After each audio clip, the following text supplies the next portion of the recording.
Hi, welcome back guys. This is your friend, Cabbage Head Fanfics. Back with amazing fanfiction. This is the series of What If Deku Became a Street Cat? Now before starting, please give this video a like and subscribe to the channel if you want more videos like this. Now let's get into the fanfic.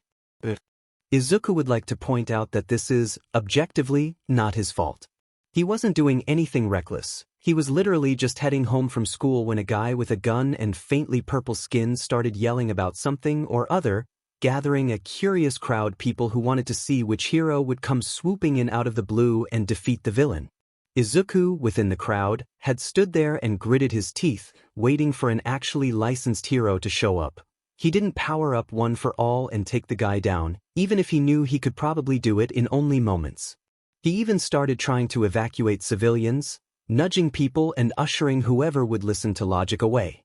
But when the villain had sent off a beam of light at the crowd, there was no way Izuku could, not dive in front of it to protect the chubby, middle-aged guy with a briefcase who definitely wouldn't have been able to get out of the way in time. To the crowd's view, he presumes he must have disappeared, causing a stampeding panic of people trying to get away. No one had noticed the little cat, scrambling off to avoid being trampled. Now he's crouched miserably in an alley, looking over his form in a shard of mirror. He tilts his head to the right, and the little cat's head follows. He scowls and the cat's ears go down. He stands and turns, looking over the cat's puffy, curly fur, so like his own hair, but a green so dark that it looks black. Then he sits. This is a problem. Especially because, overwhelmed by the cat's instincts at the start of this transformation episode, he'd skidded as far away from the stampeding feet as fast as he could, and he has absolutely no idea where he is now. He huffs, standing and creeping toward the mouth of the alley. He's thankful, at least, that his body seems to know instinctively how to move. This would be far worse if he were stumbling over his feet every step.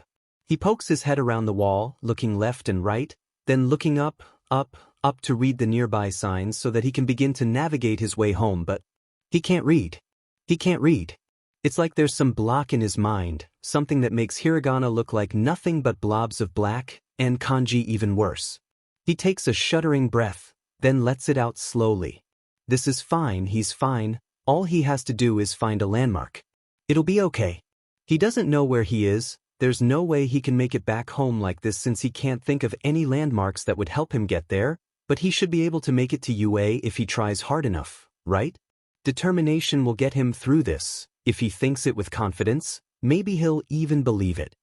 This in mind, he makes his way out of the alley, dodging around someone's enormous foot, and begins walking carefully along the street, trying to figure out where he ended up. He doesn't recognize anything, but some of that could be due to the odd perspective too. Maybe if he got higher it would help?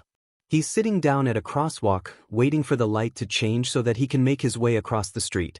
And he's never appreciated more that there's a very obvious walking man and hand rather than walk and don't walk.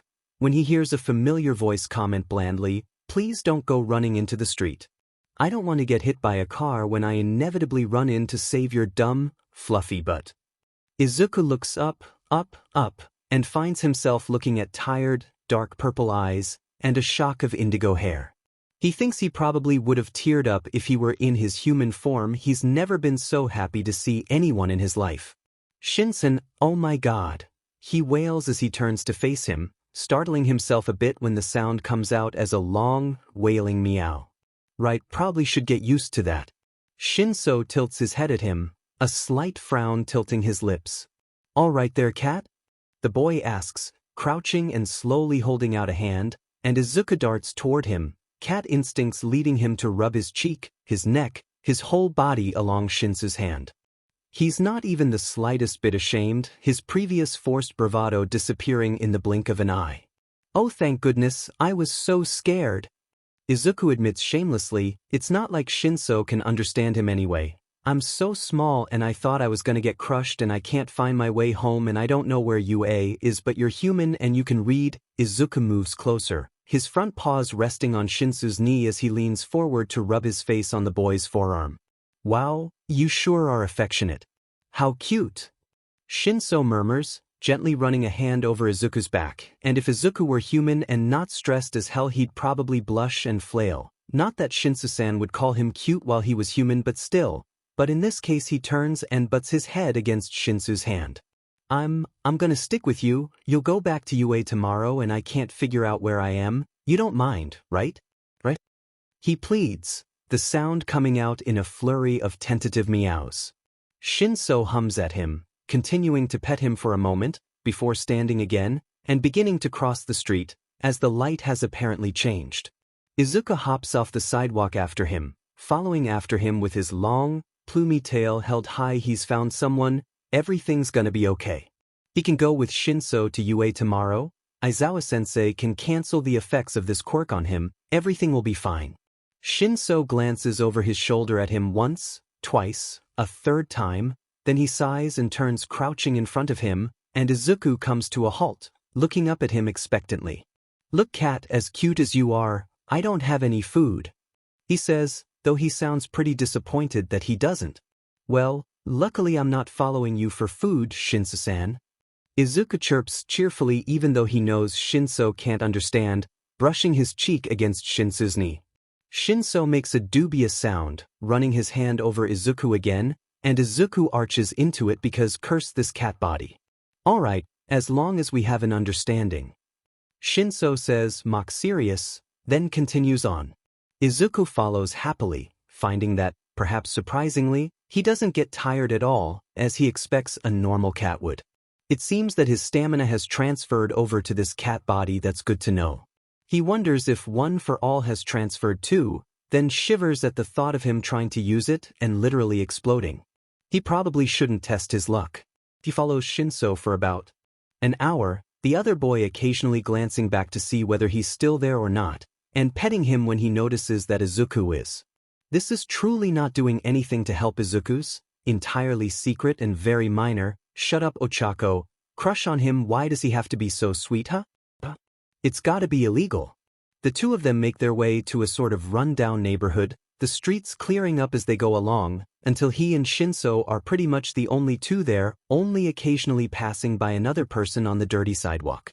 Eventually, Shinso slows to a stop in front of an apartment building that's just as gray and drab as the rest of their surroundings, and looks down at Izuku. Well, this is my stop, he says, reaching down to run a hand from the top of Izuku's head to the tip of his tail, and Izuku burbles a happy purr-meow at him, winding around his ankles. Look, little guy, I can't take you in. I'm sorry. My foster parents would kill me. They hate me enough as it is, and they could hurt you far worse than they can hurt me. Shinso says regretfully, gently nudging Izuku away from his feet. Izuku moves with emotion, but more because he's upset? It takes him a moment to process, then he's pressing his front paws to the top of Shinsu's shoe and yelling up at him. They what? Though, of course, it just comes out as a loud meow. Shinso sighs down at him, picking him up just a bit to move him out of the way, and beginning to back carefully toward the apartment building's lower door. I'm sorry, cat, but you've got to stay out here, okay? And I need to get inside, I've got a curfew. He doesn't want to stay out here, he wants to go into Shinsu's apartment and fight his parents. But Shinsu's looking nervously between him and a window on the third floor, and Izuku doesn't want his foster parents to do anything to him because of him. So he huffs, sitting down and curling his tail around his feet. Shinso watches him and quirks a small smile. Thanks for hanging out with me, little guy, he says, then he's turning and jogging into the building and up the stairs. Izuku watches him go for as long as he can, then looks up at the window Shinso had stared at. Now, how is he gonna get up there? It actually turns out to be pretty easy. All he has to do is claw his way up about 8 feet of brick and leap onto the lowest rung of the ladder connected to the fire escape, then clamber his way up onto the fire escape itself. This, conveniently enough, allows him to hop onto the window ledge he's aiming for with ease. He peers in, just in time to spot a woman, presumably Shinso's foster mother, smack him harshly on the back of the head. Shinso doesn't duck, taking the hit, as well as the rough push that propels him toward another room, one that the woman locks him into. Presumably his room, or maybe the bathroom. Izuku is livid, practically shaking with it, but he easily figures out which window the room Shinsu's in opens to, and slinks over to it, carefully hopping between window ledges and ignoring the possibility that he'll fall 3 stories and splatter on the ground. Shinso has a wide ledge, fortunately, with only one plant on it, a plant that Izuku had gotten him, actually. Izuku's touched that he'd bothered to keep it even though he'd spent, like, literal hours picking out the pot and the plant within. He'd kind of thought the other boy would just bin it. And the window is cracked, probably to let fresh air in, but also maybe to let the scent of lavender into his room? Or maybe that's just wishful thinking. Regardless, it's easily wide enough for Izuku to sit on, for him to curl up in a nice, warm little ball. He's not gonna draw Shinsu's attention to him. He doesn't want the other boy to have to feel bad about not taking him in, but he does want to keep an eye on him. He'd hate to miss it when he leaves tomorrow for class, for one thing, and for another he's concerned. It's not like he can do anything if Shinsu's foster parents do something awful, but at least he'll have seen it with his own eyes, and it'll be something he can add to the what he tells Aizawa-sensei once he's human again. At the moment though, Shinso is just sitting at his desk, and appears to be doing some homework. How studious! He'll get into the hero course in no time at this rate. He dozes for a while, a couple of hours maybe, the scent of lavender and the purple of Shinsu's hair strongly featuring in his dreams, and remains fairly content. Until, of course, he feels raindrops spattering lightly on his fur, and getting heavier by the second. He cracks an eye open, ears flicking back, then shuts them again, determined to ignore it. He's not gonna cause trouble for Shinso, he's not, but he's also not moving from this spot. It's fine. It'll be fine. He startles a bit as the window next to him slides open, his head popping up, and Shinso is frowning down at him, though the expression holds no malice. "Get in here," Shinso orders, though his voice is kept soft, and he reaches out his hand to allow Izuku to sniff his fingers. Izuku butts his head against the offered hand, then stands and stretches, and hops down from the sill and into the room, landing as gently as he can manage. "Not sure why you got so attached to me," Shinso says, peering down at him as Izuku rubs affectionately against his ankles. He hadn't really wanted to stay out in the rain, but he would have been willing to do it. Shinsu's amusement fades into something a bit more bitter, and he comments, "Maybe I brainwashed you into liking me, Izuku turns to glare up at him, ears flattening. How many times is he gonna have to tell this boy that he doesn't have to be brainwashed into being his friend? Not that Shinso would ever do anything like that anyway. There's no real way to communicate this right now though, so Izuku just gives a very quiet, disagreeing meow. Shinso quirks a smile at him, the darkness of his mood fading, and says, "You're right, I can't brainwash animals anyway. Even if they're super talkative, like you." He leans down to slide a finger over Izuku's flattened ears, and Izuku involuntarily flicks them. "Feels weird. Well, maybe you could brainwash me. I mean, it's not as though I'm an actual cat, and I am responding to your questions. But do you need to understand that I'm replying to you? Is it a matter of belief? A mental block? Maybe you can brainwash animals, so long as they..." Shinso huffs a soft laugh, patting him on the head, and Izuku huffs at the realization that he apparently still mutters, even as a cat. He watches as Shinso returns to his desk across the room, where he sits down and returns to writing something, though Izuku won't be able to read it, whatever it is, so he doesn't bother to follow just yet. With Shinsu's attention no longer directly on him, Izuku now has the chance to nosily look around Shinsu's room, and well, there's not much here. There's a twin-sized bed crammed into the corner, and a desk pushed against the wall next to it. There's a closet, which Izuku shoves his head into, but all that's there are a couple of school uniforms, a backpack, and a bunch of things that don't seem like they belong to Shinso, like Christmas ornaments. The closet is mostly just being used for storage by his foster parents, apparently. Izuku backs out of the closet, padding over to Shinso, his head on swivel. Shinso's walls are bare, very different from Izuku's that are covered in hero merch. The whole room looks barely lived in, and it makes him sad. Izuku blinks up at Shinso and considers him, the boy appearing to be concentrating hard on whatever he's working on. He may look like a lazy, sleepy guy, but he's quite a hard worker, isn't he? He has to be, to have gotten into UA. Izuku doesn't want to interrupt him, so he just turns around, planning to hop up on the bed and curl up again, but the sound of pounding footsteps headed toward Shinsou's room has him darting under the bed instead. He slips under just before the door slams open and hopes no one looks under here. "You were nearly late today," a woman's voice says, presumably Shinsou's foster mother, and Izuku turns around under the bed, spotting black heels. Shinso doesn't respond. "You know what that means. Give me your phone." There's the rustling of clothing, and then the woman harumphs. "No dinner. And I don't want to hear a peep from this room." She stomps out as quickly as she stomped in, and Izuku hears Shinso let out a sigh. Then the boy stands, walking over to his closet. Izuku remains under the bed for a few moments longer to be sure that she won't be coming back, and then he slinks out, blinking sadly up at the other boy. He can't even begin to imagine not being able to rely on his mom. She's all he had for the longest time. Shinso turns, appearing startled to see him, then breathes out another sigh, walking over to sit on his bed. "Sorry, cat. I've only got nuts and dried stuff in here, nothing for a cat to eat." Shinso whispers almost silently, and Izuku hops up on the bed next to him to brush his cheek against Shinsou's arm. "It's fine." He meows quietly, and Shinso strokes a finger along the underside of his chin, causing him to purr happily. This is probably weird, isn't it? Getting petted by his classmate. Ochako would never let him live this down.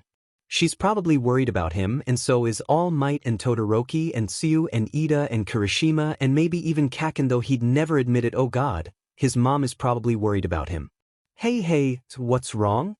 Shinso whispers soothingly, and Izuku realizes he's been doing the cat version of panicked muttering, a quiet, droning meow, and he cuts it off immediately, not wanting Shinso to get in trouble. "Do you have to go to the bathroom?" "Here, I'll leave the window cracked for you," Shinso says, and Izuku blinks and lets out a chuff that's the cat-like version of nervous laughter.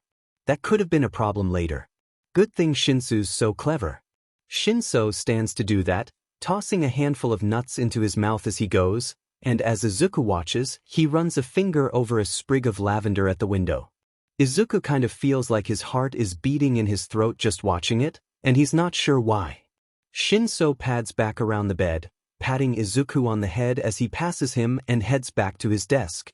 Izuku walks after him, a bit unsteady on the soft surface of the bed, and curls up at the head of the bed, next to the desk, to watch him work. Eventually he dozes off again. He wakes when Shinso reaches over and strokes a finger from his nose to his forehead, yawning and giving the boy a reproachful look. Izuku's been an insomniac for years and he's finally getting his sleep. Leave him alone. Shinso huffs a quiet laugh at him, his eyes soft and his expression far more open than Izuku's ever seen it, and Izuku blinks slowly at him. "Oh no, he's hot," he says, still half asleep, and is thankful for the first time that Shinso doesn't speak cat. Shinsu's expression softens even further and he says, "Oh? Is that so, cat?" Izuku's heart might actually explode. "I know you can't understand me and you're just being cute right now, and I really cannot handle it." Izuku informs him with a quiet meow, thankful yet again that Shinso can't understand him. Shinso smiles as he stands, packing his homework or whatever he was working on away into his bag, and Izuku watches him idly. He takes off his jacket, unties his tie with nimble fingers, starts unbuttoning his O. Izuku knows he'd be blushing if he was human, but since he's a cat he can't, and he just covers his face until he can no longer hear the rustle of clothing. He opens one eye and breathes a sigh of relief as he sees Shinsu's wearing a pair of pants and a dingy t-shirt, as well as a pair of socks with cats on them. Who sleeps in socks? What a charming weirdo. Shinso crawls onto the bed, and Izuku moves out of the way as he does so, allowing the boy to get beneath the blankets and get comfortable. Shinso lays on his back, one hand behind his head and the other reaching out to Izuku. "You don't have to leave, cat," Shinso whispers, and Izuku meows quietly, "I'm not, don't worry," as he pads unsteadily forward to butt against Shinsu's hand. Shinso quirks a small smile at him, and strokes his small body from head to tail. "Sorry, I know cats are nocturnal, but it's gonna be boring here tonight. Without my phone, we're stuck just staring at the ceiling for the next few hours." Izuku internally frowns, his ears flattening. "Must be boring for you, huh? At least today I'm here." Shinso hums in agreement, then says, I'm glad you're here, even though I can't keep you. It's really lonely living here. My foster parents get more money for me since I've got a villainous quirk. They just adopted me for that. I'm barely allowed to talk and never allowed to ask questions, but it's better than the muzzle they used to have for me. Shinso murmurs, absently petting Izuku and looking out the window. Izuku wants to screech, muzzle? But resists the urge, entirely unwilling to get Shinso in trouble. Instead, he pads forward, ignoring Shinsu's quiet oof as he pads onto his chest and settles there to stare the boy in the face. I'm gonna get you out of here, Shinsu-kun. I promise. He says seriously. Shinso leans forward to kiss his nose and he rears back, twitching it with surprise. Then he covers his face with both paws and whines, "Ak, why would you do that?" And Shinso huffs another quiet laugh at him. Eventually he gets over it, Shinsu's continued petting probably helping, and he finds himself dozing off on Shinsu's chest. The last thing he notes before he falls asleep is that Shinsu's petting is slowing down, the boy's eyelids drooping. He's awoken the next morning by the feeling of fingers stroking over his forehead. For a moment he thinks it's his mom, as, after all this trouble with villains, she occasionally finds herself coming to his room to reassure herself that he's still there and safe. But then a purr rumbles to life in his chest, startling him slightly, and he remembers the events of the day before, blinking his eyes open. The first thing he sees is the underside of Shinsu's chin, the other boy staring up at the ceiling with a bored expression and a slight frown. But when Izuku yawns, his purr swelling with affection, Shinso looks down at him, the furrow in his brow disappearing as he smiles slightly. "Morning, little guy. How'd you sleep?" he asks, stroking a hand down Izuku's back. Before he can answer, Shinso adds, "You make these little wheezy snores in your sleep. I kinda thought I was gonna die from how cute it was." Izuku would probably have squeaked and protested, but before he can even open his mouth to do so, he hears the sound of angry footsteps again. His ears flatten to his head, Shinso raises a concerned eyebrow, and Izuku throws himself off of Shinsu's chest and darts under the bed. He hears as Shinso sits up quickly, startled by his abrupt movement, but before the boy can lean over the bed and look for him, his foster mother has thrown open the door and snarled, "Get up." She pauses as Shinso stands, probably surprised by the fact that he was already sitting up, then scoffs. "UA sent out a campus-wide email, there's no school today. I still don't want you here when we're not here, so the usual applies. Hurry up and get dressed, Hiroko and I are leaving in 10 minutes. The woman spits the words, then leaves, slamming the door behind her. Shinso immediately falls to his knees to look under the bed, and Izuku peers out at him. The boy remains silent, but reaches out a hand to him, so Izuku inches forward and shuffles out from under the bed, brushing his cheek against Shinsu's arm. "We've got to get going, Cat. I don't want you to be trapped in here, so you've got to leave, okay?" Shinso murmurs almost silently. He pads quietly over to the window, opening it enough for Izuku to easily get out, but while Izuku follows him, he doesn't jump up to the ledge. "Will you be okay though?" Izuku asks, a quiet mrowow that Shinso hushes. "Sorry, Cat." Shinso says, reaching down and, after a moment of hesitation, picking Izuku up. He struggles a little, more out of surprise than anything, but Shinso puts him down quickly, leaving him on the windowsill. "It's been nice. Maybe I'll see you again when I head out?" Shinso murmurs, running a hand over his back twice, then nudging him out onto the fire escape, and shutting the window enough that Izuku can't go back in, but leaving it cracked just a bit for fresh air. Izuku sits down, his tail curled around his feet, and gives an unhappy little growl. "Today, SEKS. School's been cancelled, so he won't be able to go there with Shinso. And then, this whole thing where Shinsu's not allowed to stay in the house when his parents aren't there? It's cold out here, and he's supposed to be out the whole day? It's ridiculous and unfair." Izuku's more upset about this than his own situation, if he's being honest. He grumbles a bit, then begins making his way down the fire escape. He slinks into the bushes that are on either side of the apartment building's doorway, crouching and waiting for Shinso to appear.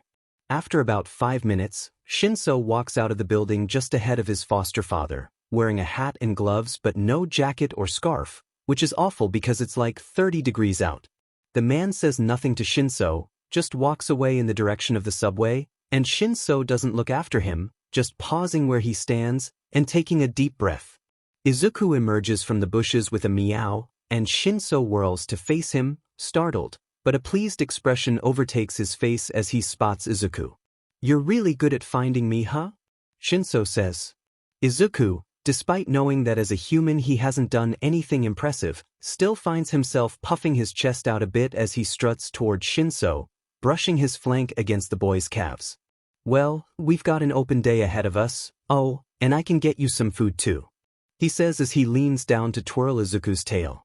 "They give me like $20 on days like this so that I'll be out of their hair. My literal job is to avoid my family, it's a pretty easy one." Shinso doesn't look particularly displeased as he says this, but Izuku is fang livid, and he huffs out a little growl before rubbing against Shinsu's calves again. "I'm gonna get you out of here, even if I have to adopt you myself," he says, though it just comes out as a loud meow. Shinso just gives an amused hum and says, "Yeah, I'm hungry too. Come on, there's this really nice coffee shop with good breakfast sandwiches, you can have all the egg and chicken." He's about to stand, but before he can, Izuku meows, "Wait," wiggling his little butt as he prepares to jump. Shinsu's eyes widen, but Izuku hops before he can react, balancing on his shoulder. "Okay, now you can go," he says, satisfied. Shinso gives a laugh that's a little breathless with disbelief, and says, "Man, you're the most affectionate stray I've ever met. Maybe you have a family? Should I be putting up posters?" Shinso wonders, reaching one hand up to hold Izuku steady as he carefully stands, and Izuku sits, draping his tail loosely around the back of his neck, in lieu of a scarf. Shinso continues to chat quietly at him as they walk, weaving easily through the morning crowd, and keeping a hand on Izuku's side to help him stay on his shoulder. They get a couple of odd looks, but the combination of Izuku's wide-eyed look and Shinsu's dead-eyed stare dissuades anyone from asking questions. They arrive at the coffee shop after about 20 minutes of walking, and Shinso walks in before Izuku can mention that maybe he shouldn't be bringing a cat indoors, not that he can really do that right now anyway. A bell cheerfully jingles above their heads as Shinso opens the door, and Izuku sneezes at the suddenly overwhelming scent of coffee. Looking around a bit, he's surprised with the interior of the shop, finding it to be larger than he expected, and filled to the brim with homey comfort. Large squashy armchairs, perfect for lounging in, mismatched tables and chairs of all different types of wood, and an older woman with bright blue eyes and a cheerful smile. "Shinsu-kun!" she cries, excited, and while Shinsu's shoulder tenses a bit under Izuku's body, when he tilts his head to look at him, the other boy's generally blank expression has softened a bit. "Oheu, Ukama-san," he says, patting forward. The woman pouts at him, the expression making her look far more youthful than her white hair suggests, and leans forward over the counter. "If I've told you once, I've told you 100 times. Call me Oba-san." Everyone does. Shinsu's lips quirk up in a slightly larger smile. "Ukama Oba-san then," he says, his tone slightly sarcastic, and the woman grins at him. "It'll do," she decides after a moment. Then, "And who's this?" she asks, peering curiously at Izuku. "Sorry, I know cats aren't really allowed indoors. It's nice to meet you though." Izuku says sheepishly, though of course, it just comes out as a few chirpy meows. The woman holds a hand to her mouth, eyes sparkling with mirth. "Oh my, what a wonderful little friend you've got," she says, turning her gaze on Shinso. Shinso blinks, and the corner of his mouth tilts up in something approaching a smile. "Ah, yeah, he's been following me around since yesterday. He's really friendly though, and house-trained too. It's nice having him around." He reaches up, stroking along the underside of Izuku's chin, and Izuku finds himself butting into the boy's hand. "He's an absolute sweetheart, really." Tamobasan makes a small, high-pitched noise behind her hand, then grins. "He's adorable." The little streaks of white on his front paws look like lightning bolts. Streaks of white? Izuku glances down at his paws and realizes that those streaks are probably representations of his scars, the ones he got while helping Todoroki-kun. Honestly, he's kind of glad they stayed. It makes him feel more at home in this strange body.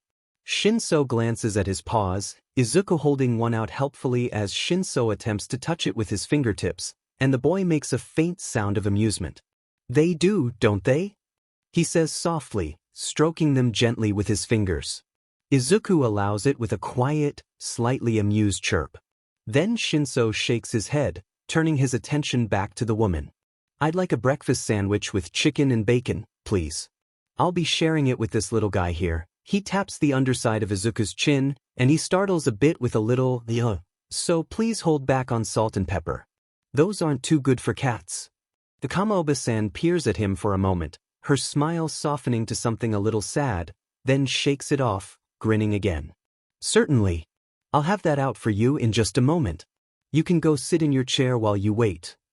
She shoos them off, her expression soft and a bit maternal, and Shinso nods at her and goes, plopping himself down in a soft, blue armchair. Izuku hops down from Shinsou's shoulder and into his lap for the sake of easier balance, and Shinso runs a hand lightly over his back and scrolls through something on his phone. Then he sighs, and Izuku looks up at him curiously. I don't have training today, it seems. Aizawa-sensei is busy probably with whatever it is that canceled school today. Shinso sighs and says slowly, it's a little annoying. I mean, I know I'm not that important in the grand scheme of things, but I dunno. Shinso trails off, then shakes his head a little, frowning a bit. Izuku's ears flatten a bit to his head, and he finds himself standing on his back legs on Shinso's lap, his paws on either of the boy's cheeks. Your feelings are entirely valid. Aizawa-sensei is great, I can see why you'd want to hang out with him. I'm sorry, since it's probably my fault that he's busy. Izuku says, the words coming out as a flurry of soft meows. Shinso smiles at him, taking one of his paws gently in his fingertips, and kissing his beans. You're so effing cute I could die, the boy says conversationally. Izuku is unable to blush as a cat, but if he could blush, his face would be bright FING red. Alright, your food's ready. Okamoba-san says, and Izuku hops back up onto Shinsu's shoulders so that the boy can stand and walk to the counter to take the food. However, it turns out that she brings the food to Shinso, as well as a cup that smells bitter enough to have him sneezing again. I know you're a busy lad, so I won't hold you long. Have a good day, alright hun? She says, reaching out to pat him lightly on the cheek, and then slide a finger over the top of Izuku's head. Thanks, Ukamoba-san. Shinso says, his expression mostly blank, but somehow still a bit soft, and he stands, the breakfast sandwich in one hand and the cup in the other. I've got to get to school, so I'll be heading out. Thanks again. He says, standing and heading for the door. Izuku turns to peer behind him as they leave, and Ukamoba-san grins at him and winks. Since he can, he winks back at her, happy when she laughs as he and Shinso exit the cafe. I actually hate coffee. Shinso admits as he continues along the sidewalk, but the first time I went in there, I kind of forgot how to do social interaction since I was running on, 2 days with no sleep. So when she asked me how I wanted my coffee, instead of saying I didn't want coffee, I asked for it black as my soul. He frowns down at the cup and adds, now she always gives me a free cup of it whenever I order things and I can't, just throw it away. It's a gift. He brings the cup to his lips with a moo of distaste, and shudders a bit as he takes a sip. Izuku, for his part, finds himself giggling at the story though it comes out as wheezy little chirps. Shinso just runs a hand over his back and says, if you're gonna barf, please don't do it on my shoulder. The rest of the day is a rather calm one, at least. Until evening. He and Shinso wander around for a bit, though they retreat to a library after Shinso starts shivering. Izuku, whose blood has always run a bit hotter since he was given one for all, curls up around Shinsu's neck like a scarf as the boy slumps over a table in the library, Shinso quietly chuckling over memes, and Izuku napping. Izuku feels quite bad when Shinso sends a couple of memes to his phone and he doesn't respond, even though he obviously can't. They remain there for a while, though eventually Shinso jolts hard enough to almost unseat the sleeping Izuku, and yelps, "Oh shit, curfew!" Yanking his gloves back on and darting out of the library, Izuku clinging onto his shoulders for dear life. It's pretty inevitable that Izuku falls off, obviously, and he gives a startled shriek, though of course he lands on his feet, because that's what cats do. Shinso pauses, panting, and mumbles, "Ah shit," leaning down to pick him up, but Izuku pushes his hand away with one paw, darting out of reach. "Go on, I'll keep up," he says, and a frustrated-looking Shinso looks between the cat that clearly doesn't want to be picked up and the direction of home, torn. Izuku rolls his eyes, which translates to a wide tail flick, and books it in the direction of Shinsu's house. Shinso gets the idea quickly enough, and soon they're both sprinting that way, Izuku finding that keeping up with Shinso is far less difficult than remaining on his shoulder was. He's yet again thankful for the fact that he apparently has kept his stamina even in this form. Izuku pauses before he reaches the entrance, not wanting Shinso to think that he's trying to run in with him and get stressed over it, and Shinso glances down at him, pats him lightly on the head, then continues on to sprint up the stairs. Izuku sits down, panting, and takes a moment to catch his breath before he has to climb the wall and the fire escape. About 2 minutes later, when Izuku is about halfway up the ladder, Shinso reemerges from the building with an unsure expression and a handful of bills, as well as a slightly red splotch on his cheek. "Shinsu-kun? Why you back outside?" Izuku calls down to him, and Shinso looks up at him with an incredulous expression. "I was wondering how the hell you got to my window. That's some real dedication. How did you even get up there?" Shinso comments, walking toward him. Izuku hops down from the ladder with ease, barely even feeling the impact as his paws hit the ground, and trotting over to Shinso.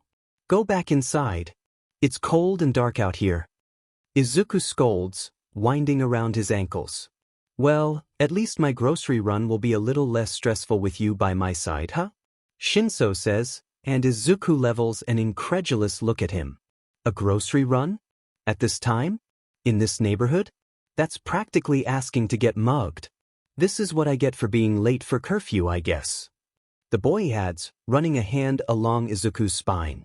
"I'm gonna rip your foster parents' nose hairs out one by one," he says, the sound coming out as a long, loud mo-ro, and Shinso just huffs out a short laugh.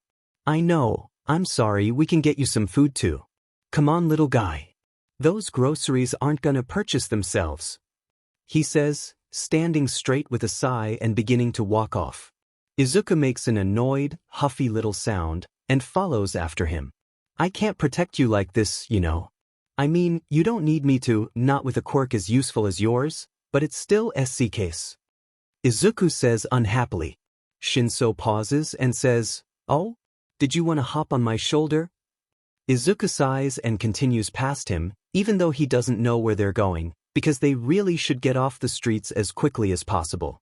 Shinso leads them to a little grocery store, and picks up whatever it is that's on his list that Izuku can't read. It only takes him about half an hour, but when they leave the store, the sun has now entirely gone down, and it's cold enough that Shinso shivers a bit as they walk outside. "I got you a couple of cans of tuna with the leftover money from this morning. Usually I'd get more nuts or dried fruit, but I think I've got enough in my room to be okay for a bit, and you need to eat way more than I do. I can probably bum food off some of the folks at school anyway, so I'll be alright." Shinso comments conversationally as the two of them head back down the sidewalk toward his apartment. Izuku makes a non-committal noise. He'd say that Shinso needs to eat far more than he does, since the boy's lanky like a DMN beanpole. But before he can say something to that effect, he hears the sound of shuffling feet somewhere ahead and to their left.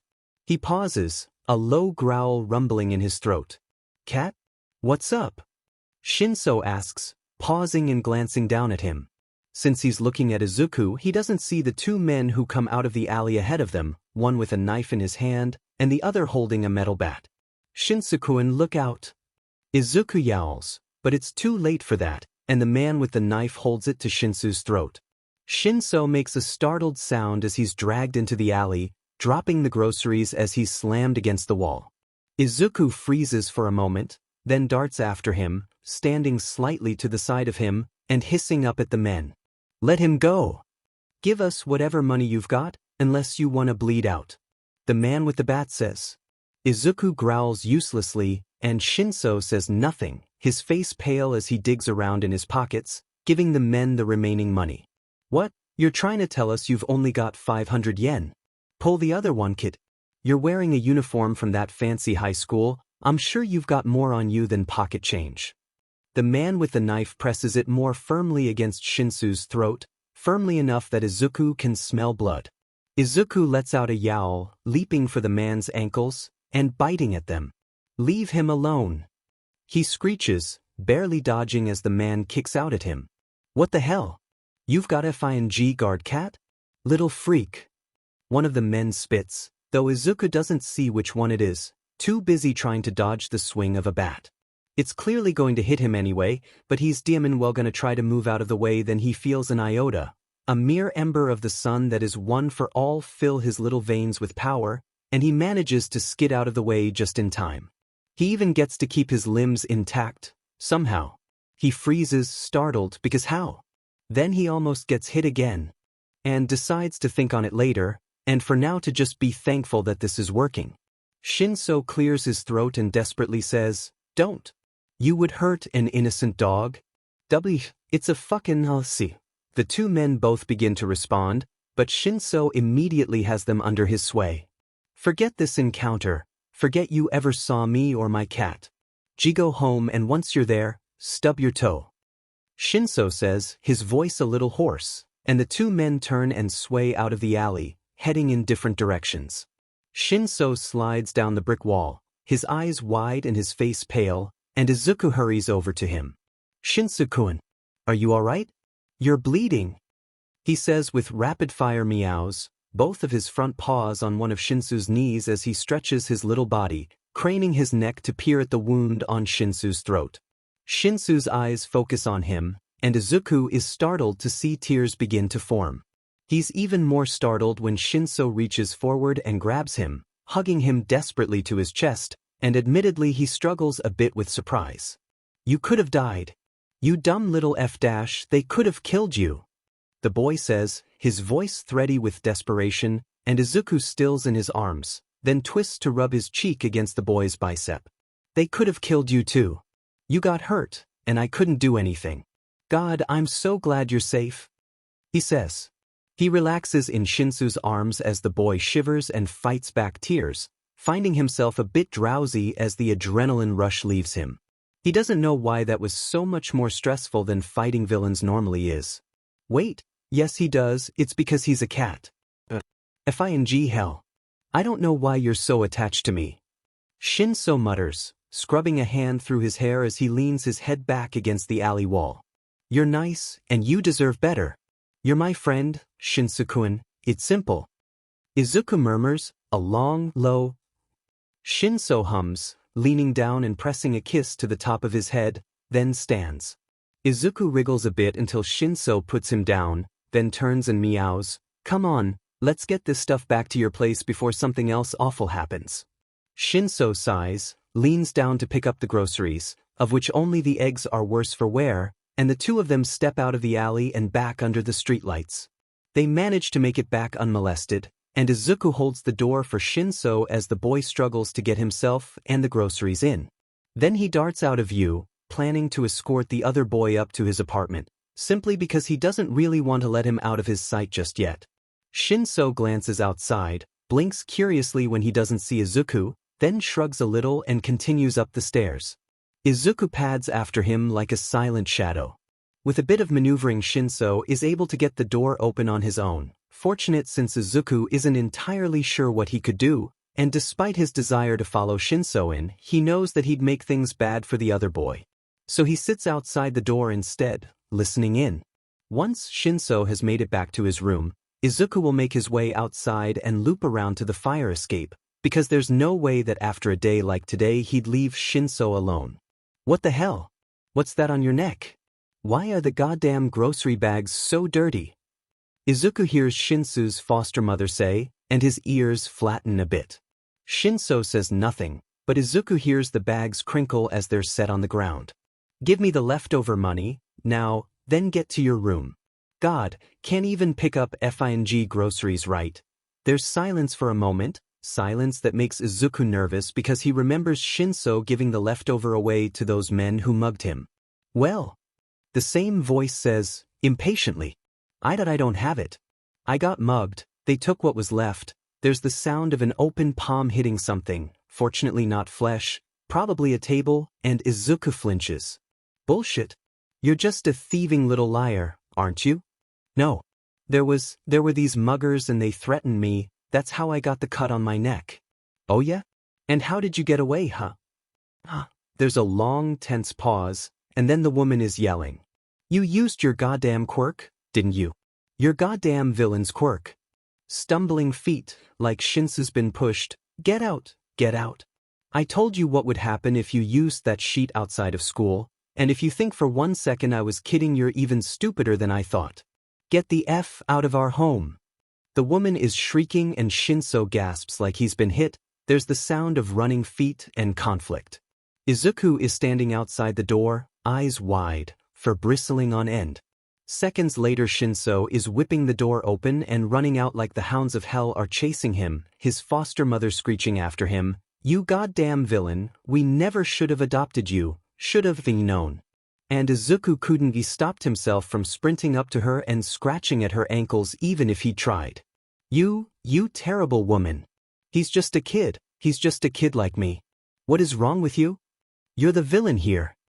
He takes an unheroic amount of satisfaction in hearing her screams of rage turn to startled shrieks of fear and pain, and when she kicks out at him he snarls, the sound almost too vicious to have come from his little cat body, and darts off down the stairs after Shinso. Shinso is outside the apartment building door, panting as he looks left and right, and Izuku shoves his way out after him, quick to brush against his ankles and step in front of him. We need to move right now, he says, the sound something between a growl and a meow, but when Shinso leans down to pick him up he doesn't protest at all, just squirming a bit so that he can hook his little arms over the other boy's shoulder and watch their backs. She was always effing insane, but I never thought she'd, Shinso is saying, his voice more shaken than Izuku's ever heard it, and Izuku has no idea what to say, not that he could even if he thought of anything. He just rubs his cheek against the side of Shinso's head and says nothing as he watches the door, not entirely sure whether or not the witch they just fled from is going to come bursting out the door. What the F am I supposed to do? It's night, I have no money on me, Shinso says, his breath hitching like he might cry. I was prepared, I always kept my backpack full just in case, but I always thought I'd at least get the chance to grab it. Instead I just fled like a goddamn coward. Izuku has a lot of thoughts about that sentence, first and foremost that Shinso is not a coward, but the only useful one is that he's seen that backpack. It's in Shinsou's closet. If Shinsou's window is open even a little bit, Izuku can definitely grab it for him. Then at least, Shinso will have a place to start. He squirms in Shinsou's hold and says, Let me down, I'll get your backpack. Shinso releases him with clear reluctance, and he begins trotting toward the side of the building, toward the fire escape. Shinso, likely for lack of any better plans, follows after him. He digs his claws into the brick wall and climbs the required 8 or so feet, ignoring Shinsu's cry of surprise, and leaps up to the ladder, climbing it with practiced ease. He also ignores Shinso as the other boy calls, Cat, I'm down here. Where are you going? Because he knows what he's doing, damn it. He climbs the metal stairs and hops across the 4 windowsills until he reaches Shinsu's, then jams his paw into the tiny gap beneath the window, and pulls it up clumsily, pushing it up even further as he arches his back beneath it, then slipping inside. He'd love to grab Shinsu's laptop too, he really would, but he doesn't have the time or the dexterity to do so. Instead, he goes to Shinsu's closet, nudging the door open with one paw, and grips one backpack strap with his teeth, trying to drag it. It's heavy, heavier than he'd hoped, but maybe he takes a deep breath, concentrating hard. He needs just a flicker, just a spark of one for all for this. He can do it, he knows he can, he's already done it. He reaches out to his quirk and takes just a pinch of its power, feeling it ignite his muscles and charge his bones, and while it hurts a little bit, his limbs aren't exploding, and that's nice. He chomps down on the backpack strap, determined, and pulls it easily out of the closet. Then from the closet he drags it along the floor, then he manages to leap up to the windowsill with the strap in his mouth and drag the backpack out, nearly spraining his neck as he does so. Breathing heavily, he looks down and spots Shinso directly beneath the window, looking up at him with awe and feels extremely proud. He twists his head and yeets the backpack down 3 stories to Shinso, who catches it with a quiet, oof. Then he makes his way back down to ground level. Shinso meets him at the base of the fire escape, looking at him with odd eyes. "How did you?" he begins, trailing off. Izuku gives him the cat version of a shrug, which turns out to be a slow blink and a twitch of his right ear, and a smug, "I'm just that good." Shinso smiles down at him, stress momentarily lifted from his shoulders as he reaches down to slide a hand over Izuku's head, and Izuku chirps happily up at him, a wordless sound of cheer. This attitude doesn't last for long, unfortunately.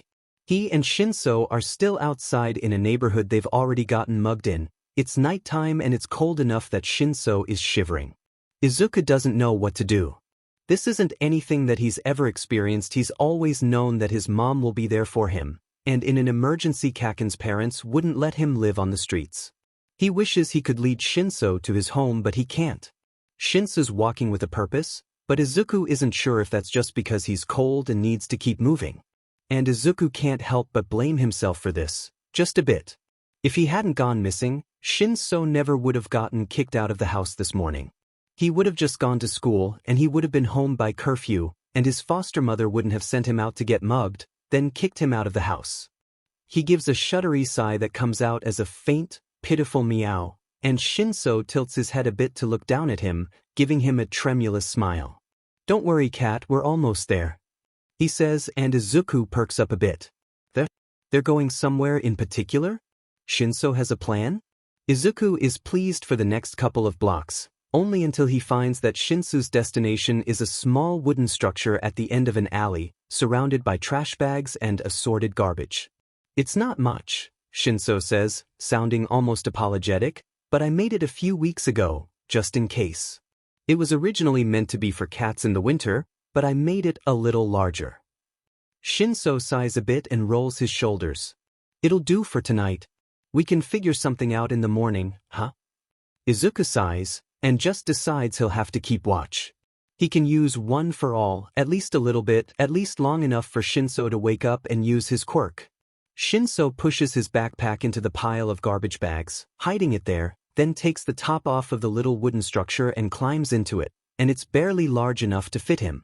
In fact, Izuku would have judged that it was way too small, but it turns out that Shinso is almost creepily flexible and manages to stuff himself into it anyway, pulling the top back over him.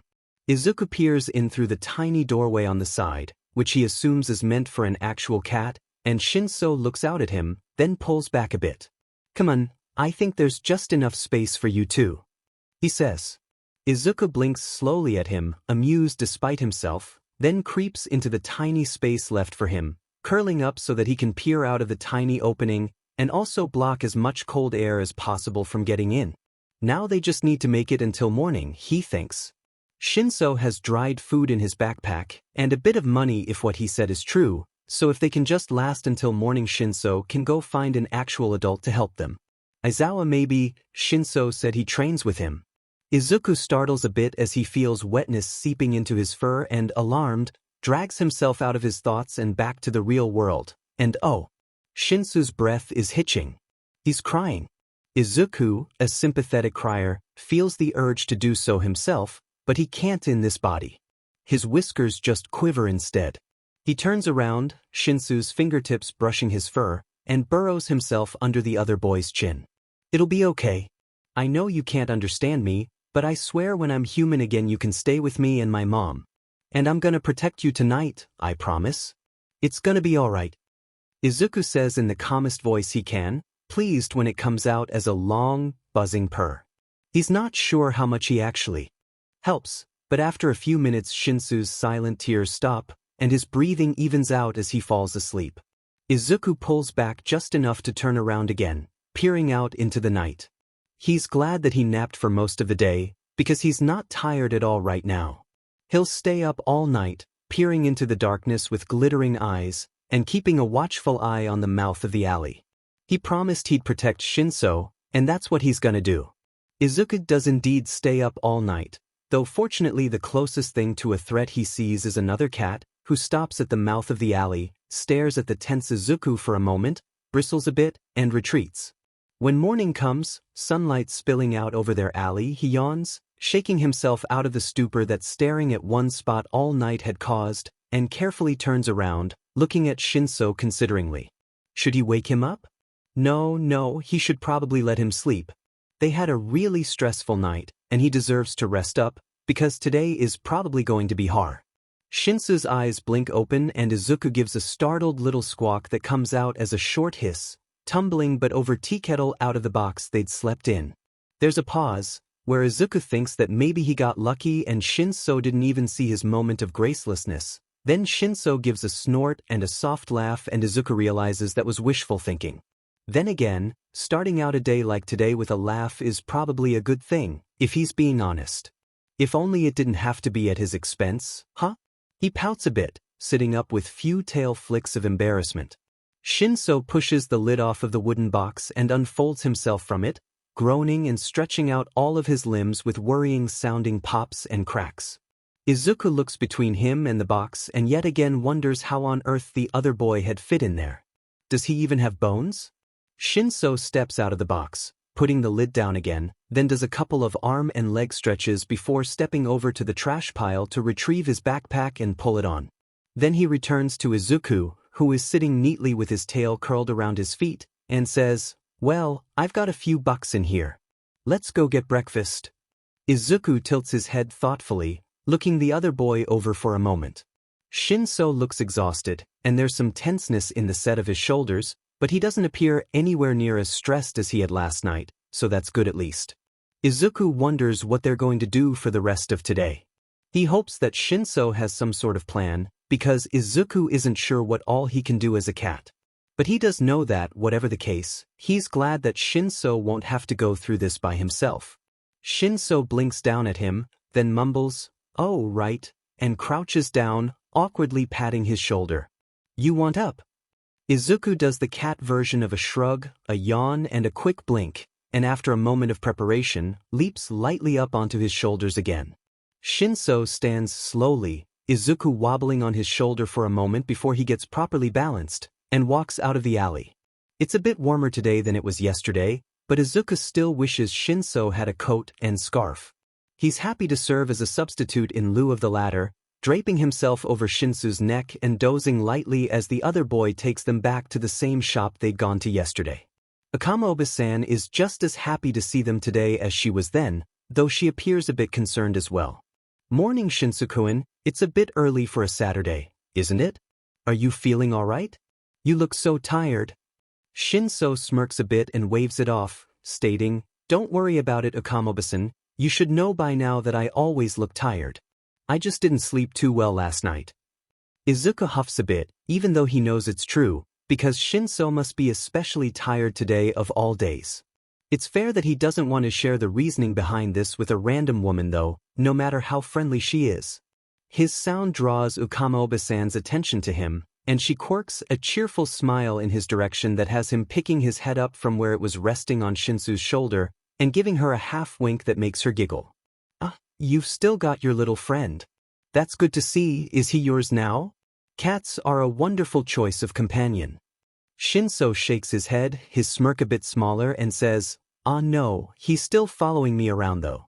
And I still have to feed him, the greedy thing.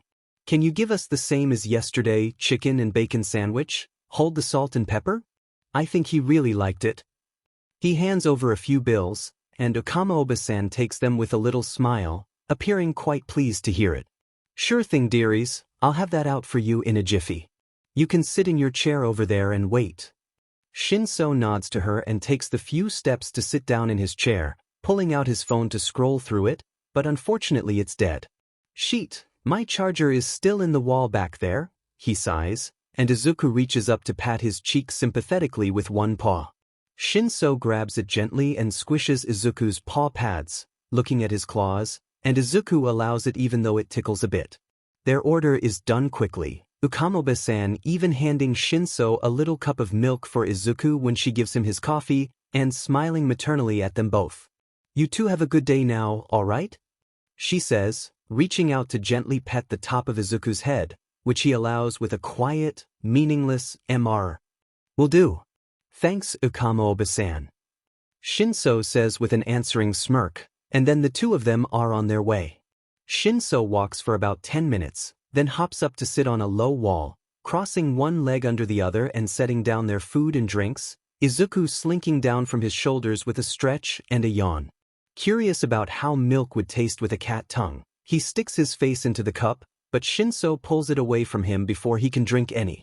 Cats are lactose intolerant, dummy. He says to an offended Izuku. I'm not even a real cat. I bet I'd be fine.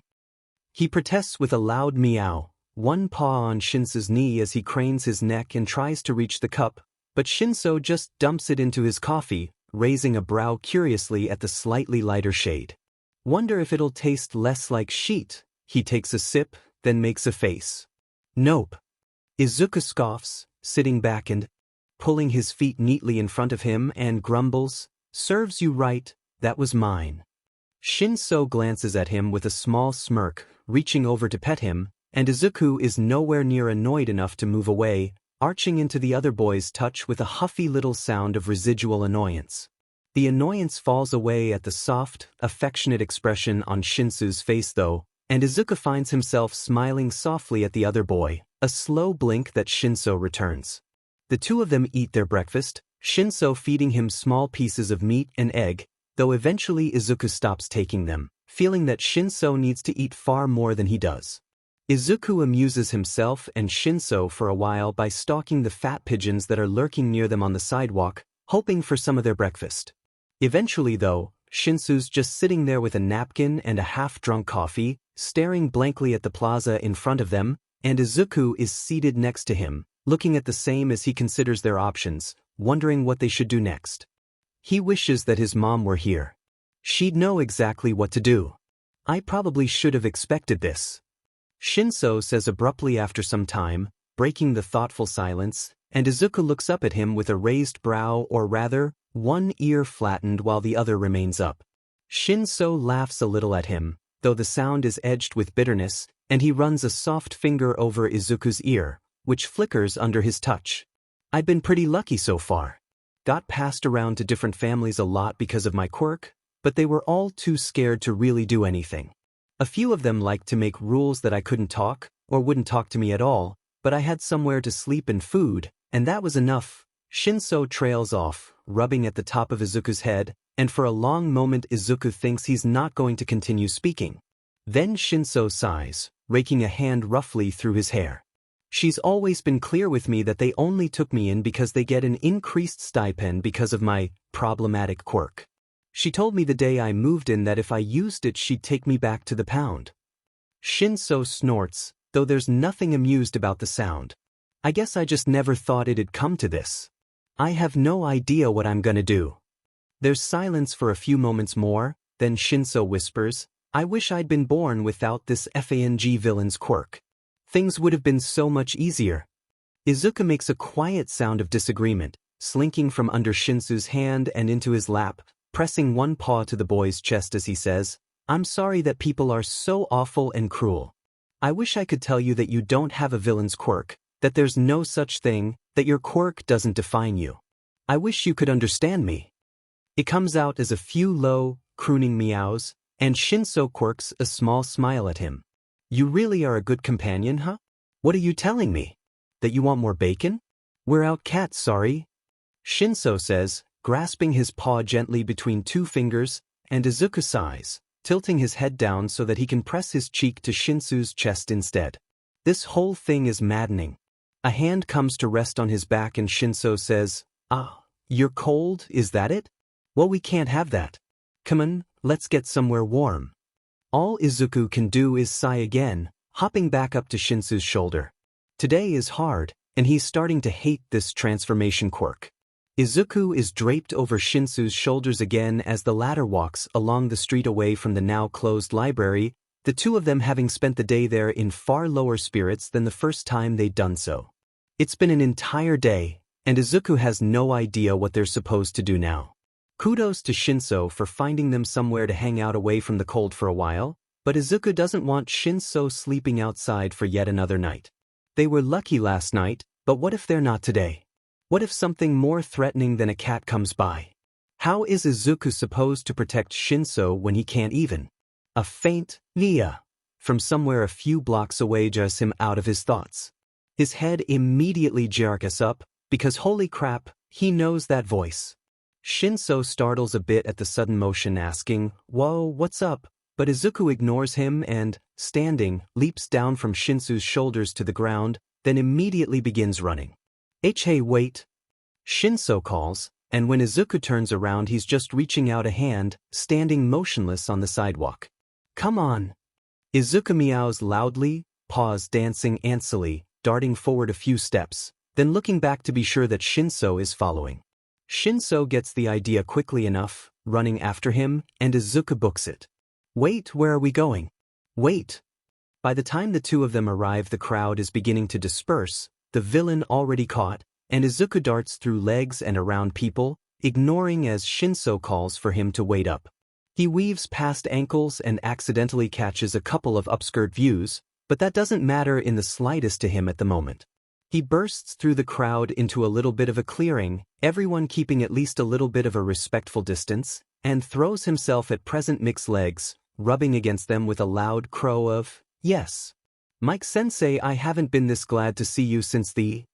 Present Mike laughs boisterously as Izuku makes a fool of himself rubbing against his legs and says, is this someone's cat?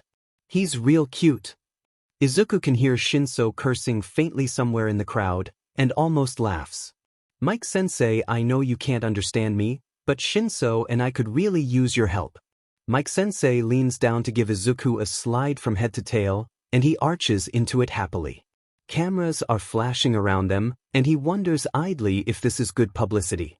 Izuku isn't much of a distraction for long, people get over him being there pretty quickly and bombard Mike-sensei with requests for autographs, but since he's one of the more publicly available heroes, that dies down quickly enough too. Soon enough it's just Mike, Izuku, and a small crowd of hero otakus who will leave when Mike does. It's at this point that Shinso slinks out of the remaining crowd, waving awkwardly when Mick's attention focuses on him. Hey there little listener. Didn't see you there, how are you today? Is this your cat? Mike asks, rapid fire, and Shinso nods awkwardly. I'm fine, and he is no. I mean he's sort of, Shinso fumbles, stepping forward to reach down and pick Izuku up. Before he can, Izuku gives a yowl of protest, ducking behind Mike-sensei's legs. What do you mean fine? We're the opposite of fine right now. I found you an adult, a hero even. Tell him what's going on. Shinso chases him around Mick's back and Izuku flails out of reach. Stop being a little sheet. Shinso hisses, and Izuku just meows loudly at him. Gee, help and I'll stop. He disagrees, darting around behind Shinso, then wriggling his body between Mike-sensei's calves and sitting on the man's shoes. The man allows it with a snicker, and somewhere in the back of his mind, Izuku thanks him for being so accommodating. Is everything all right? Mike-sensei asks, his laughter clearly only barely held back, and Shinso stiffens like he's been shocked. Yes, everything's fine, I've got it under control. Shinso says, crouching down and reaching for Izuku, who reaches out and smacks his hand away. No claws, of course, but the smack has some force behind it, and Shinso pulls his hand back immediately, seeing it for the warning it is. Under control, my left foot. We slept outside last night. We're on our way to sleeping outside tonight too. Anything could happen to you, Shinsukuin. We are getting help and we're getting it now. Izuku yells, and it comes out as a long caterwaul, one that has Shinso sitting back on his heels with a slightly annoyed and almost hurt expression. What? You want to stay with him now? Did those breakfast sandwiches mean nothing to you? Shinso asks with an edge of sarcasm, and Izuku really wants to facepalm, or maybe scream. No. You absolute moron. He says, but Shinsou's standing, his face closing off, and Izuku can't have that. He leaps off of Mike-sensei's shoes and begins to circle around Shinsou's ankles. I'm trying to get us help. Why won't you ask for help? Shinso blinks down at him, a small frown tilting his lips, and crouches. What's up with you? Izuku has never been this frustrated in his entire life, and he jumps back onto Shinsou's shoulder just so that he can yell directly in his ear. Shinsukuin. He begins, but Mike-sensei cuts him off. Are you not sure everything's alright, Shinsou-kun? He asks, raising a brow and glancing between him and Izuku. Yes, everything's fine, Mike-sensei, sorry to have bothered you. Shinso says, wincing at Izuku's volume as he stands up, and Izuku is on the verge of losing his sheet. Well, alright. Mike-sensei doesn't look completely convinced, but he just frowns and glances down at his watch. It's getting late, too late for you to be out on your own. Let me walk you home, huh? Shinsou's shoulder stiffens under Izuku's feet. Oh no, Mike-sensei, that's alright. I can get there just fine on my own. I wouldn't want to take up any of your time. Mike-sensei shakes his head and gives a loud laugh. What kind of hero would I be if I wasn't willing to escort one of my students back to their home? Especially one of the only few who actually knows English, huh? Don't worry about it, kiddo. Shinso bites his lip, side-eyeing Izuku, who says, tell him, please, Shinsou-kun. We can't go back there. In a low, pleading voice that comes out as a soft, mournful meow. But Shinso just blanks his expression and nods to Mike-sensei. Sure, alright. Thanks, sensei. And Izuku doesn't know what to do. He balances on Shinsou's shoulder as he and Mike-sensei begin walking in the direction of Shinsou's apartment, and he feels like an abject failure. He doesn't know how to protect Shinso, not when Shinso isn't protecting himself. He'd cry if he could, but his whiskers just quiver and his tail lashes instead. He doesn't understand, and Shinso doesn't explain, just petting him slowly with a slightly trembling hand as Mike-sensei starts up a mostly one-sided conversation. It takes them about half an hour to walk there, and Shinsou's hands shake even more in Izuku's the closer they get. Shinso hums and gives one-word answers to Mike-sensei's enthusiastic babble, but the man doesn't appear offended by this at all, and is quite capable of carrying a conversation by his lonesome. When they arrive at the familiar, dingy apartment building, Shinso pauses on the sidewalk, pushing his hands into his pockets, and says to Mike-sensei, well, this is me. Thanks for the escort, sensei. At least he's not planning on going back in. Izuku makes a huffy little sound and says with more worry than petulance, I hope it doesn't rain tonight, Shinsou-kun. But anything's better than going back in there. It comes out as a low, rumbling z, and Shinso gives him a gentle pat. Mike-sensei, just having wrapped up a story about something to do with his radio station, grins and nods at him. No problemo, little listener. I'll see you in class, yeah? He reaches out to ruffle Shinsou's hair, and Shinsou's shoulder flinches beneath Izuku's weight, though his face remains blank. Perhaps Mike reads something in his expression though, because he smoothly switches the motion to pet Izuku instead, and instincts lead Izuku to crane his neck, pushing his head against the man's palm as it retreats.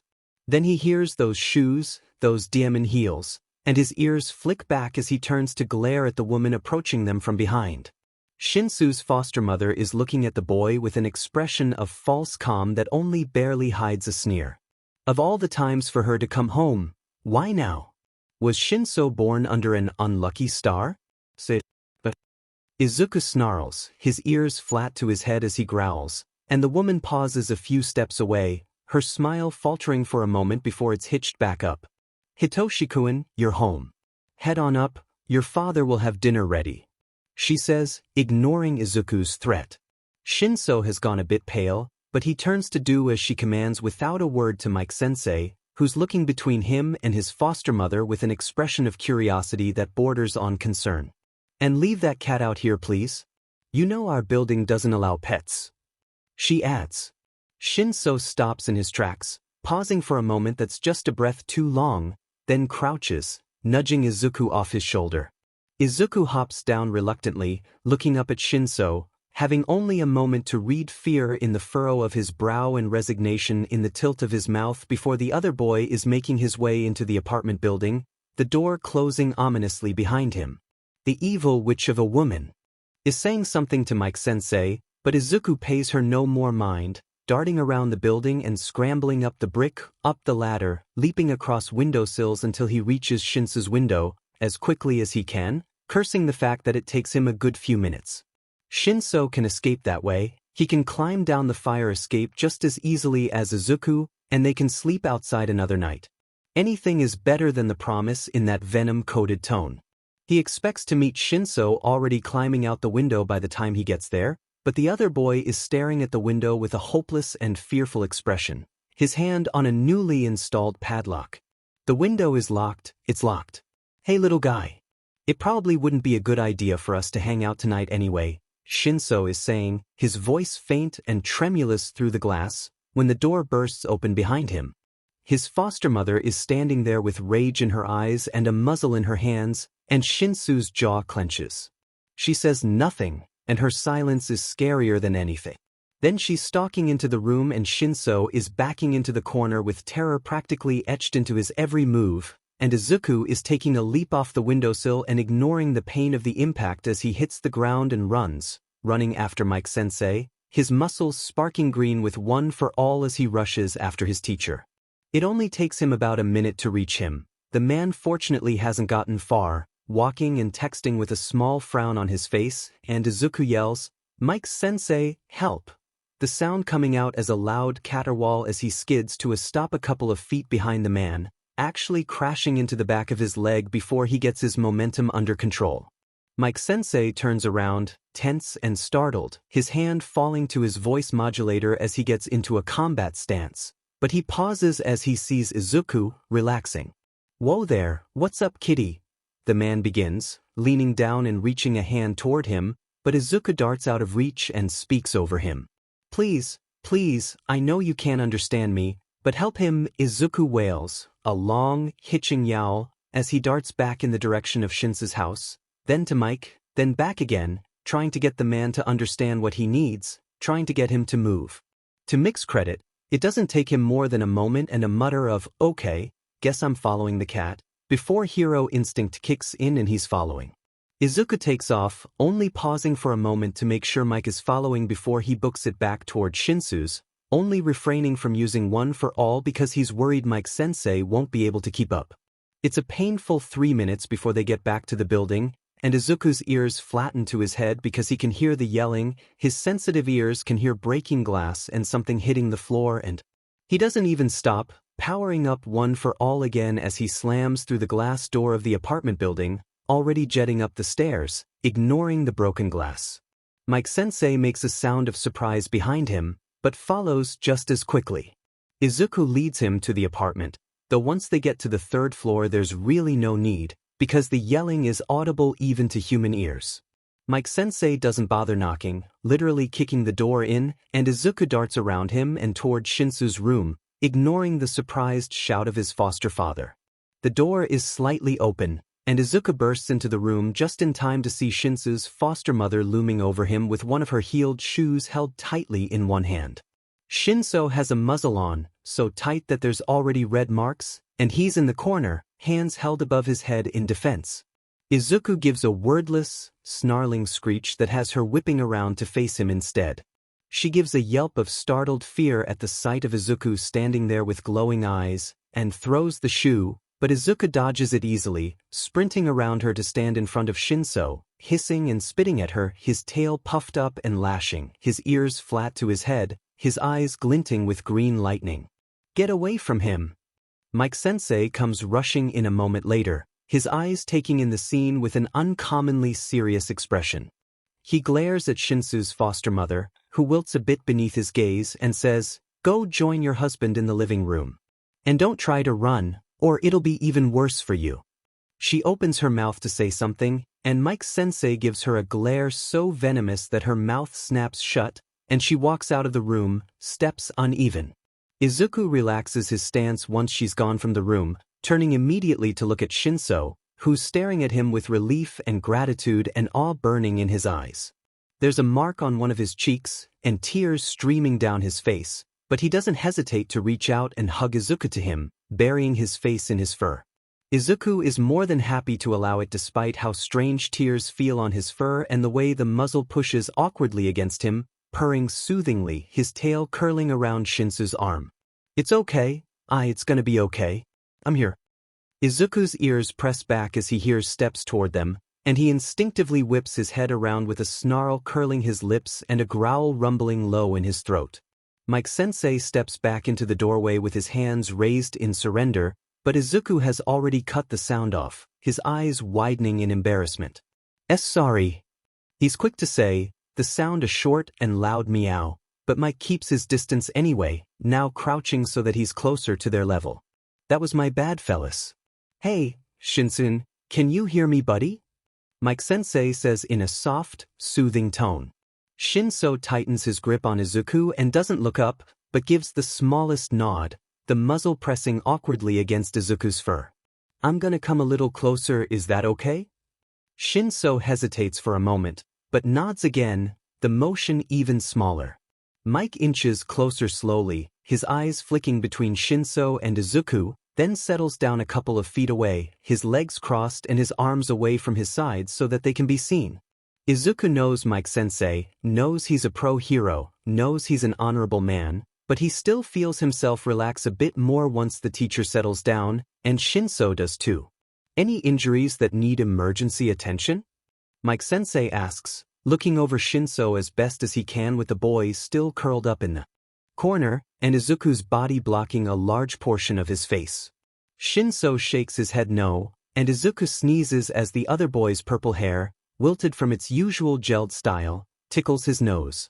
It makes Mike-sensei give them a bit of a tense smile. I'm sure that, Mike hesitates for a moment, then shakes himself and continues in a slightly more strained voice. I'm sure that muzzle is uncomfortable. Can you take it off yourself? Or do you need help? Nod yes if you need help, and shake no if you'd rather do it yourself.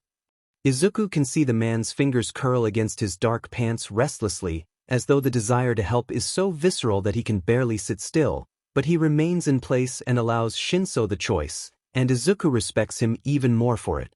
Shinso pauses for a long moment, a good half a minute, then slowly shakes his head no. Mike nods in acknowledgement, sending them a strained smile even though Shinso hasn't looked up at him yet, and says, all right, you got it, buddy. I'm gonna leave the room for a sec, no more than 5 minutes or so, okay? I'll be right back.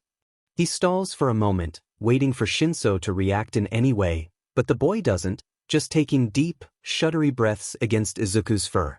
Mike awkwardly shuffles back a couple of feet, then, once he won't be towering directly over them, stands and moves toward the door. He keeps his hands held loosely away from his sides as he backs away from them, and while he pulls the door mostly shut on his way out, he doesn't shut it completely, leaving an obvious crack to show that they're not trapped. Izuku remains motionless for a long half a minute, eyes on the door and ears pricked toward it alertly. For a moment there are the low tones of Mike-sensei's voice, then the sound of steps and those dim in heels or one, rather, since the other is still on the floor where she threw it at him. Then the front door opening, remaining open for a moment, and shutting. Then nothing. He and Shinso are now the only ones in the apartment. Izuku relaxes a bit in Shinsu's grasp, turning his head and craning his neck to press his cheek against the other boy's forehead. It's okay, they're gone. He says, a soft meow as he brings one paw up to press against Shinsu's hair in the closest thing he can get to a soothing slide, just like his mother does for him. Shinso takes another shuddery breath, squeezing him tightly enough that he squeaks as air is pressed from his lungs, but he doesn't struggle at all, just giving a meaningless purr, comforting the other boy as best as he can in this form. Come on, Shinsu-kun, we can't stay like this forever. Mike-sensei's right, I can tell that muzzle hurts. You've got to get it off. He says, a low added to his purr for a moment before it sinks back into a quiet rumble. Shinso takes a few more tremulous breaths, then pulls away. Izuku is still held loosely in his arms as he uncurls from his protective ball, leaning back against the wall. He looks even more exhausted than usual, and his eyes are puffy from crying. There you go, baby steps, Shinsu-kun. Izuku says soothingly, the words coming out as a burbling meow. He reaches up with one paw to gently, more gentle than he's ever been in his life, pat at the muzzle. And now you've just got to get this off, and you'll be all set, okay? His whiskers are quivering with the desire to cry, and for once he's glad that he's in this cat form. There's no way he wouldn't be a blubbering mess right now if he were human. Shinso raises shaking hands and pushes them through his mess of indigo hair, and Izuku can see him fumbling with something on the back of his head. After a couple of minutes of effort, the mechanism comes free with a barely audible click. One of Shinsou's hands comes to drop down against Izuku's fur, fingers clenching in the strands, while the other comes to the muzzle on his face. He pulls slowly, his eyes squinted and watering, then the muzzle comes free, and he tosses it a few feet away, staring at it like it's a snake. Izuku looks at it for a moment, then he feels his chest rumble with a snarl that's so vicious it startles him. There's a clamp, made of something that glints cold and metallic in the light of the room, that appears as though it had been wrapped around his tongue, far enough back that Izuku's surprised he hadn't gagged. Shinso just pulls Izuku closer to his chest, throat clicking as he swallows dryly and licks his lips. There's red marks on his face from where the edges of the muzzle had dug into his cheekbones and the sides of his face, and on one ear where it had gotten caught beneath the strap. Izuku takes a deep breath as he tries to calm himself, commenting, "If I were human right now, I'd make her eat that muzzle." Shinso hums softly in acknowledgement, the first sound he's made since Izuku returned with Mike, and Izuku takes a few more deep breaths, knowing that Shinso needs to be comforted far more than he needs to rage about the injustice. It's about this time that Mike-sensei returns, his footsteps deliberately made loud enough to be audible to Shinsou's ears even from the doorway of the apartment, but not stomping either. A careful and practiced balance. He waits until he's made it to the doorway to speak, knocking lightly on the doorframe and poking his head into the room with a murmur of, "Hey bud, you doin' all right in here?" Izuku can see the moment Mike-sensei lays eyes on the muzzle, his expression twisting into something disgusted and angry before he forcibly smooths it out before Shinso can see. Shinso makes a soft, choked sound in the back of his throat, as though he'd tried to respond and hadn't quite managed it, and Mike-sensei's expression softens. "Talking'll probably be uncomfortable for a bit, don't worry about it too much for now. Let's stick to simple nods and shakes, huh?" Mike-sensei says, and after a long pause, Shinso nods, slowly looking up at their teacher. Good. Can you stand up for me, buddy? We should head out if that's all right." Mike-sensei continues, and Izuku only spots the tiny downward flick of Shinso's mouth because he's so close, but Shinso nods anyway and stands, a little off balance with Izuku in his arms. "You're doing great, Shinso-kun. Let's get out of here, all right?" Mike-sensei says, a sad little smile on his face as he pushes the door open and backs away, careful to make sure that Shinso has an escape route that keeps him out of arm's reach. Izuku can't help but wonder where Mike-sensei's experience comes from. He knows that all he'd want to do if he were human is hug Shinso until he felt better, but Mike-sensei seems to understand the situation far better. Shinso begins to walk woodenly toward the door, and Izuku is content to remain in his arms. But then he glances around the room and realizes that if they go, Shinsou'll be leaving all his stuff, and well.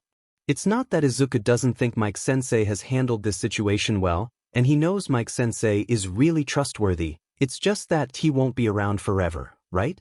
He'll be giving Shinso to the authorities, and Shinso would probably feel better if he had his things. His little bit of money, his spare uniform, his school supplies, his phone charger, etc. And out if need be. So Izuku wriggles in his arms and says, "Hey, wait. You should get your backpack at least. Shinso-kun? Shinso-kun." Shinso looks down at him, eyes a bit unfocused, then slowly leans down and releases him, and stands entirely still, just staring at him. Izuku blinks sympathetically up at him. Poor guy is clearly dissociating hard right now. But that's okay, Izuku can help him. He pads over to Shinsu's backpack, which is laying on the floor, slightly under the bed. "Take this," he says, and Shinso looks at it for a moment, then steps over and picks it up. "And this, don't forget your charger," Izuku says as he darts over to the plug in the wall and gently pulls it out with his teeth, bringing it to Shinso, who takes it with clumsy fingers. "You might want to get your laptop too. I couldn't grab it before and you probably don't want to leave it here," Izuku adds, looking at it consideringly as Shinso takes the charger from him. He hops neatly onto the desk, sits on the laptop, and reaches out one paw and pats at his seat a couple of times. Yes, this too. It's warm and feels like it's purring beneath him, and he finds himself instinctively purring in response. No wonder cats like sitting on laptops so much. Shinso is staring at him with a spark of amusement in his eyes when he looks up, and Mike-sensei is watching Izuku with surprise. "Wow, you've got yourself a smart little friend there, Shinso-kun." He'll probably get along well with our cats too, which is good. Maybe he and Nugget will bond over their shared quirkliness. Though, Nugget has a speed quirk, not an intelligence quirk, so I dunno. Mike-sensei trails off thoughtfully, even as Shinso steps over to stuff his laptop into his backpack, Izuku hopping down from the desk and looking up at Mike-sensei with a tilted head. Nugget? Your cats? Izuku wonders, and Mike-sensei grins down at him, leaning down to gently run a hand over his head, one that he finds himself arching into. You're a very cute cat. I seriously doubt Shoyuta will mind another, especially under the circumstances. Shinso finishes with his laptop, hiking his backpack up on one shoulder, and Mike-sensei smiles at him. Alright, come on little listeners, let's get to steppin'. I'll explain more on the way, if that's alright. Shinso nods vaguely, stepping over to Mike, and the man gives him a sympathetic smile. I can tell you're not in much of a headspace for discussion, so I'll keep it simple for now, alright? You're welcome to ask questions whenever you feel up to it, whether that's today or a week from now. Shinso gives a nod that's a bit firmer, eyes flicking up to meet Mike-sensei's for a moment before resting on Izuku again. Come on, Shinso-kun. Let's get out of here. Izuku says as he pads over to rub his flank along Shinsou's ankles comfortingly, then walk toward Mike-sensei again. Shinso makes a motion to reach for him just a moment too late, then hooks one thumb under his backpack strap, tucking his other hand in his jacket pocket, and haltingly follows after him. Mike-sensei gives him another sympathetic smile and begins walking, leading them out into the apartment, down the stairs, and back onto the street. Izuku keeps a keen eye out for Shinsou's foster parents, but neither of them appear, thankfully. Mike-sensei turns to head back in the direction they'd come from about half an hour ago, and Izuku lightly bumps Shinsou's ankle with one shoulder to keep him going the right way. So, just to get it out of the way, you'll never have to live with those people again. Mike-sensei begins, his voice kept quite respectably low. We can speak more about what's happening with them later, if you want to know for closure or anything, but it's not very important at the moment. Just know that they'll never foster anyone again, and likely won't be seen the outside of a jail cell for a while. Izuku glances up at Shinso just as the other boy nods in acknowledgement. Mike-sensei is unoffended by his silence, and continues speaking. At the moment, we're headed to my place, which isn't too far from here by train. Or, well, mine and Shuta's place. I'm not sure if he mentioned to you that we're married? Mike-sensei trails off and glances over his shoulder at Shinso, who nods again. Izuku makes an amused sound in the back of his throat, knowing that the 1A betting pool would have a field day with this information. Too bad he can't exactly share it at the moment. He shakes his head immediately, pushing the thought away. He needs to focus on Shinso right now, not himself. So yeah, Shoyuta and I have a spare bedroom that you're welcome to for as long as you'd like. Both he and I have various certifications that allow us to foster students of UA if the need arises, and you wouldn't in any way be unwelcome, but if it's something you find you're uncomfortable with, we can work out something different. Mike-sensei pauses, then is quick to reassure him, you don't have to decide now. I know it's a big decision and today has been extremely stressful. I just wanted you to know ahead of time. Also, your little friend here is welcome as well. Shinso stares at the back of Mike-sensei's head for an awkwardly long time, clearly trying to think, and Izuku bumps himself lightly against the other boy's calf to get him to slowly look down. Everything'll be alright, Shinso-kun. Leave the thinking for later, any? Izuku requests in a chirpy little meow. Shinso stares down at him for a couple more steps, then stops walking, reaches down and picks him up, and continues on. Not exactly what he wanted, but he's completely alright with it, squirming a little to settle more comfortably in Shinsou's arms. His ears perk up as Mike-sensei's phone begins to ring in his pocket, the ringtone some old pop song from about 20 years ago, and Mike-sensei turns his head. Slightly to say, sorry listeners, gotta get this. It's the old grumpy cat. He fishes around in his pocket to grab his phone, and picks up with a cheerful cry of, Shoyuta, babe. Mike-sensei calls Aizawa-sensei an old grumpy cat? But it's very fitting. Mike-sensei begins to chatter on about something to do with bedsheet colors and take-out places, and Izuku takes this moment to crane his neck and look up at Shinso, who's looking at their loud teacher with a sense of vague curiosity. He reaches up to pat the boy lightly on the cheek, avoiding the remaining red marks from the mask, and says, "I'm so glad that I got there in time. I was so worried, Shinso-kun." Shinso slowly reaches up to gently grab his paw between two fingers, and Izuku allows it with an eye roll, or rather, with a small flick of the tip of his tail. This whole not being able to communicate thing is beyond getting old. They're greeted at the door of the Aizawa household by an Aizawa-sensei who looks more exhausted than Izuku's ever seen him, and yet somehow softer and more attentive too. Even as he steps back from the door to allow them to enter, he's scanning Shinso for injuries, his eyes lingering for a moment on the red lines from the mask that have yet to fade, then flitting to the cat in his arms, before finally landing on his face and softening just a bit more with an unvoiced sadness that scores deep frown lines around his mouth. "Good to see you, kid," Aizawa says in a voice that's a little softer than his usual. "Kick your shoes off, then you can sit down at the table so we can get some food in you, or I can lead you to your room. Your choice." Izuku feels a lot like he's intruding. I mean, it's not like he's Sensei's mentee, or even one of Sensei's favorites, and this situation is about Shinso, not him. He should go, he shouldn't be here, taking advantage of Sensei's hospitality. He doesn't have the right to see Aizawa-sensei like this, his hair pulled into a loose and messy bun at the nape of his neck, wearing comfortable sweats and without his capture weapon. In fact, he wasn't even entirely sure before now that his sensei had a neck under that thing. Is he even allowed to know that? His already derailed train of thought is cut off when Shinso leans down to untie his shoes, dropping Izuku, perhaps unintentionally, at the same time. Izuku is unoffended, and lands easily on his feet, sitting and wrapping his tail neatly around himself as he looks around. For a moment he'd forgotten what he is. It's not like he can just up and leave like this, even if he felt comfortable abandoning Shinso, which he most certainly doesn't. He squints his eyes, mind feeling a little fuzzy for a moment before he shakes it off in favor of looking the room over.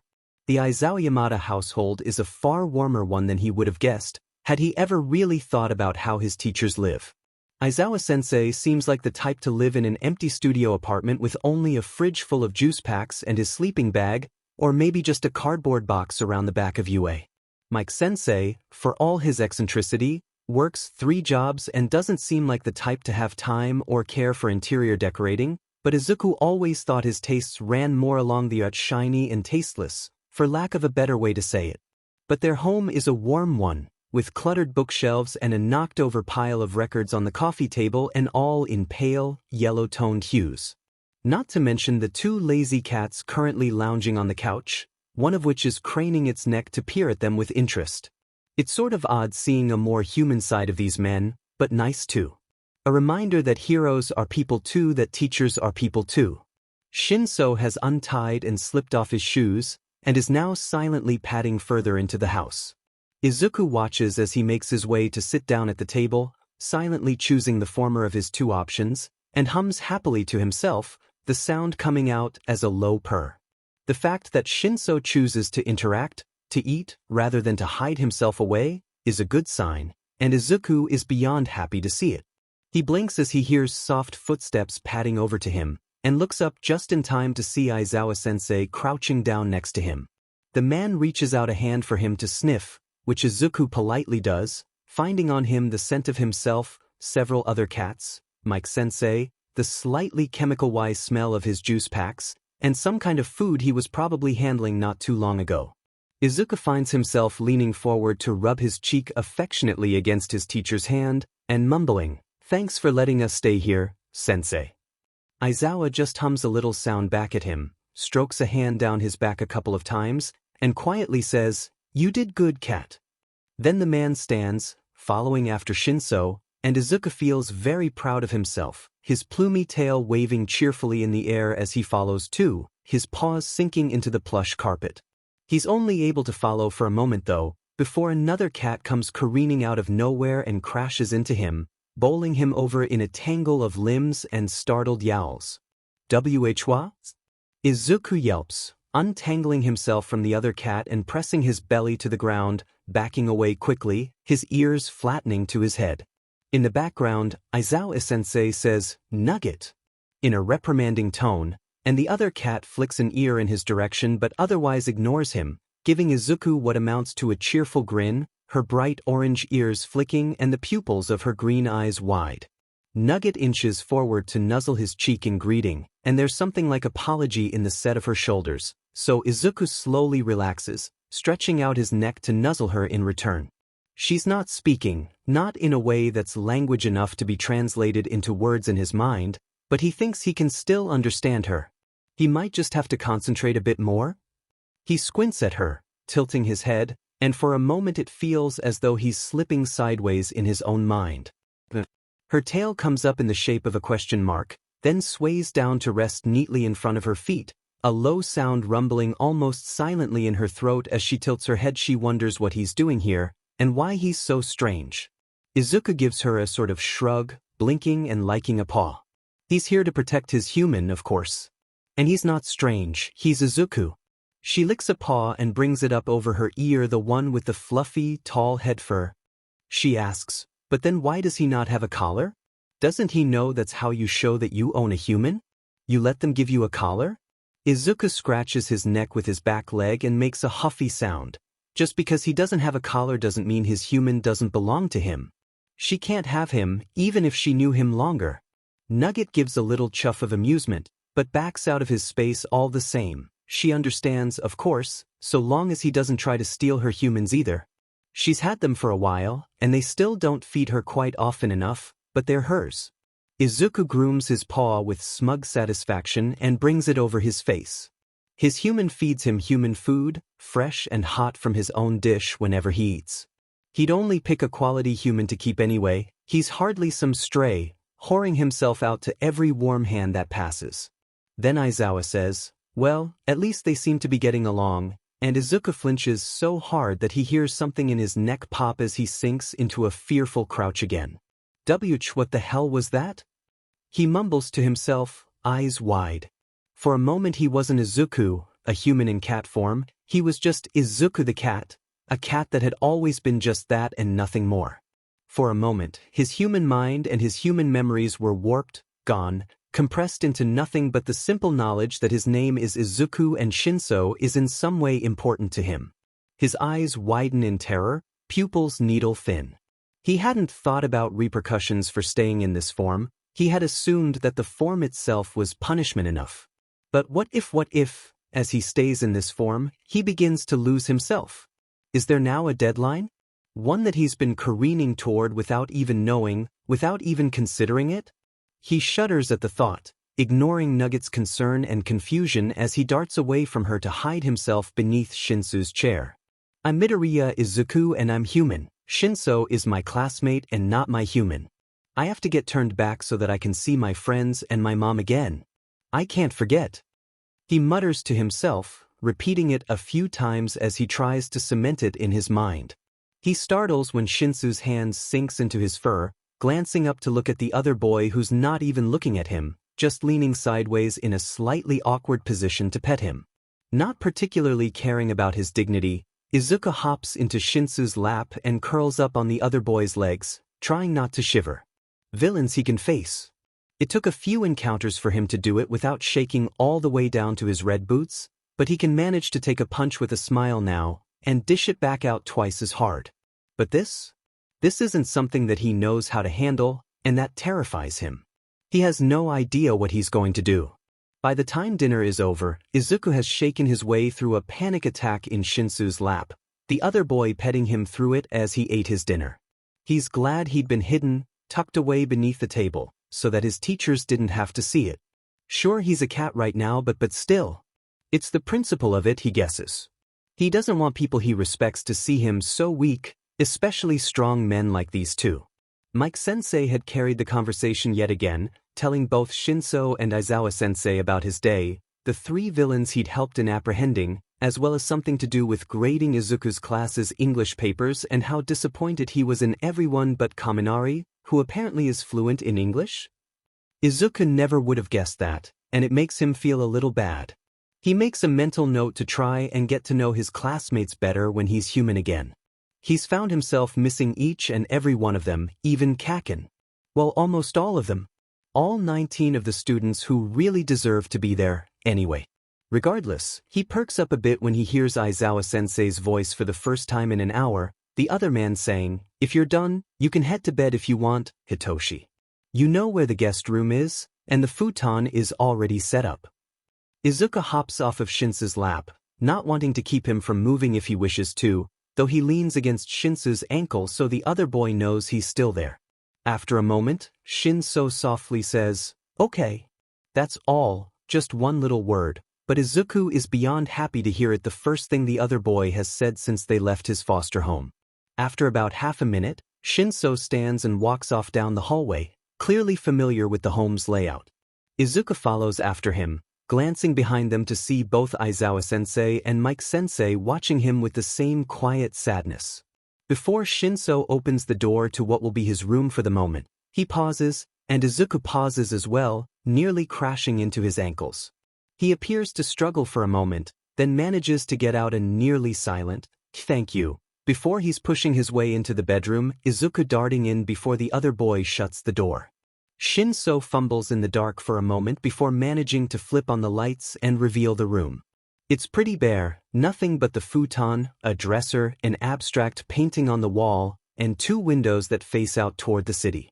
While Izuku is padding forward to sniff at the futon, sneezing when he finds the sheets freshly laundered and smelling strongly of detergent, Shinso takes a couple long steps forward and unlatches, then cracks open both of the windows with a sigh of relief. "No locks," he mutters under his breath, and Izuku grumbles, "I'm literally going to snap your foster parents' necks. I could do it, you know, just..." He snaps his teeth together threateningly. Then he blinks in surprise at himself. Ida would be disappointed. Those are pretty unheroic thoughts. Shinso pushes one of the windows open further, far enough for him to sit on the sill, leaning back against the window frame and closing his eyes. Izuku walks over to put his front paws up on the wall, craning his neck so that he can see out. He only squirms a little when Shinso picks him up, curling him close to his chest. "This has been a lot for one day, huh?" Shinso murmurs, his voice a low, raspy whisper as he gazes out at the city, and Izuku huffs sympathetically in agreement, craning his neck to press his nose against Shinso's neck. Despite the fact that he's glad the other boy can speak, with his voice sounding like that, Izuku isn't sure he should. "Not all bad though. At least I'm away from her." Shinso runs a hand beneath Izuku's chin, and he finds himself tilting into it, his eyes nearly crossed with pleasure as Shinso scratches along his jaw. "I never really thought I'd be able to escape it all. I mean, I still haven't, this is just a temporary thing, but..." Shinso shifts, and the movement of his body has Izuku rising and falling for just a moment. He assumes it was a shrug. "I know this is going to be better, it has to be, but... what are the new rules here? I'm used to being with sensei at school, but now I'm in his space. What do I need to be careful of? Should I not talk here too? What if they resent me for barging in?" Shinso trails off, and Izuku reaches up to pat at the side of his face to get his attention, unsurprised when his paw is lightly grasped between 2 fingers. Aizawa-sensei and Mike-sensei would never be like that. He pauses for a moment because he was going to say, "they're heroes," but a certain flame hero ensures that that's no guarantee of compassion or human decency. They're too kind for that kind of thing. He eventually decides, and he internally blushes a little as Shinso silently leans down to kiss the top of his head, his tail lashing with embarrassment as he squirms in the other boy's grasp. All right, hold on," Shinso says, amusement clear in his tone as he leans down to set Izuku gently on the floor. Shinso kneels beside him, absent-mindedly petting him as he continues to look out the window, propping his head up on one hand, his elbow resting on the sill. "Too bad I had to leave my plant." Shinso mutters with a sigh, "Midoriya's nice, but I don't think he'd get me another. Plus, then I'd have to explain where the first one went." Izuku jolts a little when Shinso says his name, somehow startled by it. I mean, he's right here, and he'd kind of forgotten that Shinso doesn't know that. Regardless, he presses closer to the other boy, leaning his flank against him as he stares out the window too. "I'd hardly mind, Shinso-kun. I'll get you all the plants you want. You want more lavender? I'll get you lavender, and why stop there, huh? There's plenty of purple-themed plants to match you." violets and pansies and crocuses, and he trails off as he looks up to see Shinsou's eyes closed, his breathing already beginning to steady out. A wave of affection washes over him, strong enough that he almost reels with it, and he stretches up to pat Shinsou's face gently. "You can't sleep here, Shinso-kun. There's a perfectly good futon right there, go sleep on that," he says as the other boy's eyes open to peer sleepily down at him. Shinso yawns, scrubs a hand roughly through his hair, then pulls the windows mostly closed, leaving just a crack for fresh air. Then he sighs and crawls over to flop heavily onto the futon, his eyes already closed again.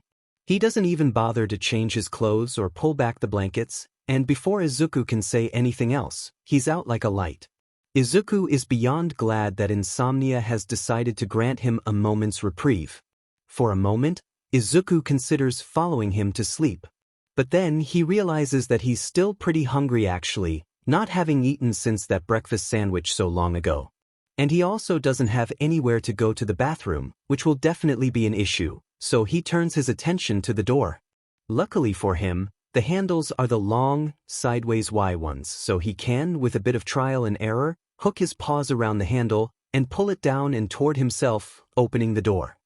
He makes a chirpy little sound of triumph, pleased with himself as he squeezes through the opening.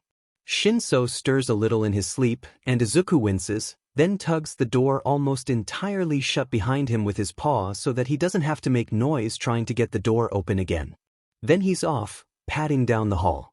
He wonders if he can manage to open the fridge on his own, or if there's even food in there that he can pull out himself without making a mess. He really doesn't want to eat cat food if he can help it, and Aizawa-sensei doesn't seem like the type to spoil a cat with human food.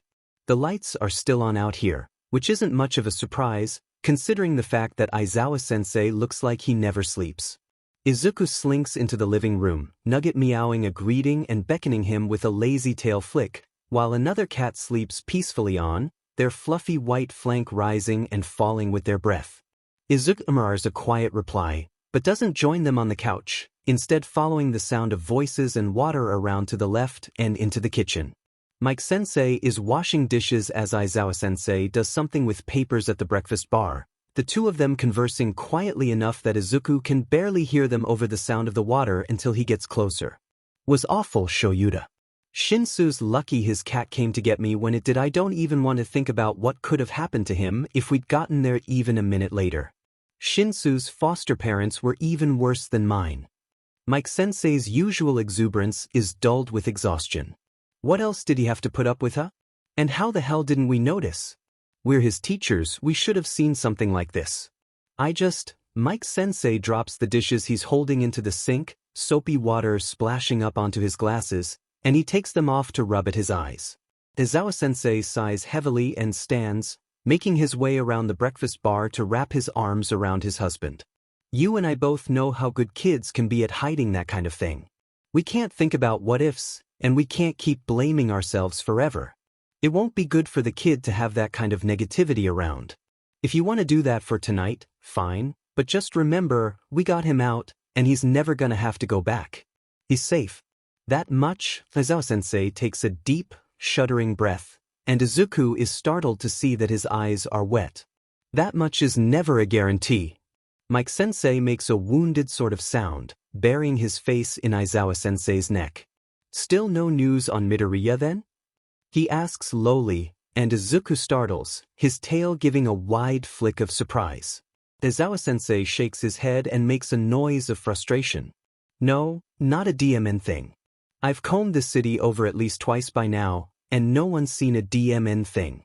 I didn't think the League would dare to move so soon after Kamino, but they haven't even stepped forward to claim this. I don't even have anywhere to start," the man says, and Izuku can see his hands trembling where they rest on Mike-sensei's back. God, it's so strange to see the two of them like this. Like real people, instead of the images they portray as both teachers and heroes. Izuku can't stand to see them like this, especially when it's partially his fault, the guilt eating at him as Aizawa and Mike stand together for a few moments more, then pull away from each other, Mike returning to doing the dishes as Aizawa turns to walk back around the breakfast bar. The tired man stops short, and Izuku realizes that he's standing stock still in the middle of the kitchen's doorway, frozen with guilt. He skitters to the side, quickly moving out of the man's way. It's the least he can do. Aizawa-sensei's expression softens though, and instead of exiting the kitchen, he crouches again. "Hey there, cat. You didn't get anything to eat, did you? Must be hungry," he says, and Izuku pads forward a few slow steps to reach him, rubbing his cheek hesitantly against his sensei's leg. "I'm really sorry that I'm missing right now," he says nonsensically. It's not like it's really his fault, but guilt isn't really rational, is it? Aizawa-sensei nods solemnly in response to his meow, and says, "Yes, Seymour." He slowly wraps his hands around Izuku's body and lifts him a little, waiting to see if he'll protest. When he doesn't, Aizawa-sensei lifts him higher and sets him on the breakfast bar, and Izuku sits neatly, wrapping his tail around himself. "Shoyuta," Mike-sensei says, shooting the other man a glare over his shoulder. "Don't put him up there, he'll think that he's allowed to be up there all the time." Aizawa-sensei shrugs as he pads over to the fridge and sticks his head in, his voice coming out a bit muffled as he replies, "I've told you before, it's not like we can stop them from hopping up there when we're gone." "It's fine," Mike-sensei huffs, though it seems more like both of them are just going through the motions. They're bickering absent-minded and, well, not quite rehearsed, but very familiar. A conversation they've had again and again. Izuku tunes them out as he peers over the edge of the breakfast bar at Nugget, who has wandered over to stare blinks slowly up at him. Her pink nostrils flare for a moment, and she appears to be considering joining him on the breakfast bar, but then she appears to lose interest and sashays away down the hall. He wonders if that's where the litter boxes are, and shudders at the thought of having to use one. He's sure he can manage to use the toilet as a cat, right? It may take a bit of effort, but he's not using a litter box, especially not one that other cats have used. He wrinkles his nose as an open can is placed in front of him, leaning forward to sniff it a little before rearing back with an open-mouthed expression of disgust. "Bleg, it looks like vomit. And it smells sort of chemical-y under the scent of bland meat. This is the kind of stuff they feed animals? No wonder they try so hard to eat from their owners' plates." Aizawa is watching him with amusement, and he pushes the can back toward the man. "No thank you, I'd like some actual food please," he says, even knowing that Aizawa isn't going to be giving him anything else. Aizawa pushes the can back toward him with a finger, one brow raised.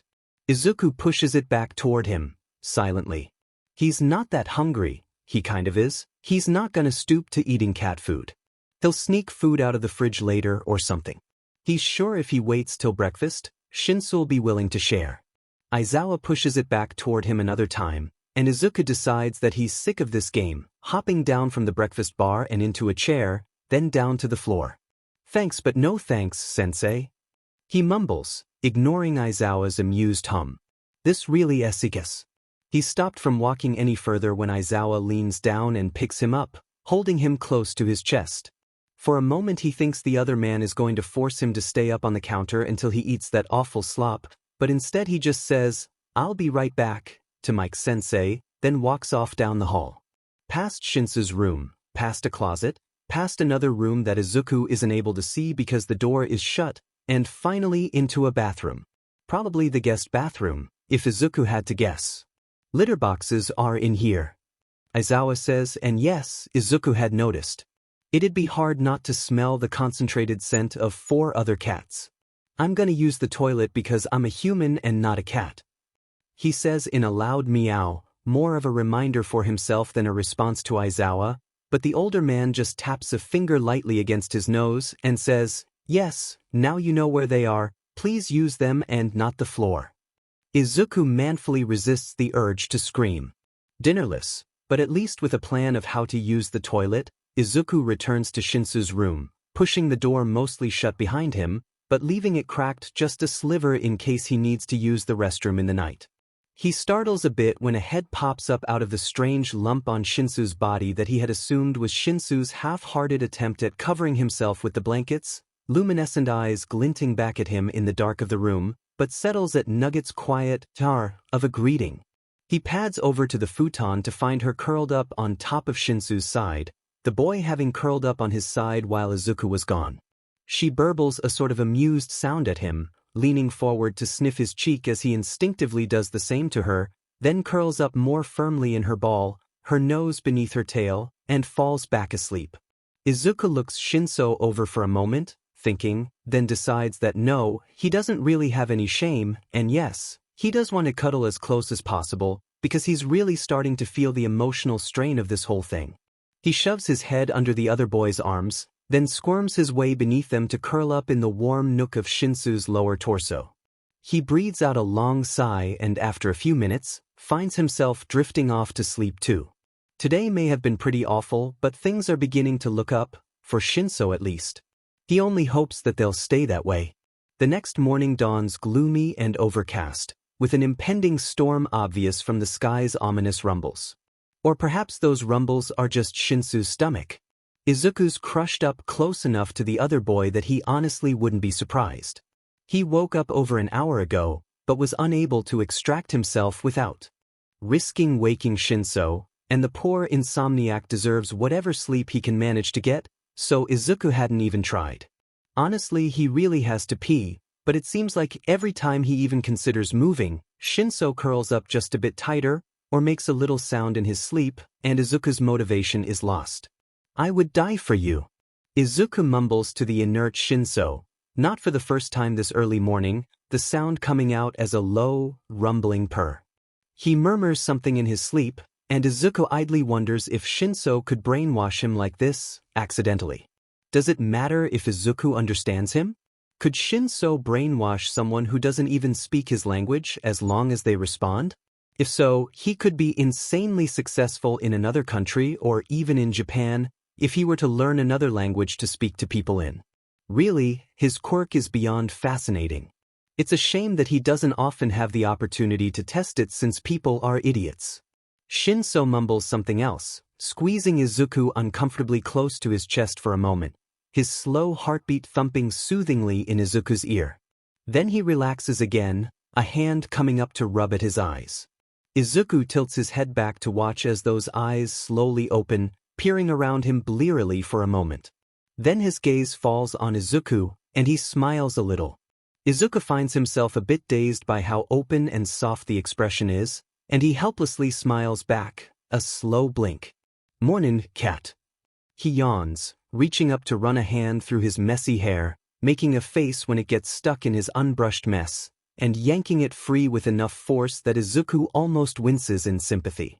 "Were you there all night?" Izuku purrs louder, rolling on his back and stretching in Shinso's arms, and the other boy pulls back a bit to allow him to do so, reaching out to slide his fingers against his paw pads. "You wouldn't let me go." He defends lazily, bringing one paw up to scratch behind his ear. "This is pretty weird, isn't it? Sharing space with Shinso like this. It's not taking advantage of Shinso's kindness, is it? Finding comfort in contact, in the situation Izuku is in, isn't too unreasonable, is it? He hopes not. Trying to push away the uncomfortable line of thought, he adds with a chirpy little burble, "I hope you slept well." Cautiously, with the manner of one who knows well that even the most affectionate cat may get startled by sudden motion, Shinso leans forward and down to bury his face against Izuku's stomach with a tired groan. Izuku doesn't mind, unable to help it as his purr swells with affection. "I am not looking forward to today. Ugh." Shinso mumbles against his fur, and Izuku gives a sympathetic, meaningless murmur in reply. At least it's still early, only barely daylight, so maybe Shinso'll have some time to steel himself before the inevitable conversation. Izuku doesn't bother to say this though, just keeping a low purr rumbling through his chest to hopefully provide some comfort. Shinso keeps his face against Izuku's stomach for a moment longer, then pulls back, his nose wrinkling a bit with disgust. "You smell," he says plainly, reaching out to gently slide Izuku's cheeks, smoothing his whiskers. Izuku's ears flatten with embarrassment, and he pushes Shinso's fingers away, sitting up. "Shut up. I'm not gonna lick myself clean, that's gross. What am I supposed to do?" He protests in a loud "mo-wow" that has Shinso shushing him. "Hush, you'll wake up Aizawa-sensei. He's a really light sleeper." Shinso scolds lightly, reaching out to run his fingers along the top of Izuku's head. Izuku can't help but push up against them affectionately, despite his lingering embarrassment. Does he really smell? He turns to press his nose against his own flank and immediately recoils. Holy shit! Did he roll in something? Did something die on him? Why does he smell so bad? Told you so, Shinso says, and Izuku resists the urge to swat at him. Alright, time to get up. Take a PSS. Take a shower. Steal some of Sensei's coffee, maybe? Shinso says, more to himself than to Izuku. Izuku couldn't agree more, actually, now that he's been reminded that he really has to pee. Shinso stands from the futon, reaching his arms high above his head in a stretch and, when that apparently isn't enough, smoothly falling backward into a bridge. Izuku hears a worrying crack, but Shinso just makes a pleased sound, raising one leg in the air and twisting a bit to get the maximum relief out of it. Then he pulls himself back upright, and Izuku is genuinely impressed with the amount of core strength that takes, and how easily Shinso does it. The other boy grabs his phone, frowns when he realizes it's still dead, then takes a couple of extra minutes to rummage around in his bag for his charger while Izuku patiently waits. Soon the two of them are making their way silently down the dark hallway to the bathroom, Izuku able to do so by virtue of being a cat, and Shinso appearing to have a similar level of proficiency with being quiet, which is quite the skill considering he's got a good 5 feet and at least 160 pounds on Izuku right now. How does he do it? Izuku knows that he's hardly the quietest person usually, grades falling firmly in the lower middle of the pack during Aizawa-sensei's various stealth-related assignments, and that if he had Shinsu's long, gangly limbs he'd struggle even more. Shinsu-kun is so cool. He mumbles to himself, only to get shushed as Shinso grabs a couple of towels out of the linen closet just before the bathroom. So rude. Izuku slips into the bathroom before Shinso can shut the door in his face, and the other boy rolls his eyes at him, but doesn't shoo him out, which Izuku is glad for. He doesn't bother to turn on the lights, apparently familiar enough with this room of the house that he can navigate it in the low light of early morning, and even manage to plug his phone in. Izuku, currently able to see quite well in lesser lighting, is impressed at least until Shinso stubs his toe against the toilet and quietly swears up a storm. He politely allows Shinso to use the bathroom first, shoving his face into the corner and holding his paws over his ears to give the other boy some semblance of privacy, and when he's done, carefully hopping up onto the toilet seat to do his business too as Shinso washes his hands. It's a little challenging and he almost falls in, but he doesn't, so it's fine. For some reason, he didn't predict the other boy's reaction to finding out his cat companion pees in a toilet, probably because he's kind of an idiot sometimes, but also maybe because it's early. And he didn't realize Shinso could see well enough in the dark to spot him, but maybe he can just hear it? Embarrassing. Holy shit, what the F dash? Shinso says, quiet even in his incredulousness, blindly reaching out to pat at the area above the toilet. Izuku wishes he wouldn't. It makes this so much more embarrassing than it already would be. He flattens his ears to his head and ducks his head from beneath Shinsu's searching hand with a reprimand of, "Stop it, this is weird enough without you trying to touch me while I'm peeing." That comes out as a faint hiss, which has Shinso drawing his hand back quickly. Izuku only feels a little bad. "Sorry, didn't mean to get you wet. So you were a house cat before, huh? Maybe I actually should put up missing posters." Izuku finishes his business while Shinso blindly washes his hands and considers this, the boy's face scrunched up with a mixture of reluctance and distaste.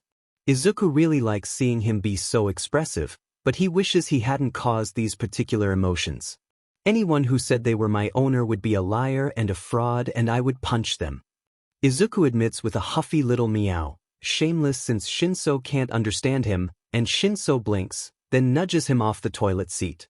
"I guess you're right," he says as he closes the lid and flushes the toilet. "If you were missing, someone would definitely put up lost cat posters. No need for me to do all the work for them." He agrees with a smirk. Shinsu's such a little sheet, honestly, but so long as Izuku doesn't have his picture hung up on street corners, he supposes he can forgive it. Shinso shakes himself, then says, "All right, I'm gonna turn on the shower. Try not to get too spooked, all right? I'll let you out if you do, but I don't want to wake Aizawa-sensei with the sound of the water."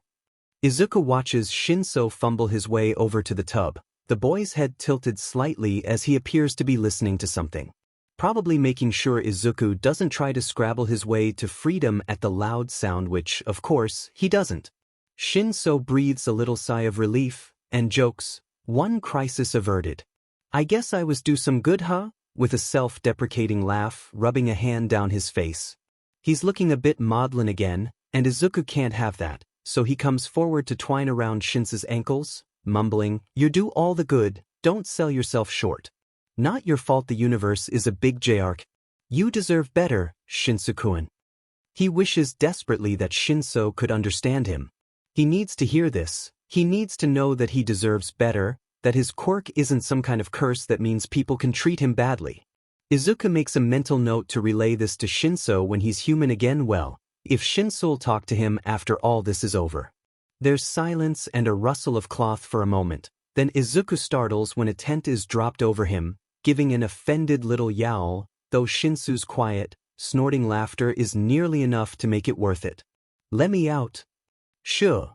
The other boy scolds through laughter as Izuku manages to fumble his way out of the faintly lavender-smelling cloth, and he turns around to protest, loudly even, but practically chokes on his own tongue and immediately whips around, keeping his back to Shinso. That was Shinso's shirt. Shinso's getting undressed, because that's what you do when you're gonna take a shower. You'd hardly be able to do it in clothes, that'd be ridiculous. But Izuku wishes he'd thought this through better, because now Shinso's gonna be naked and this is such an enormous breach of privacy. Izuku is an absolutely terrible human being and he should be ashamed. He hears more cloth shifting, hears the shower curtain open and close, and then hears Shinso's quiet, relieved groan over the sound of the water. God, this is so awkward. If Shinso starts jerking off, Izuku will actually combust. He'll cease to exist. His soul will leave his body at the speed of light and ascend into the ether where it belongs, and he will escape this mortal coil. Luckily for his continued life, Shinso doesn't seem to be doing anything scandalous, but now the thought is there, and Izuku really wishes it would go away. "Where's the FING shampoo?" Shinso mumbles, and Izuku can see its outline from here, between the inner and outer shower curtains, but he's not gonna help. Oh no, wait, that's conditioner. Shinso's got this. Where is it? Surely he can manage it on his own. I should have turned on lights. He's not stupid, there's not that many places it can be. I guess I can just use soap. Izuku sighs gustily, resigned to life's suffering, and pads over to the shower. "You're the dumbest smart person I know," he says, a bit loud so Shinso can hear him over the running water, and Shinso pokes his head around the edge of the shower curtain, holding one finger in front of his mouth. Behind him, the faint light of early morning is shining through the window in the shower, draping him in pale yellow. All Izuku can see is his face, but he knows that if he were human right now he'd be blushing furiously in lieu of that. His fur bristles a bit as he looks away. "Sure. It's right there." "Essex. It's right in front of you and to the left, Shinsuken, please." "Look, I'm going as fast as I can. I know you're hungry, but a guy has needs, alright? Gimme like 10 minutes, tops." Shinso retracts his head into the shower, and Izuku resists the urge to yell. He takes a deep breath. He takes another. Then he takes a few steps closer and gracefully leaps onto the tub's rim, twining between the shower curtains. "Shinso-kun, it's here," he says. "Cat, get out of there, you'll get wet." Shinso replies. Izuku takes another deep breath. "I'm gonna lose my mind." He warns, "Get the shampoo, Shinso-kun. Regular soap won't wash out your hair gel. Your hair'll be crunchy. Get the shampoo, Shinso-kun." "Alright, fine, stay there then, but don't say I didn't warn you." "You know what, fine." Shinso can wash his hair with soap, whatever. Izuku doesn't even care anymore. He gives up. This man is unhelpable. Unsalvageable. He deserves gross, crunchy gel hair. And of course, as he turns to hop down from the side of the tub, planning to curl up in the sink and wait for Shinso to be done, he slips. He knocks the shampoo into the tub, which he probably should have just done in the first place in hindsight, and he goes sliding in right after it, unable to gain purchase on the tub's slippery surface. Shinso dodges out of the way with the panic of a man who has experienced a cat in a tub before, keeping his feet as far from Izuku as possible and practically climbing the walls, But Izuku just sighs and looks down at his own feet grumpily. I probably should have expected this, considering the way my life has been going recently. Izuku says with an unhappy little His habitual optimism is taking a hit, if he's being honest. Also now he's in the shower with a wet, naked Shinso, and he kind of wants to scream. Well, that's not the reaction I expected. Did your past owners train you to be all right with baths? Shinso mutters. Izuku's still carefully avoiding looking at him so he can't know for sure, but judging by the position of the feet now in his vision, Shinso has crouched down in front of him. His mind is screaming with the single thought of, don't look at his D-, don't look at his D-. Is that why you smell? Because you don't know how to groom yourself. He wonders, carefully reaching out to touch the top of Izuku's head. Izuku huffs, ignoring his own internal screeching, and says, while I understand the mechanics, I'm not liking myself clean, Shinso-kun. I'm a human, not a cat, and no one can make me. Shinso hums, rubbing a hand more firmly along his back, then exclaims, ah, the shampoo. I was wondering where that was. Beyond exasperated and already at his emotional limit for this particular hour, Izuku says flatly, good job, Shinso-kun. I was really rooting for you. Despite the discomfort of water soaking into his fur, Izuku can't help but be a little relieved at the feeling. If he's lucky, maybe he can get properly clean now, so he stops smelling like something died on his fur. And if he's unlucky, he'll smell like something died on his fur, and like a wet cat. Fantastic. Shinso hums, picking up the shampoo and apparently reading the label as he says a moment later, well, it looks like this is pet-friendly stuff, I think. I'm not surprised that Sensei would have shampoo cats can use too. Honestly, neither is Izuku. It seems pretty in character for what he knows of Aizawa Sensei. Alright, I'm gonna shampoo me first, then do conditioner, and then we'll wash you while that's doing whatever conditioner does. Please don't suddenly decide to freak out. Shinso says, running a hand lightly over Izuku's back as he stands. Izuku is obviously fine with that, and is quite content to crouch in the tub with his eyes closed to protect Shinso's privacy, both enjoying and hating the feeling of water raining down on him. Only minutes later, Shinso is sitting down cross-legged in the tub and carefully pulling Izuku into his lap, cradling him between muscular thighs. Alright, let's do this then. Please don't bite me, Stinky. Just for that, Izuku kind of wants to. But he doesn't, because that would be very impolite, and probably reduce the chances of him getting a proper bath to zero. Also, it would be difficult to bite anyone when Izuku's main goal at the moment is to remain entirely motionless and pretend that he doesn't actually exist in this moment. Maybe he'll trick himself into ascending. Maybe he'll just cease to be.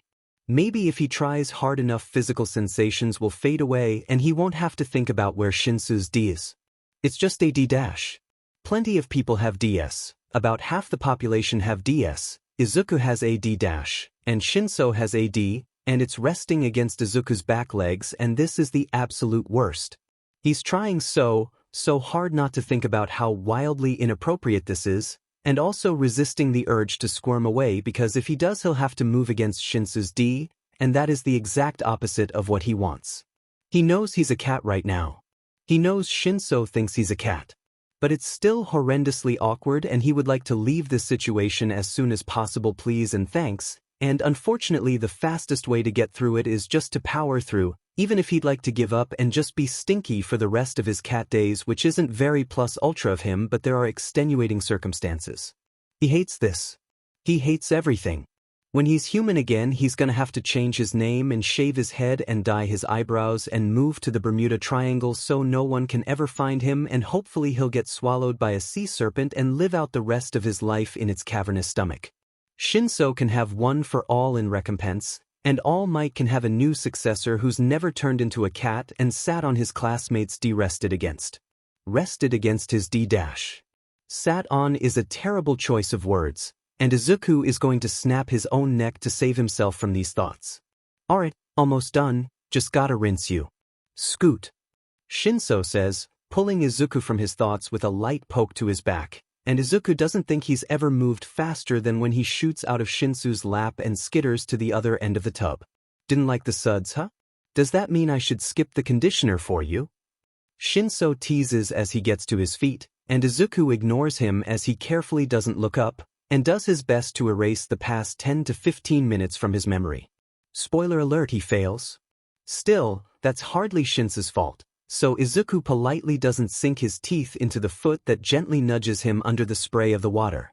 Shinso carefully rinses the soap out of his fur, especially careful around his eyes, then picks him up and deposits his wet, squeaky clean butt into the sink. Stay right there, I've just gotta rinse my hair real quick and we're all done. Shinso says, already retreating behind the shower curtain again. Izuku doesn't like the cold, clammy feeling of his fur clinging wetly to his skin as he slips around in the sink, and he gives a little meow of disgust that comes out sounding far more pitiful than he feels, and probably contributes to Shinso rocketing out of the shower only half a minute later with his hair all mussed up from a quick but thorough scrubbing.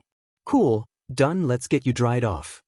The other boy says, wrapping one towel around his waist, and using the other, smaller towel to carefully bundle Izuku up. His phone, his charger, his clothes, and Izuku in tow, Shinso creeps silently down the hall and back to his room, Izuku held carefully to his chest. Once there, Shinso sets Izuku down on the carpeted floor next to the futon, and Izuku stays crouched in the towel, content in his cleanliness, as Shinso opens the curtains to let in the subdued light of early morning. Looks like it's gonna rain today, he comments as he makes his way back over to Izuku, plopping down on the futon and pulling Izuku onto his lap again. Since there's a towel between him and Shinsu's skin, Izuku doesn't really mind this time. It's sort of comforting to sit in the hollow of Shinsu's lap, strong thighs between him and the rest of the world. He feels weirdly safe. Shinso begins to scrub the towel through Izuku's fur, and Izuku can't help but purr at the feeling. He's hardly touch-starved as a human, his friends and his mother and even All Might providing easy sources of casual and platonic physical affection, but there's something about touch that his cat body really enjoys. You like that, huh? You're such a weird cat. Shinso coos, pausing to hold Izuku's cheeks in his hands, and lean down to kiss him on the top of his head. Izuku is finding himself enjoying the casual affection Shinso lavishes on his cat form far more than he probably should. And not in a creepy way or anything. Shinso has a near-tangible bubble of personal space around him at all times that one doesn't dare to breach, unless they want to be on the end of a bland glare or a scathing remark. And that barrier has never been breached without consequence that Izuku's seen. Even people like Kaken and Todoroki will allow select people to touch them without much of a reaction. Izuku brushes shoulders with Todoroki all the time, and even if he yells about it, Kirishima has managed to put Kaken in a headlock without losing an arm. But Shinso, he doesn't seem comfortable enough with anyone to allow them close enough to touch outside of sparring. So no, there's nothing creepy or untoward about it. Izuku is just happy to see Shinso comfortable enough to allow his barrier to come down, even if it's only with a cat. He's distracted from his thoughts when he hears something in the hall, one of his ears flicking attentively in the direction of the sound. He's not particularly concerned, since they're somewhere quite safe, but he finds himself a bit wary all the same. He guesses he's instinctively still on high alert, because of the situation surrounding the other mornings he's been with Shinso, and wow, has it only been 2 mornings? Shinso pauses, releasing his hold on Izuku's cheeks, his own head tilting in an amusingly cat-like way as he listens too, both of them struggling to identify the sound. Humming? Soft footsteps on carpeted floors. A cat's meow, and a hushed exclamation. The humming gets louder, a couple of words added in on the chorus of whatever song is being sung, and Izuku relaxes as Present Mike passes the closed door. Just Mike sense it. Nothing to be worried about. Shinso breathes out a sigh of relief as well, continuing his gentle drying of Izuku's fur. He's quiet now though, something tense in the set of his shoulders, and his brow furrowed as he bites his lip. Izuku resumes his purring, hoping to comfort Shinso at least a little bit, and slowly, the slope of his shoulders levels out into something a bit more loose, until he gives a shuddery sigh and untenses. The silence becomes less strained, simply that of a relaxed early morning, only broken by birdsong, Izuku's purrs, Shinsu's breaths, and the faint sound of Mike-sensei singing along to the radio in the kitchen. Once Izuku is dry enough, Shinso guides him off his lap, still quiet as he stands to dry himself and get dressed. Izuku pads over to look out the window as he does so to avoid catching a glimpse of his naked classmate, shoving his nose into the open crack and levering the window up with a quiet grunt of effort and peering down at the street below. There aren't many people out at this time of morning, only the occasional jogger, for the most part. Izuku also doesn't recognize anything, unfortunately, which while expected is a bit disheartening. When he hears Shinso flop back onto the futon, Izuku stops people watching and pads over to join him. He's on his phone, sitting with his back against the wall, and Izuku, after a moment of hesitation, slinks forward and into his lap again, chasing that safe feeling from before. He's glad that, even though he doesn't know where he is, nor what's going to happen with this quirk he's trapped under, he's with a friend. This would be so much more terrifying if he were on his own. He'd probably still be out on the streets or in an animal shelter. Shinso obviously doesn't mind the invasion of his space, just adjusting a little so that the phone is resting on Izuku's back, and one hand is buried in his fur. Izuku assumes he's checking the weather or something, since he's not making amused sounds like he did when he was looking at memes. Midoriya's usually sent me at least 5 messages by this point in the day. Wonder if he's sick. Shinso says, sounding a bit concerned. It's a little embarrassing to be called out like that, honestly, since it's only just reaching 6. Look, Izuku gets up at 5 to go on a run and he always sends Shinso a good morning text since more often than not the other boy is either already awake or still awake because of insomnia. And then he has to send Shinso pictures of every cat he sees while he's running because it would feel wrong not to, and sometimes he sends him pictures of the sunrise if it's a particularly lovely one, which is redundant because all sunrises are lovely, so it's not that weird, okay? Still, sorry Shinso-kun. He says, feeling bad. He knows how he would feel if an established routine like that were suddenly changed. But Shinsu's nowhere near as much of an anxious mess as he is, so it should be fine. Izuku will just have to apologize to him once he's human again, though that will be one of the lesser things he has to apologize for, he supposes. You're right, Cat. He probably got sick of my one-word responses, huh? Midoriya's got a lot of actual friends. I'm honestly surprised he bothered to keep it up for this long. No, that's not what's happening at all. Shinson, you are my friend. He protests with a croaky sort of meow that Shinso hushes by tapping the tip of his nose with one finger. Yeah, it's fair. I'd get sick of me too. He says, resignation and a faintly bitter sort of amusement clear in his voice. Izuku turns around, ignoring Shinsu's huff of fond annoyance as he unseats his phone and stands on his back legs, bracing his front paws on Shinsu's chest so that he can speak directly to him. I'm not sick of you, and as soon as I'm human again I'm gonna bombard you with friendship. There will be so much friendship that you'll get sick of me. Maybe I'll break my arms at you. That worked with Todoroki-kun. He says semi-seriously and a bit desperately. Please don't think this way, Shinsu-kun, you're worth more than that. And no one should get to just decide you're not friend material and shove you aside. You deserve better than that. Shinso laughs softly, stroking a hand down his back. You won't get sick of me as long as I keep giving you food? He coos, kissing the top of Izuku's head again, but he's far too distraught to be embarrassed. Maybe I should give Midoriya food, huh?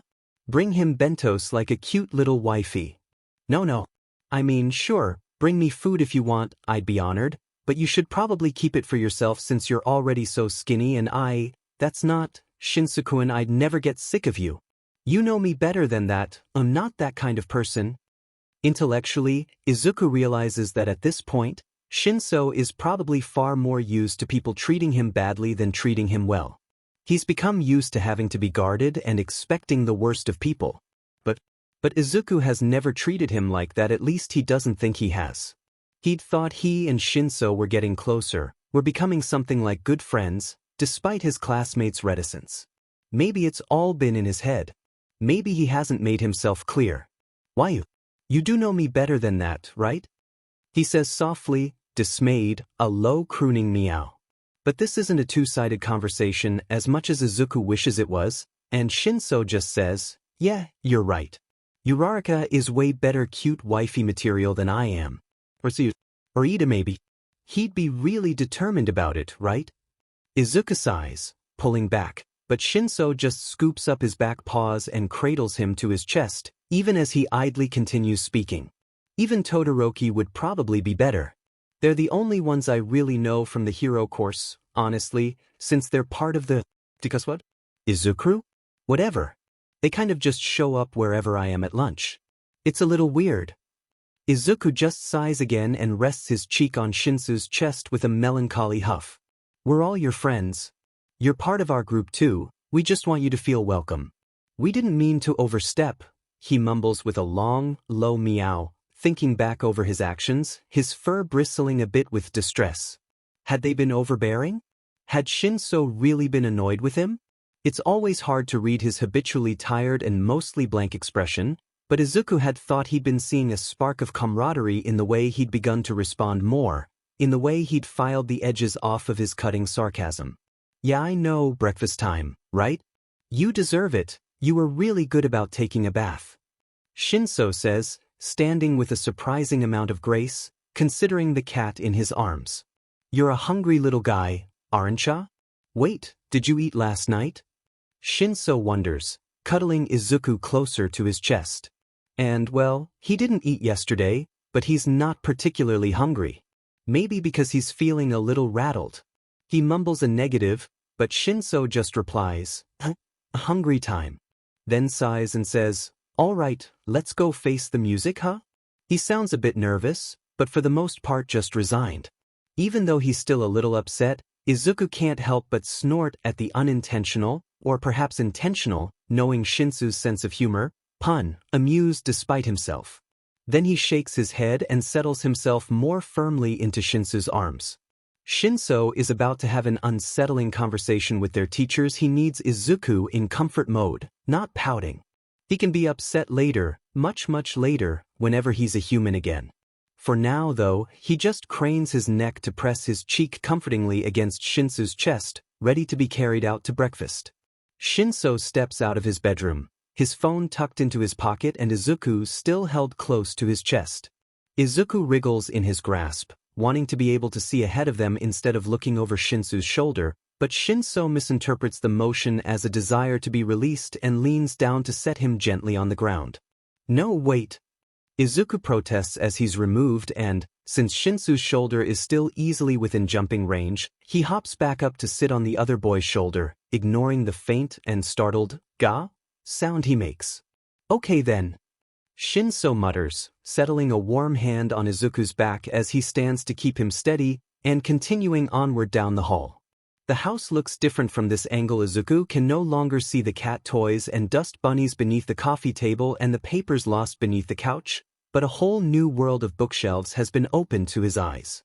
Shinso hesitates for just a moment before he steps into view of the kitchen and living room, taking a deep breath and visibly forcing himself to relax, and then traversing the invisible barrier. Izuku can see Aizawa-sensei stretched out on the couch with one cat lying on his chest and another on the back of the couch. At first he thinks the man is sleeping, but then he notes the subtle glance sensei sends Shinso through slitted eyes, and he realizes that the man is apparently awake. In the kitchen, Mike-sensei is making something that smells like bacon and loudly singing some pop song that Izuku thinks he's heard on the radio recently, though it's a bit difficult to recognize, considering how out of key the singing is. "Mornin', kid," Aizawa says from the couch, his eyes still shut as he strokes the cat on his chest, this one a pitch black that almost blends into Aizawa's shirt. The cat is staring at them with wide, yellow eyes, its one ear perked up attentively, clearly ready to run. Izuku can't help but draw parallels between it and Shinso, whose shoulder has tensed under him. "Hey, sensei." Shinso replies with fixed casualness, though the way he stands stock still in the doorway to the hallway betrays his anxiety. Aizawa-sensei doesn't appear bothered by it though, and just says, "This is Ghost. She's really skittish, but you can earn her trust with food pretty easy." He pats the cat on his chest, whose eyes haven't left Shinso and Izuku. Then he continues, "We also have Nugget, this orange girl here, Toothbrush and Sly. Sly's kind of a cryptid, and you'll probably only see him in the middle of the night, or if you happen to catch him sleeping somewhere weird. He likes to nap on top of the fridge." The man still hasn't opened his eyes, just relaying this information in a slow, sleepy drawl. It seems to relax Shinso somewhat, if the way his shoulders lower a bit is any indication. Those are some, interesting names. What inspired them? He asks, taking a step closer. This is clearly too much for Ghost who, in a flurry of black fur, throws herself off of Aizawa-sensei and ducks beneath the TV stand. Sensei doesn't appear surprised by this, sighing a little as he sits up and slumps sideways against the back of the couch, opening one eye to look at Shinso, and yawning. Well, according to Hizashi, Ghost goes whoosh. He says, a twitch of his shoulder indicating where the little black cat has fled. We also found her around Halloween. Nugget was in a McDonald's bag that Hizashi picked up to throw away, eating nuggets. Sly is a sneaky little fucker and toothbrush? I'm not actually sure, you'll have to ask Hizashi about that one. He yawns again, running a hand through his long, black hair, and blearily working through a tangle, his eye falling shut again. Still, he adds drowsily, come here and sit on the couch. Breakfast'll be ready soon. Shinso actually laughs a little as he makes his way into the living room, eyeing Mike-sensei, who's now started dancing along to whatever he's singing, and sits at the other end of the couch from Aizawa-sensei, who has curled one leg while the other stretches off the couch. Too early, huh? He asks, and Izuku can't tell if the sympathy that colors his voice is genuine or just mockery. Izuku climbs off his shoulder and onto the back of the couch, partially because Nugget has been beckoning him the entire time he's been in sight with little ear flicks and a wide-eyed gaze, but also so that Shinso can get comfortable without worrying about knocking him off. Izuku stretches, arching his back and yawning. Nugget leans forward slightly, a legless loaf, and cranes her neck to brush her nose against Izuku's cheek as he politely leans toward her in turn. After a moment of this, she half-slinks half-slides her way off the back of the couch and puddles into Aizawa-sensei's lap, curling up in the dip that his one curled leg makes. He cracks open one eye to look down at her, then closes it again. Izuku settles down a couple of inches from Shinso with an amused, meaningless "Ew," and Aizawa-sensei turns his face against the couch and groans, giving a muffled comment of, "It's too early to be alive." Nugget appears to agree with him, already falling back asleep. Shinso blinks, then says, "Don't you normally wake up around now for school? And don't you, regularly have patrols that last until 4 a.m.? Aizawa-sensei tilts his head to send Shinso a glare that's completely lacking in malice. "I do. And it's too early every time. Life is too early." Mood. Izuku meows at the same time that Shinso states it aloud, and Sensei quirks a faint smile, stretching and resting a hand on the back of the sofa. Izuku can't help but notice how scarred his hand is, how his fingers are slightly crooked and the knuckles on his index finger aligned just a little wrong. He wonders if this happened during the USJ, or if it's from something else. He wonders if Sensei can tell when it's going to rain just like Izuku can, if he can feel it in the stiffness of his joints and the deep-seated pain in his scars. As odd as it is to bond over something so morbid, he suddenly feels a bit of kinship with his sensei. Your little friend here didn't eat last night. Maybe he was a bit anxious about moving to a new home. Aizawa-sensei says, and Izuku turns wide eyes on him, betrayed. Bond broken, kinship cancelled. I didn't eat because you tried to feed me slop. Disgusting, chemical meat slop. He protests with a loud mow. It's not like he hadn't wanted to eat. He just hadn't wanted to that much. Shinso frowns a little, but it's more thoughtful than upset. Maybe he's used to human food or something. I found him outside, but he doesn't seem like a stray, and he always ate the food I gave him. The frown tilts into an amused smirk, and Shinso leans forward to kiss Izuku's fuzzy chest and coo against him. Maybe he's just a picky eater. Izuku is genuinely surprised that Shinso doesn't appear to be embarrassed by his own behavior. Perhaps it's because Aizawa-sensei would likely do the same thing, given the chance. Or maybe, considering Aizawa-sensei is his mentor, the man has seen far more embarrassing behavior from him. Izuku allows it for about half a second, then reaches up to put one paw on Shinso's nose, pushing him away. You'd be picky too if you had to eat that crap. He insists, backing away a few steps so that he can speak without risk of Shinso trying to kiss him again. It doesn't even smell good, it looks like someone chewed it up and barfed it out and squished it into a can. It'd probably be objectively less expensive to just feed your pet fresh food anyway, at least if it was just, like, unseasoned bits from the meal you've already made. Time efficient, doesn't look or taste disgusting, is far more polite than he halts in his rant as he feels something on his tail, and turns around to see Aizawa-sensei has pinched it lightly between his index and middle fingers. He's got some important tales to tell, huh? Aizawa comments, rubbing his thumb over the tip of Izuku's tail, and he turns around just to tug it from the man's grip. Sensei allows it easily, not having been grasping hard enough to keep it from being pulled away. I just want food, Izuku whines at him, a low R that pitches up and down before petering off.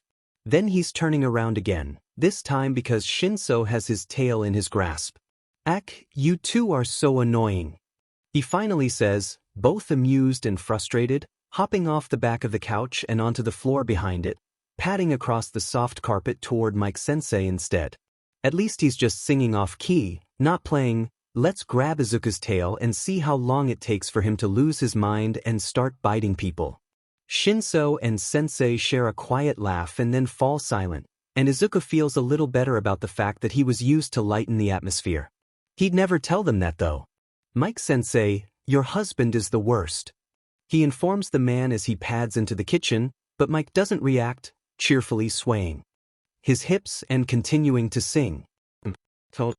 He says, the sound startling him a bit since it actually comes out sort of sounding like an English hello, even if that wasn't really his intent.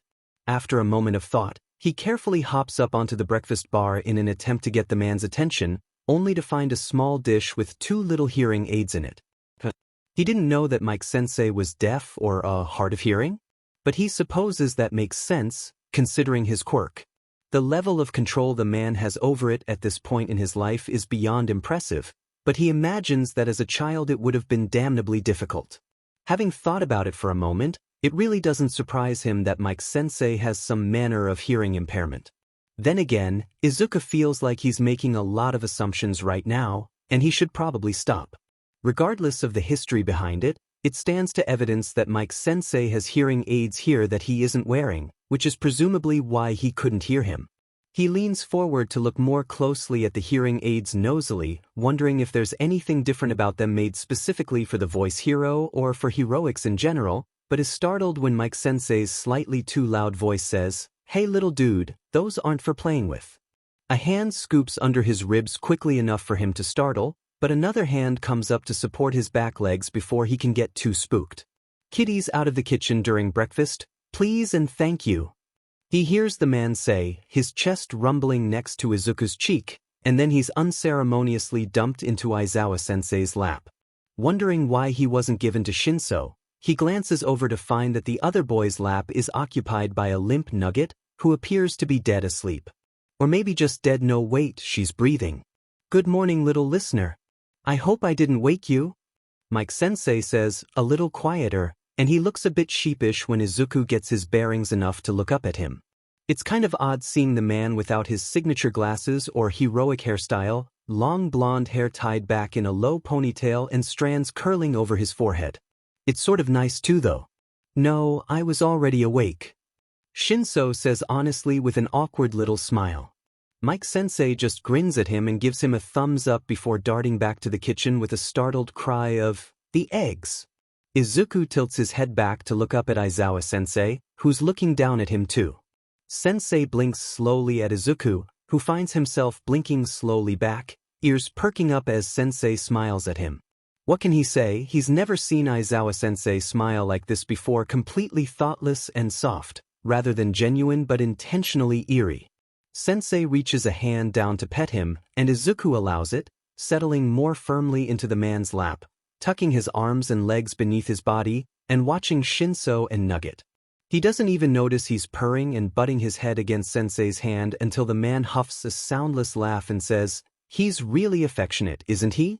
How'd you find him?" Suddenly feeling a bit awkward about his own behavior, Izuku huffs to himself and hunkers down, deciding he's gonna weather this affection stoically. His resolve is immediately tested by Sensei rubbing under his chin, which makes his purr swell even more. Ugh, how embarrassing. Shinso shrugs loosely, his eyes low-lidded as he watches Izuku, who's watching him back. This seems kind of like a staring contest. Izuku refuses to lose. I didn't, he found me. I was just walking back from school, saw him on the sidewalk. Thought he was gonna walk into traffic, told him not to, and next thing I know I've got a fuzzy escort home.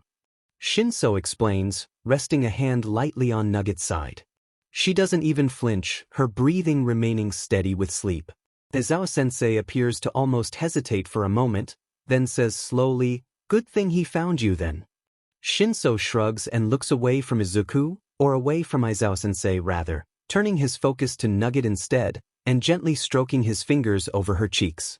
Izuku can see Shinsou's shoulders hunch a little, and maybe Aizawa-sensei sees it too, because he doesn't say anything else on the subject, just directing his own gaze down to Izuku. He can see the sadness in the downward quirk of his lips and, wanting to distract his teacher from it, he stretches out over Sensei's lap and blurts the first thing that comes to mind. "I wish I could fix this for you guys, but the only thing I'm good at is breaking myself." It's entirely irrelevant to the topic at hand, but of course it doesn't really matter what he says, just that it comes out as a little burbling meow that makes Sensei quirk another smile at him, smaller than before, but still there. He strokes a hand down Izuku's back from head to tail, and Izuku feels a little accomplished when that furrow in his brow disappears and Sensei relaxes bonelessly against the side of the couch again.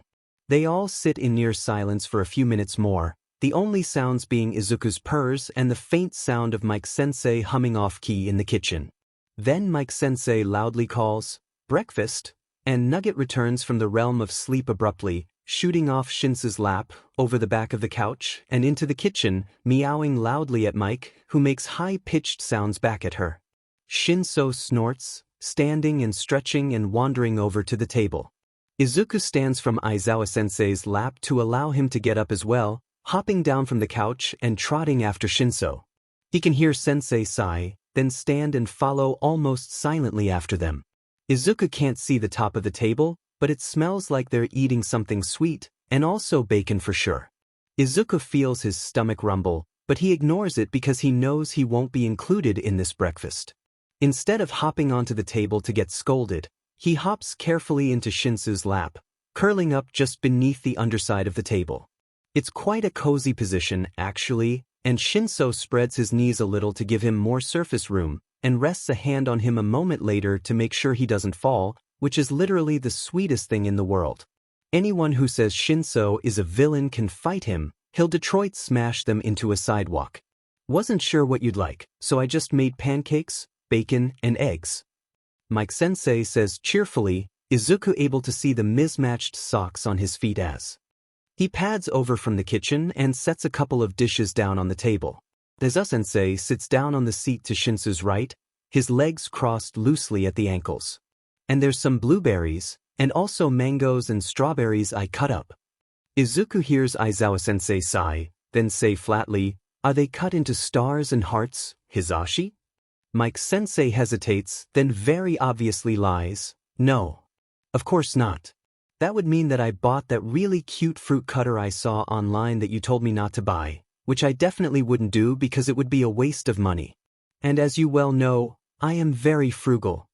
Aizawa-sensei groans, but before he can say anything else, Mike-sensei yelps, "There's some cut into cat paws too." "Oh, cat paw print fruit, show you to." I couldn't help myself. There's a thump on the tabletop and the dishes rattle with the force of it, then Aizawa-sensei's muffled voice says, "I don't even care anymore. Get me the coffee pot before I die." Izuku can literally feel it vibrating through the table, which means Sensei just collapsed face first onto the table. He can't help but laugh, the sound coming out as a sort of half-burble, half-fee. He never would have thought of Mike-sensei and Aizawa-sensei as a couple, but honestly the two fit together like two puzzle pieces. Cheerfully, Mike-sensei replies, "Come in, right up. Would you like some before he drinks it all, Shinso?" His steps retreat toward the kitchen, where he apparently encounters Nugget again, because Izuku hears her give a demanding meow that Mike-sensei coos quietly at. Izuku feels Shinso's legs tense a little beneath him at being addressed, but he relaxes a moment later, stroking a hand over Izuku's back, and says, No thanks, actually. I don't really drink coffee.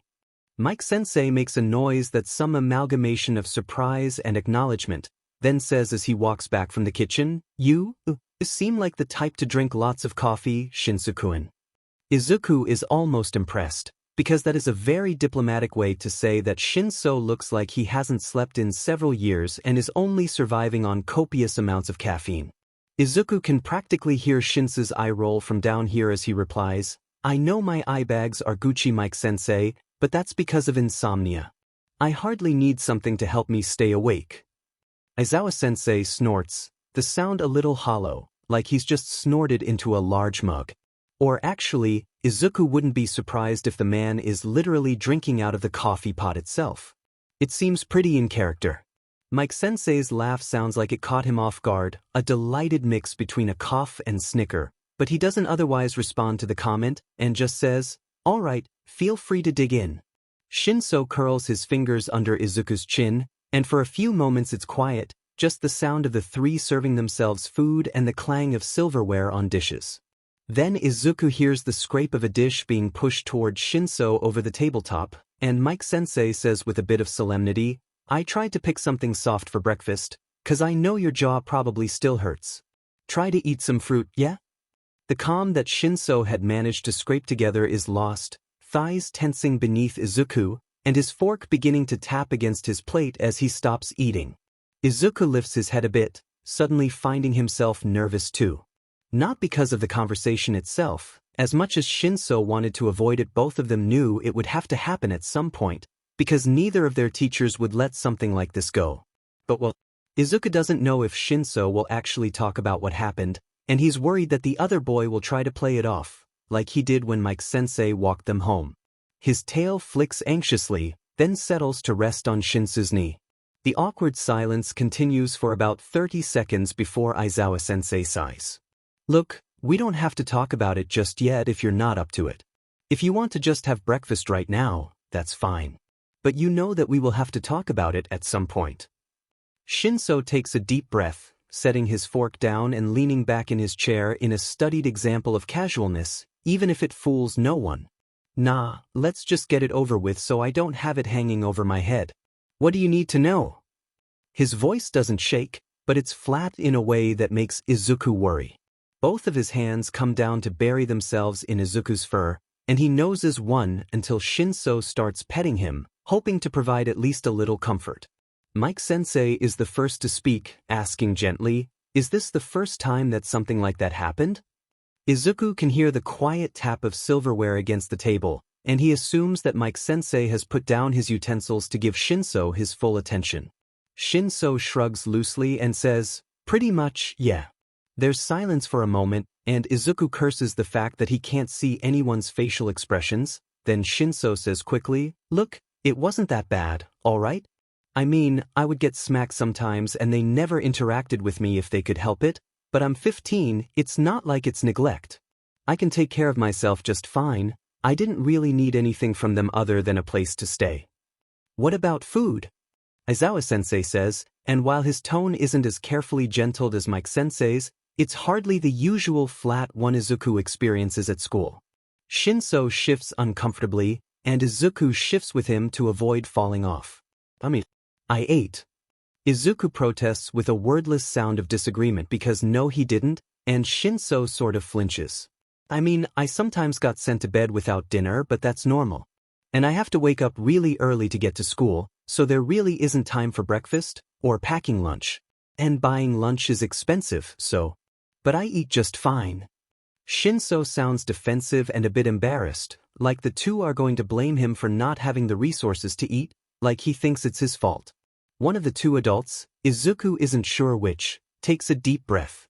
Izuku has the dubious honor of feeling Shinso's full body flinch, and he reaches out to pat Shinso's thigh, a soft, desperate meow reminding him, I'm here, they'd never hurt you, it's okay. Shinso's hand tightens in his fur enough that it almost hurts, but Izuku ignores it. Thank you for telling us, Shinso-kun. Mike-sensei says softly, but Shinso doesn't relax in the slightest. In fact, he may be even more tense in the face of the gratitude, faint tremors running through the hands that rest motionless on Izuku's back. Sure. He replies shortly, but he sounds almost distant, like he's mentally pulling away. Suddenly, Izuku absolutely cannot take this anymore. He hops down from Shinsou's lap, ignoring the hands that attempt to stop him from leaving just a heartbeat too slow to be natural, turns on his heels, and hops directly onto the table so that he can slot himself into the space between Shinso and his plate, butting his head under Shinsou's chin. He eyes his teachers for just a moment, wondering if either of them will protest, but neither do, both just watching, so he turns his attention back to Shinso. "Come on, pull out of that spiral, Shinsu-kun." He murmurs, a low murmur that pitches into a quiet meow. "I know you can do it. It's all right. They're not mad at you, they're mad for you." Shinso takes a shuddery breath and wraps his arms around Izuku, squishing him against his chest. Izuku stretches his neck so that he can press his cheek against Shinso's neck, and says, "Just breathe. Everything will be okay." After a long moment of almost silence, Shinso loosens his hold on Izuku, pulling the tattered remains of his pride around himself like a particularly holy cloak. Izuku pulls back a little, turning in his grasp so that he can see the rest of the table, pressing his flank against Shinsu's chest. "So," his voice comes out hoarse and he pauses, clearing his throat. "So," he tries again clearer, "what happens to me now?" It's a very obvious subject change, but neither of the adults protest it. Aizawa-sensei and Mike-sensei look at each other and exchange a series of facial expressions, practically having a silent conversation right in front of them. Izuku catches Aizawa-sensei's eyebrow raise, the upward quirk of Mike-sensei's mouth, a couple of small nods, but little else. Then both of them turn to Shinso, and Mike-sensei says, "Well, you have a few options. I don't know if you remember, but I mentioned yesterday that both Shoyuta and I have a wide array of certifications that allow us to foster students of UA, so you're welcome to stay with us. If you're not comfortable with that, you could become a ward of UA. It hasn't been made common knowledge yet, we've got dorms in the works, so you'd live on campus with one teacher as your primary guardian. There's also, Mike-sensei trails off, appearing a bit nervous, and Izuku tilts his head slightly to the left, curious. Aizawa-sensei interrupts Mike-sensei's floundering and says, "We could adopt you." Izuku only knows that Shinsu's mouth opens with surprise because his jaw brushes the top of his ear. "Don't look so surprised, kid. I was planning on asking you about this before all." Aizawa-sensei waves a hand. You're an excellent student, and a good kid. And the cats like you." Mike-sensei rolls his eyes and adds, "And we like you too, even if my husband is apparently too emotionally constipated to say it." Aizawa-sensei takes a loud slurp of his coffee, and it takes Izuku a moment to notice that yes, he actually is drinking out of the coffee pot. Izuku can literally feel Shinsu's heart beating fast behind him, but he manages to keep his voice entirely steady when he says, "I'd like a day or two to think about it, if that's all right." Both adults immediately nod, and Mike-sensei sends Shinso a soft smile, and says gently, "You don't have to decide right away, Shinsu-kun. And don't feel pressured into one option or another, make sure that you're making the choice that you will be happiest with." Shinso nods calmly, though Izuku can feel his hands tremble just a little bit. Izuku isn't sure whether Mike-sensei can see this, or if he just comes to the realization that Shinsu's at his emotional limit for the moment, but the man claps his hands together, as though to dispel the previous topic, and says, "All right. Well, regardless, we need to take you shopping, Shinsu-kun." Izuku can just imagine the reflexive expression of distaste that crosses Shinsu's face, since a similar one crosses Aizawa-sensei's at the same time, and the boy says, "No, really sensei, that's not necessary." "Nonsense, little listener." Mike-sensei says, loud but without using his quirk, "Regardless of where you go from here, you'll need stuff. Things. Clothes at the very least." He stands, grabbing a pancake and wrapping it around a piece of bacon, then stuffing it into his mouth and starting to walk off. "Faish brefash, ibjry." He says through his mouthful, presumably, "Finish breakfast, I'll be getting ready." But honestly, Izuku can't be sure. Shinso and Aizawa-sensei exchange pained glances, though whatever sensei sees on Shinsu's face makes him actually snort with amusement, spearing a piece of fruit on his fork and popping it in his mouth. Can't stop this hurricane kid, best just to go along with it. he says with his usual grin, and Shinso slumps over with a groan, Izuku squeaking as the other boy cages him in with his arms. All of them wince a little as Mike-sensei yells down the hall, "Shoo! I can't find my hairbands, can I borrow yours?" He doesn't really need to yell, their bedroom door is open, but Izuku supposes that's probably just Mike-sensei for you. Being loud is kind of his whole thing. No, you have your own for a reason. Find yours or wear your hair down. Aizawa-sensei calls back nowhere near as loud, taking another bite of his breakfast. There's a long pause and then Mike-sensei yells again, "Should I use the blue one or the green one?" Aizawa-sensei groans, pauses long enough to push the bowl of fruit toward Shinso, and then slouches down the hall with an unhappy grumble of, "I just told you no, so neither. If you snap any of my hairbands, I'm snapping your wrists."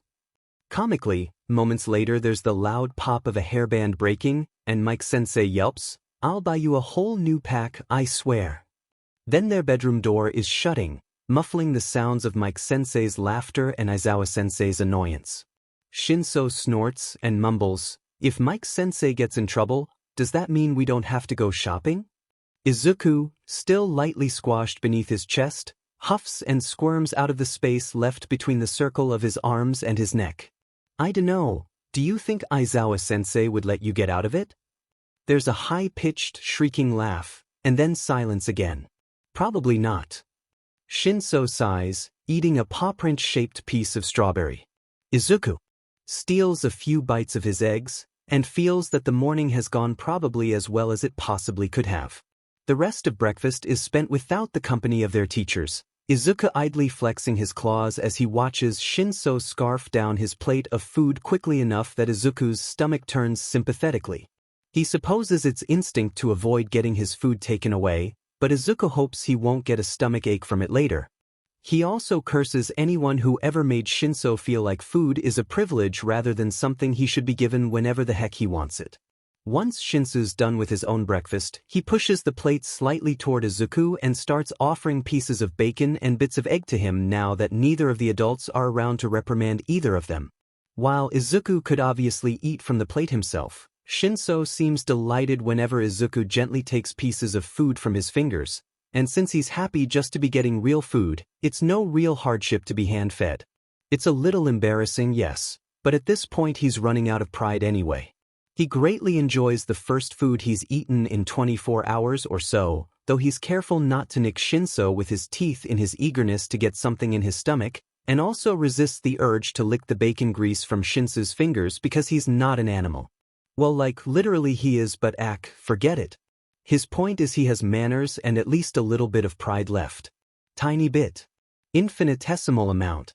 His ears perk slightly when Shinso's phone vibrates, and Shinso pauses in offering him food, pulling the device out and looking at it with a slight frown.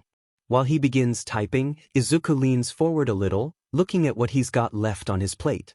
He's pleased to see that the bacon and eggs are all but gone through their combined efforts and Shinso has demolished the pancakes and most of the fruit on his own. Because Shinso, after eating almost nothing for the past couple of days, Shinso definitely needs to eat more. There are still a bunch of blueberries left though. Apparently Shinso doesn't like them, which is ironic since he and blueberries are so close in color. Well, more for Izuku, he supposes. He idly wonders how the other teen feels about eggplants as he leans forward, about to scoop up a mouthful of his second favorite fruit. He's stopped though, Shinso's free hand absent-mindedly coming up to block his face from getting any closer to the plate, even as he continues typing one-handed. What? Shinsu-kun, did you need something? Izuku asks with faux politeness, squishing his cheek against Shinsu's hand as he tries to nudge his way under it. Your hand is in my way. Shinso looks down from his phone to frown at him. Stop it, cat, come on. No, Izuku will not stop it, Shinso should stop it. Here, take some bacon instead. Yummy, yummy bacon. Shinso puts his phone down to retrieve a piece of bacon from the plate in the middle of the table and waves it under Izuku's nose, but he won't be swayed by such a paltry offering. These are my second favorite fruit in this world, and if you think I won't bite you for them, you're wrong. Izuku says, opening his mouth to lay his teeth threateningly against Shinsu's skin. He's lying, of course. He would literally never bite Shinso under any circumstances, But Izuku likens it to sparking his quirk a little as a threat to get Uraraka-chan to quit reaching for his machi whenever he and his friends stop by the konbini on their way to the train station. Shinso's reaction is far less amusing than hers always is though, just whipping his hand away with a soft curse. Triumphant, Izuku cranes his neck to scoop up some blueberries, but is stopped yet again when Shinso lifts the plate above his head. "Dude, stop," Shinso begins, but Izuku places one paw in the crook of his arm to push it down, shoving his face against the underside of the plate and hoping it'll tip, spilling blueberries. It doesn't.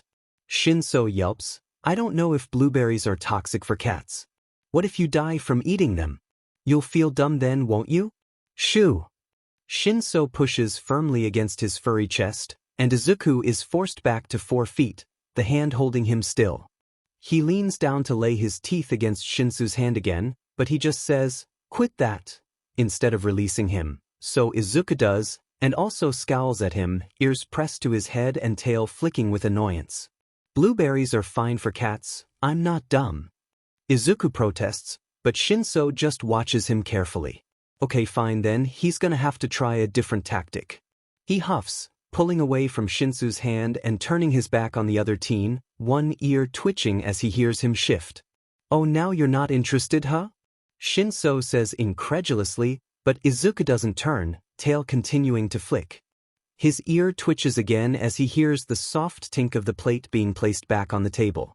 "Are you really that annoyed?" "No, not really, but come on, quit pouting." Shinso puts one hand on Izuku's head, and while he cranes his neck, instinctively pressing into it, he's still waiting.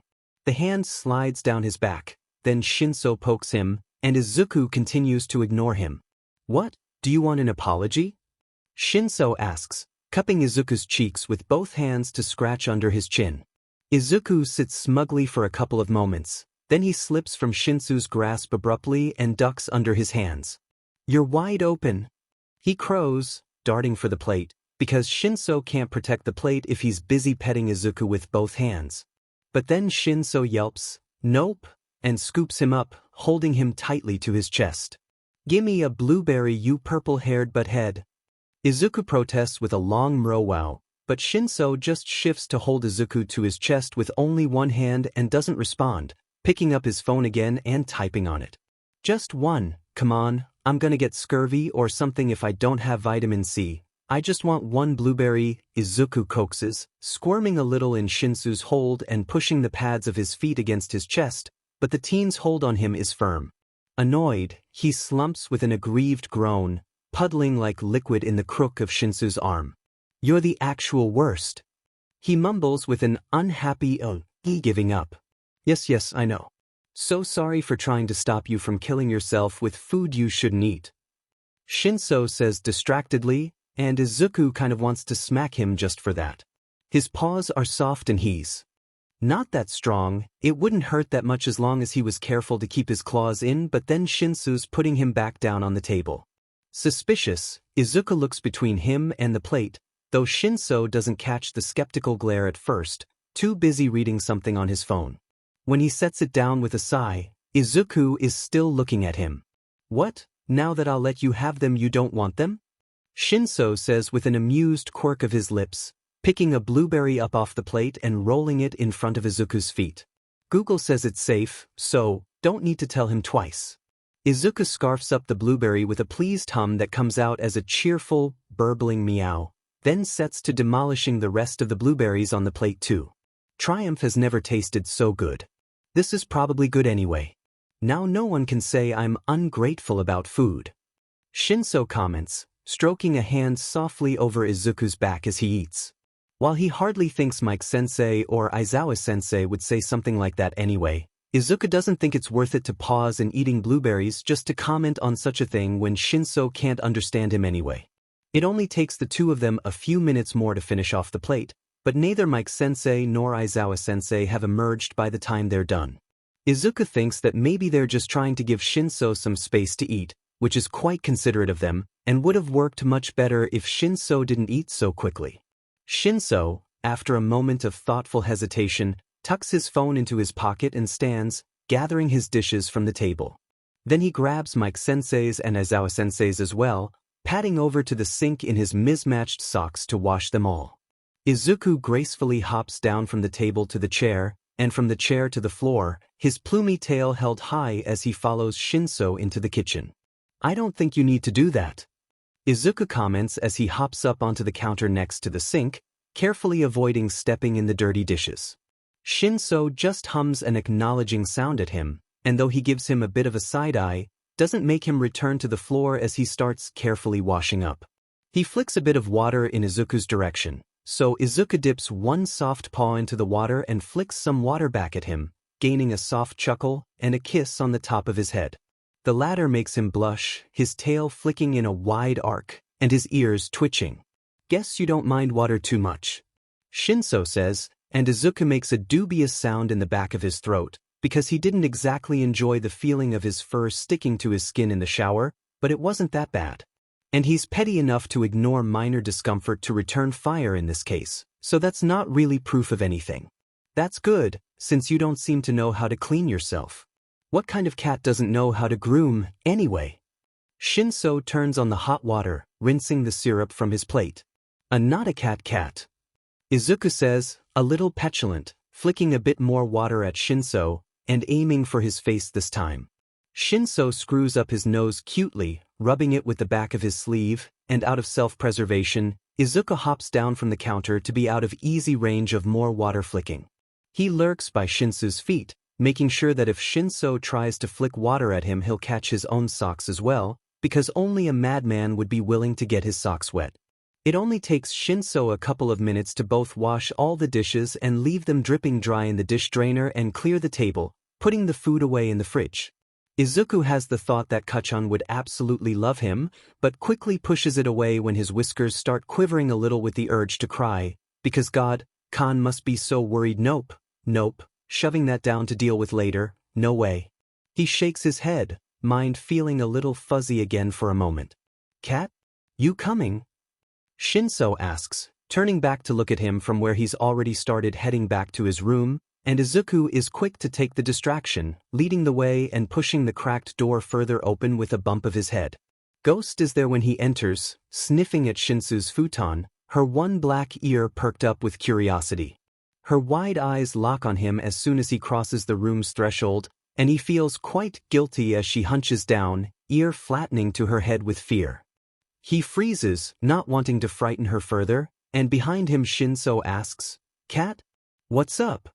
Izuku enters the room cautiously, keeping his body language as friendly as he possibly can, but as soon as he's cleared the door, she jets past him and left, out in the direction of Mike-sensei and Aizawa-sensei's bedroom and away from him and Shinso.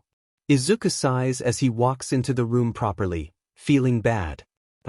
Very skittish, is Shinsu's judgment as he follows Izuku into his room, plopping down on his futon and rummaging in his bag. "She's been like that the other times I've come here too. I think I've only seen her, like, 4 times, including today's too." Izuku plans to respond, but then Shinso starts stripping out of his shirt, and he's forced to turn around and make his way back to the window instead, staring outward. "That's a nice car down there. And oh, there's actually some space on this windowsill. Maybe Izuku can get Shinso a bigger plant next time, something in a larger pot.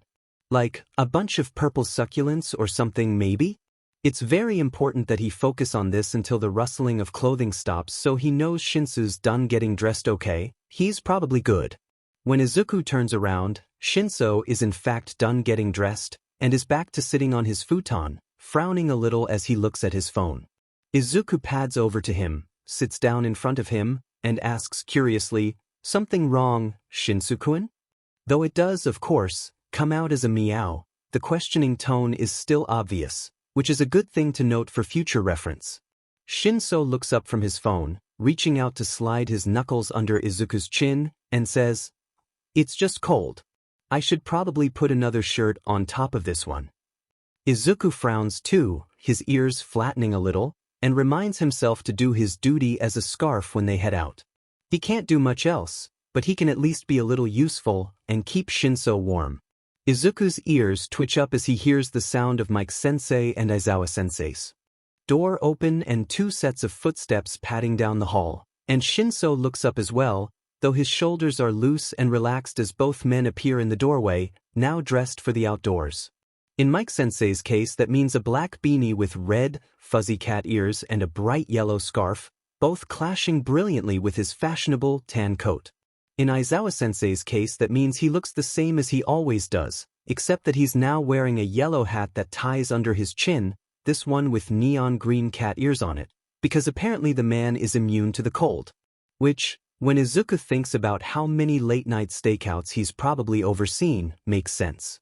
Mike-sensei is also carrying a jacket, scarf, and hat, which he cheerfully offers out to Shinso as he stands to join them. Sorry, we didn't have a chance to stop at your closet before we left, so you'll just have to borrow some stuff of ours. But look. Mike-sensei shoves the jacket and scarf into Shinsu's arms before he can protest, then holds up the hat proudly to show it off.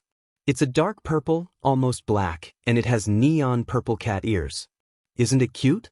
He jams it on Shinsu's head, quickly enough that he doesn't even have time to flinch. Now we all match. Izuku snorts and grins, the sound coming out as a short little chuff, his ears perking up happily. It's absolutely adorable. Izuku wonders if Mike-sensei knows Shinso doesn't have any other clothes, and considers that since the man has seemed to know what's going on behind the scenes the rest of this time, he probably does. Offering the clothes this way is quite tactful, and negates the risk of Shinso refusing out of misplaced pride or shame.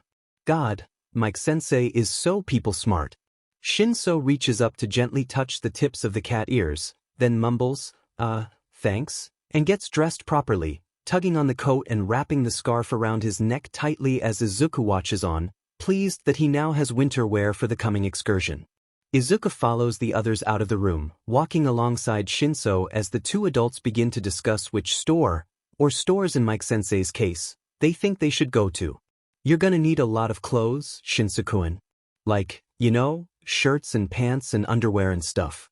Once when I was little, Dad sneezed and accidentally burned part of our house down and we lost all our clothes, so I know what kind of stuff you need when you're starting from nothing. I'll help you choose if you want. I know you'll probably just get a bunch of stuff with cats on it anyway, which is perfectly fine. You should get what makes you happy. Izuku babbles as they walk toward the door, the sounds coming out in a flurry of chirpy, burbling meows. Shinso hums in absent-minded acknowledgement as he leans down to pull his shoes on, then reaches out to grab Izuku, but he pauses and looks at the two adults a bit unsurely. What? Izuku asks, tilting his head to the side to look at them too. They are in fact there, as expected. Mike-sensei just osses at him, leaving Aizawa-sensei to be the one to shake his head and say, unfortunately we can't take him with us to the mall. Most stores don't allow pets. Shinso frowns a little, but he can't argue the logic and instead of picking Izuku up, just brushes his fingers over the center of his forehead with a little hesitation, biting his lip. Sorry dude, looks like you're staying here. I'll pick you up something nice though. Izuku has a moment where he freezes, suddenly reminded that yes, he is a cat, and no, he probably shouldn't go to the mall with them. And that's fine. It's totally fine. He doesn't need to be worried at all. Shinso will be going with their teachers and they'll keep him safe. He's got a scarf. He doesn't need Izuku to be one. He's got two pro heroes with him. He hardly needs a useless cat to protect him from muggers. He'll be fine. Izuku forces himself to take a step back, sitting down and curling his tail around his feet, and looking up at his human at Shinso, looking up at Shinso. Of course. Of course. I'll stay here, of course. He says with a soft meow, the tip of his tail flicking just a bit. He doesn't want to, but it makes sense. Perfect sense. Logical. Shinso stands, reaches down to pet him once more, and then the trio heads for the door. Izuku forces himself to sit still and watch, even as he feels the fur along his back begin to bristle, his claws unsheathing themselves to dig into the carpet restlessly. He watches Shinso walk toward the door without him, headed back out into the cold, back into the world that hurt him, away from Izuku. Leaving him here, alone. He can't keep him safe from here. He has to keep him safe. Something fractures. And his mind slips sideways. The restless twitch of his tail stills, and he stands and trots happily after his human, wondering why he'd been sitting there in the first place. Where his human goes, he goes, that's just how it works. Nugget's tall dark human opens the door and Izuku steps forward to walk out first, because these humans have no idea what they're doing. His superior nose will tell him everything he needs to know, but then his human picks him up. He supposes fine with that as long as Tall Dark or Tall Loud goes first. He can smell just as well from up on his human shoulder, and the tall humans are at least somewhat capable. More than his silly human anyway. But then he's placed back inside. He pauses, confused, and attempts to walk out the door again with the same confidence as before, only to be picked back up and placed inside again. He tilts his head. Are we playing a game or something? He asks curiously, his tail curling up with anticipation. He loves games almost as much as he loves sleep. He'll win anything, anytime. He thought they were going back out into the cold hurt scary loud, but he'd rather stay here and play games anyway. Tall dark human is saying something that he can't understand, something that doesn't matter, and they're all watching him. He sits and curls his tail around himself with a huff. Clearly no games are forthcoming. Are we gonna leave or not? He asks impatiently. If they're not going to leave, then his human could probably use more sleep. Naps are always good, especially naps where Izuku is there to protect him from bad dreams. He yawns, already thinking about how pleasant a nap would be. His human walks out the door with Tall Loud and he goes to follow, but Tall Dark human picks him up, which is also alright.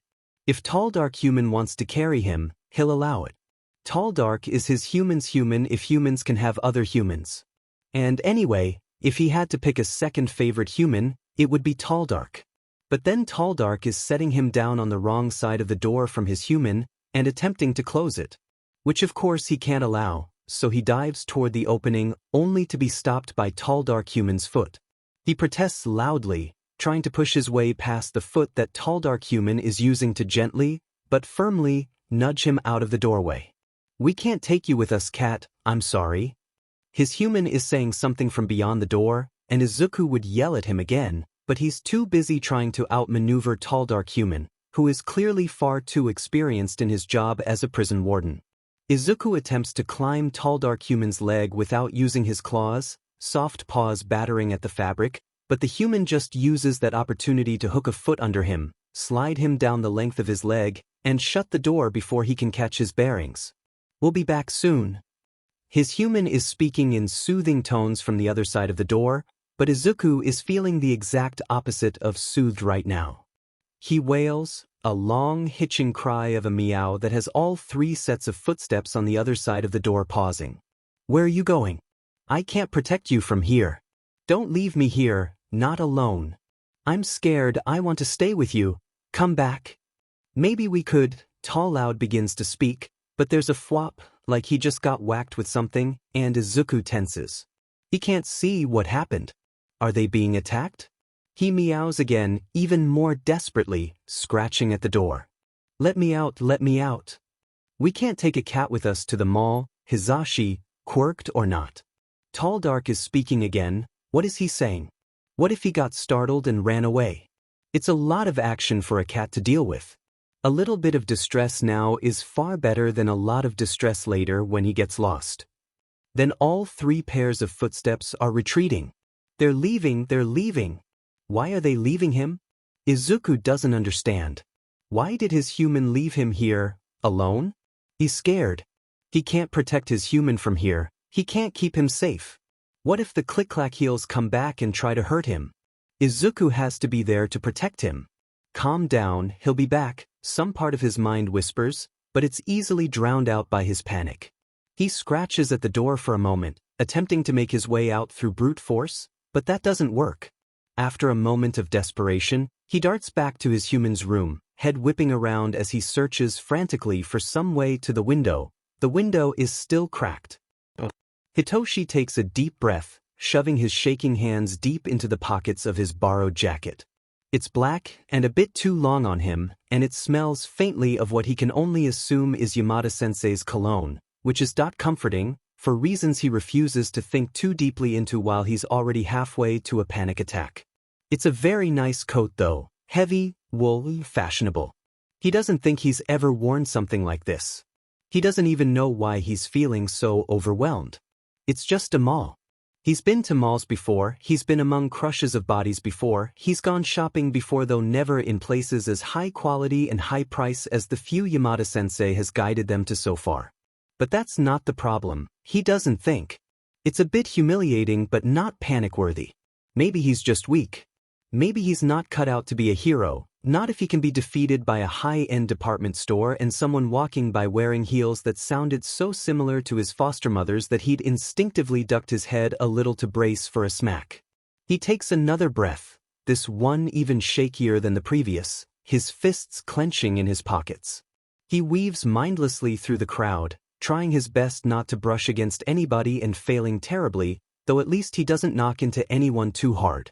He doesn't stop moving until he's found a dark little hallway off the mall's main throughway, slamming his back against the wall hard enough that it pushes the breath out of him, and sliding down the wall until he's sitting with his arms wrapped around his knees, his chin tucked to his chest as he tries to just breathe. And now he's abandoned his teachers as they spend their hard-earned money to buy his clothes. He's ungrateful. Pathetic. At this rate they'll rescind their offer to adopt him before he can even. He's jerked out of his thoughts by a familiar meow, and the feeling of something gently touching his shin. He jerks his head up, directing an incredulous gaze at the cat. It's his cat, or well, not his cat since he doesn't own it, but, you know. His cat. Currently named, or not named, Cat. Didn't we leave you at home? He wonders faintly.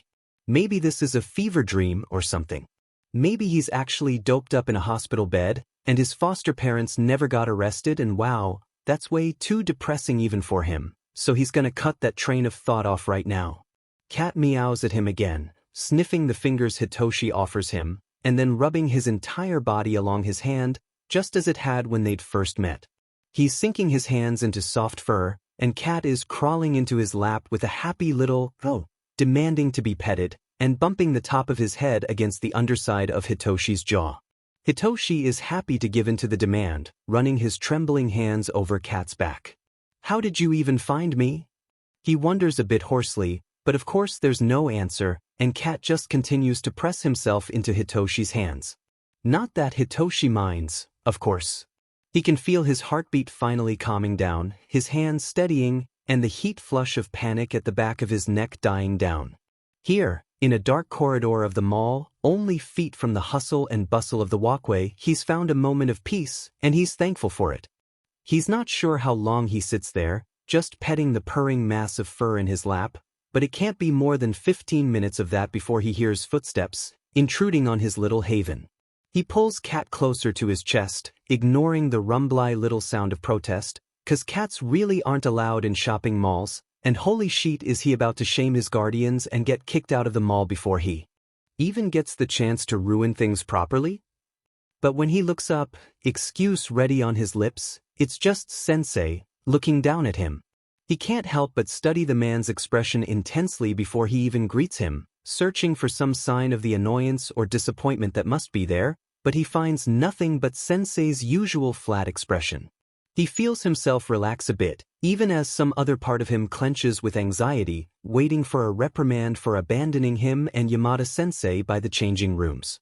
But Sensei says nothing about that, just crouching down and eyeing Cat with a raised eyebrow. Didn't we leave him at home? He says, and Hitoshi can't help but laugh a little roughly, despite everything. Yeah. He always seems to show up when I need him. He says, a bit too honest. Sensei doesn't ask any questions though, just nodding, and reaching out to gently pet the top of Cat's head. Cat arches into it with a happy purr-y sort of sound, and Hitoshi feels his lips twitch into a helpless smirk. What a goddamn cute cat. He loves this FING cat more than most of the population of Japan. Hisashi's changed his mind about stores again. Sensei says, apropos of nothing, and Hitoshi can't help the reflexive grimace that steals over his face. He blanks it a moment later, feeling like an ungrateful piece of shit, but Sensei just snorts. Agreed. But I think you'll like this one. Sensei stands, offering a hand to help him up, and it's the reflex of several months of getting knocked down in training that has him thoughtlessly taking it and being pulled to his feet, Cat in tow.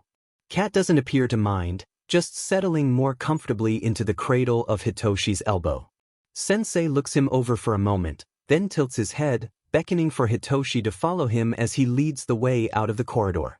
Taking a deep breath and tightening his hold on Cat, he does so. At least even if he has to suffer through more shopping, he's got Cat by his side. Izuku thinks that humans may be the most annoying species to ever exist. If he never saw another one other than his, and maybe his humans tall dark and tall loud, he thinks he could live quite happily, thank you very much. The amount of times he was nearly stepped on or rolled over as he looked for his human was frankly absurd. It annoys him just to think about it, and he can't stop the way his tail lashes, whacking against the back of tall dark human's neck. Then he realizes that it's the human's fault for leaving him behind in the first place, and he whacks the back of tall dark's neck again, purposely this time. Honestly, these humans are lucky that Izuku is so forgiving. Stop that. Tall dark rumbles lowly, and Izuku can't help but purr back at him. He could never stay mad at these dumb humans, and he got his way anyway, so it doesn't really matter in the end. He stands, wobbling precariously for a moment, and butts his head against tall dark humans. Mine. He declares, though only for now, since really tall dark is nuggets. But she's not here to claim him, and Izuku wouldn't want some other cat to do it, so it's his duty to do it in her stead, really. Tall dark just hums, stroking a hand over his back, and Izuku is happy to continue declaring his possession, rubbing his cheeks against tall dark's scratchy chin. This whole expedition is really boring though, he has to admit. There's nothing happening. They just keep walking in and out of various human places, and he gets handed from his human to tall dark while his human repeatedly switches out his outer fur. Just pick one. And his human keeps asking for his opinion too, or at least that's what Izuku thinks he's doing. Izuku doesn't care what color his human's fur is. It's all fur, isn't it? Why should it matter as long as you're warm? His human had originally taken him into the box room with him, but had banished him out here with tall dark and tall loud when Izuku had tried to vanquish the dangly things that had somehow attached themselves to one of the outer furs. Izuku hadn't really minded at the time. How could he begrudge his human a chance to learn how to hunt properly? Plus, tall dark smells faintly of something delicious, and Izuku was hoping to pilfer some of whatever it is. But now he's bored and hungry and he wants to go home already. His human emerges from the weird box room, wearing his original fur, and Izuku hops down from tall dark's shoulder to trot over to him. Can we leave now? Your fur is fine. He whines, and his human leans down to twirl his tail, which is quite rude considering how indulgent Izuku's been today. Not fun for you, huh, cat? Maybe you should have stayed home then. His human says something in human language that doesn't sound like, I'm done, let's go home and eat, and Izuku huffs, ears twitching. If you don't like your fur, you should just groom it instead of trying to change it so many times. Your fur is just fine the color it is, it might just need a little bit of cleaning. Especially your head fur, it's all over the place. He says instead of trying to decipher whatever his human is trying to tell him. Probably not important anyway. Humans may be useful, but they're not all that smart. He walks around his human once, looking him over as his human watches him in turn, then sits neatly in front of him. You're a little messy, but if you just... Izuku holds a paw up to demonstrate, liking it and drawing it over his ear. Like that, see? You'll be fixed in no time. His human blinks down at him, and Izuku sighs again, repeating the motion more slowly. Like this, come on. So you can groom yourself. I guess you just really wanted a shower, huh? Little weirdo. His human mumbles something down at him, but Izuku ignores it to properly groom his ear, since he's already started anyway. You're hopeless. Izuku sighs as his human reaches down to pick him up. Izuku allows it, carefully situating himself on his human's shoulder without using his claws, because that would be a bit more rude than is necessary at the moment. Eyeing the fur closest to his mouth, he grumbles a little, then says, Fine, I'll do it. Careful not to unseat himself, he begins grooming his human's head fur, setting the messy purple strands into some semblance of order so that his human looks at least a little less of a mess. The things he does for these humans, honestly. Hitoshi can't help but breathe a sigh of relief as Sensei unlocks the door and motions for him to enter first. He slips past the man, almost groaning when he says, Take those to your room, don't just drop them on the floor. Because he was definitely gonna do that, just to rest his shoulders for a second. And take your shoes off. Sensei truly exists just to make his life harder, and he grumbles a little to himself as he kicks his shoes off, nudging them into place by the door with his toes because he knows that's what Sensei'll say next, the BSE. I'll make Hizashi get the rest of your things. That follows is far more welcome, but still. Why on earth had Yamada-sensei wanted to buy that much stuff? And how on earth had Hitoshi not realized how much they'd bought until they were finally ready to carry the stuff home? And why the F did Sensei get away with just carrying the cat when both Hitoshi and Yamada-sensei were weighed down with bags? Speaking of the cat, he hops down from Sensei's arms and lands gracefully, trotting up to Hitoshi and weaving around his ankles with loud meows. Cat-free, Sensei turns to head back down the stairs, closing the door behind him without so much as a farewell. What do you want? Hitoshi asks the cute little sheet, pleased at the loud meow it gains him. He's less pleased when Cat continues to weave around his legs as he carries the many bags of clothes to his room, the room he's currently inhabiting, rather, not his room. Much like how Cat isn't his cat, this isn't his room. He has to remember that, or it'll just hurt more later. He drops the bags and lets them slide off his arms, careful not to crush Cat in the avalanche of purchases, and rubs his wrists with a grimace. He rolls his shoulders, then his neck, rubbing the sore muscles there with one hand. Who even needs this much sheet? Hitoshi wonders, nudging one of the bags with his socked foot. He hardly even knows what they bought anymore. Jesus? Where's he even supposed to put all this? Cat brings him out of his blankly staring at the many bags, of which he estimates there are about a sheet ton, by meowing at him and walking out of the room. Hitoshi pokes his head out of his room to watch curiously, because Cat doesn't normally head off on his own, and is just in time to see the tip of a black tail disappearing into the bathroom. Fair enough. I'll get the seat for you. Hitoshi calls after him. There's no need though, apparently, because by the time he gets there, Cat is already squatted in the litter box, squinting up at him when he turns the light on. Oh, so do you prefer the toilet or the litter box? Hitoshi wonders, but Cat doesn't answer of course, finishing his business and scuffing around in the litter box a bit until he's content. Then he hops out of the litter box and heads back down the hall. Hitoshi follows him again, since he's hardly got anything better to do until his teachers come back and tell him what he's actually supposed to be doing. He's surprised when Cat makes a detour to the kitchen, beelining right for the large bowl of dry cat food, and happily crunching into it.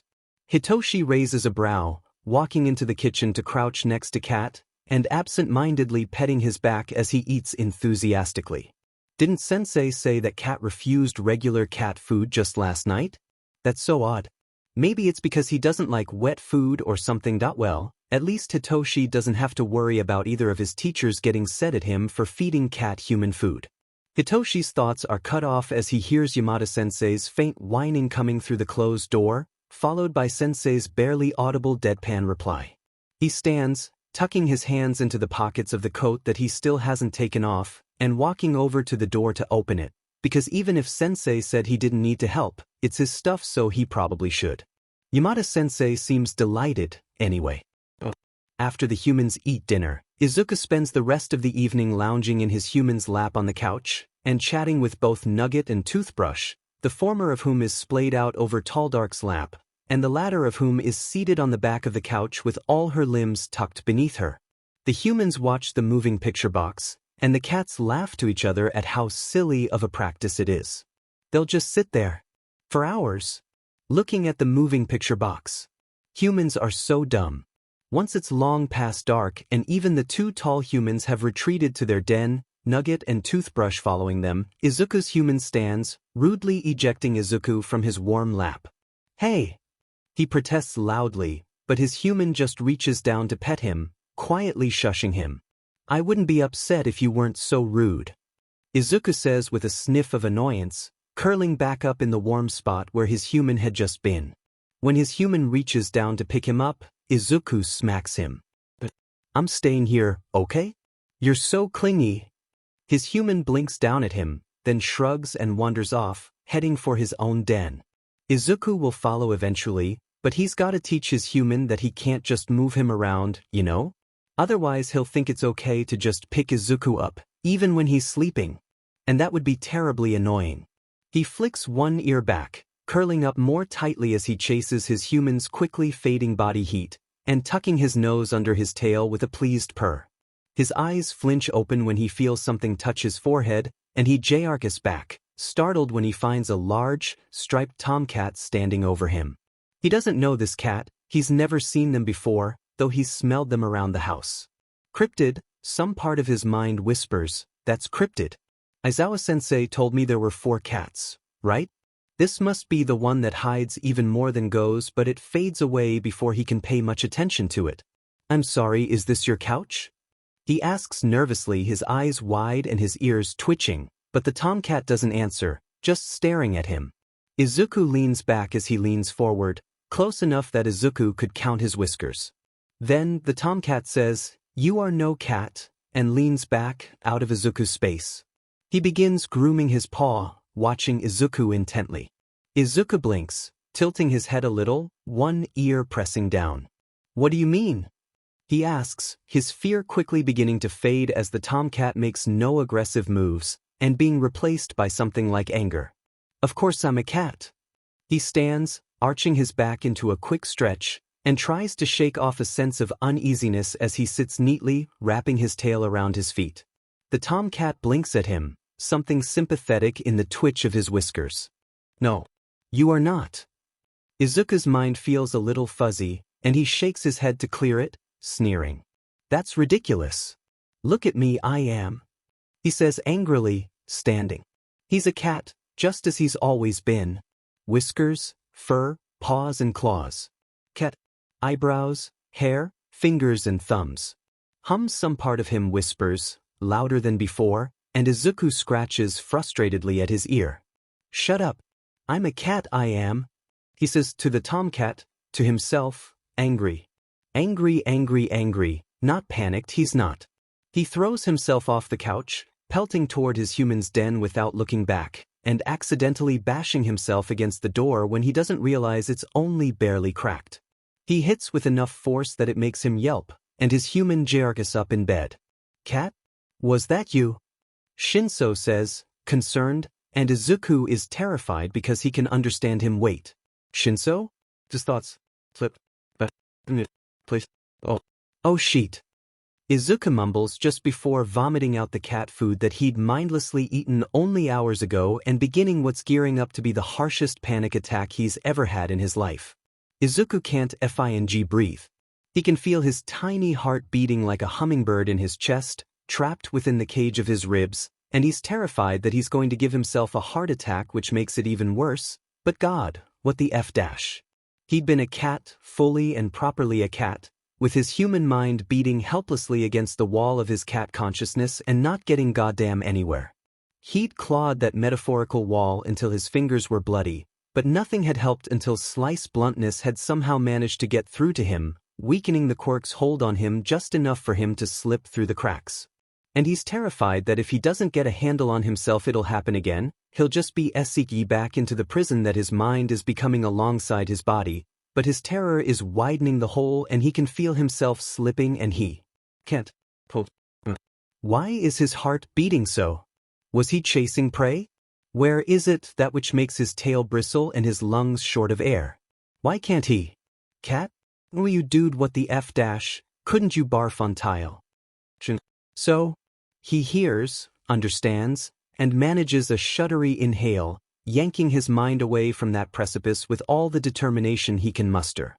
F dash, he feels like he's gonna pass out. Cat? Oh God, I'm not qualified for this. Are you choking? Do you need the Heimlich maneuver? How do I give a cat the Heimlich maneuver? The terror in Shinsou's voice is completely valid, and Izuku wishes he could reassure him, but he can't even reassure himself. Shinso picks him up gently, more gently than Izuku's ever seen him do anything, one hand wrapped carefully under Izuku's armpits and the other supporting his legs, and yells, "Sensei! Sensei!" By the time Shinso reaches the door only seconds later, Aizawa-sensei has already arrived and slammed open the door, strands of hair floating from his messy bun, and his eyes burning red. Mike-sensei is right behind him, looking over his shoulder with concern, one hand close to his neck as though to reflexively grip the gear that he's not wearing. Both drop their aggressive stances when they see no threat, and only the panicked Shinso barreling toward them. "What's wrong?" Aizawa-sensei asks, looking them both over. Practiced eyes take only a moment to notice Izuku's glazed stare and panting breaths, and he's pathetically grateful when sensei scoops him up. Sensei can fix this, he knows he can, he has to know what to do. To sense it. I don't know, Shinso stutters as Aizawa-sensei opens Izuku's mouth to check for blockage. He threw up and now he can't seem to breathe, I don't know. Mike-sensei takes a step closer to Shinso, laying a cautious hand gently on his shoulder, and Shinso relaxes incrementally at the touch. "There's nothing in his mouth that I can see." Sensei sounds calm, though the tension in his hands betrays him to Izuku. "It looks like he's having a panic attack." "Are you sure?" Shinso asks urgently, "Because I left him out in the living room and he might have eaten something he wasn't supposed to. He could have blockage in his esophagus that you can't see or something. Oh God, what if it was the blueberries I gave him this morning?" "I knew they were poisonous." Shinso seems to also be on the verge of a panic attack too, which is equally as understandable as it is unhelpful. Likely sensing this, Aizawa-sensei leans over to replace the panting, trembling Izuku in Shinso's arms, placing his hand on the shoulder that Mike-sensei isn't already occupying, and Izuku feels Shinso relax just a bit more. "Yes, I'm sure."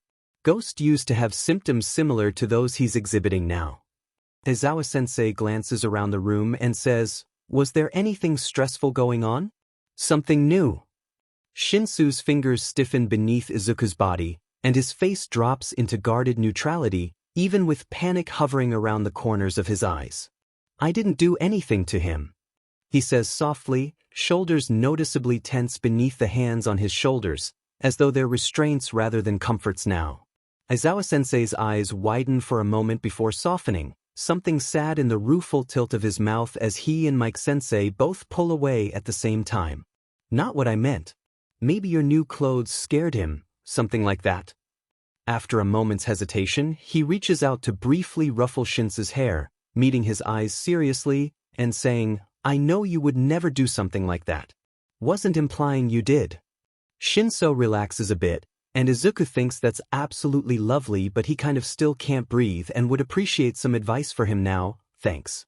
In the same vein, Shinso offers him out to Sensei again, asking, "Can you help him?" Izuku catches Sensei shaking his head, and despairs. "Cats aren't like humans. We can't ask him what's wrong, or what he needs." Sensei returns to resting one hand carefully on Shinsu's shoulder, and the other on Izuku's trembling flank. "The best thing we can do is try to be here, if that's what he wants. At least he isn't grooming himself bald like Toothbrush, or sprinting around for hours like Nugget." Sensei pulls his hand away, and Izuku actually feels his heart rate increase. "Hold him if he wants. And if he's not any better in half an hour, we have some of Ghost's old meds." Sensei pauses again, looking to Shinso for indications of understanding, and Shinso nods vigorously, just a few times too many. You're sure he's fine?"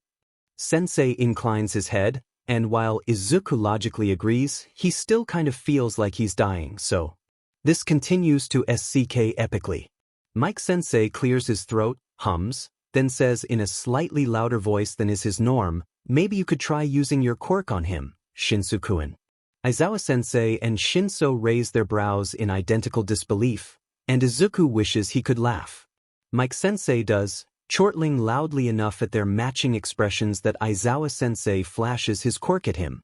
He barely even seems to notice, commenting, "Well, he's got at least a little bit of an intelligence quirk, right?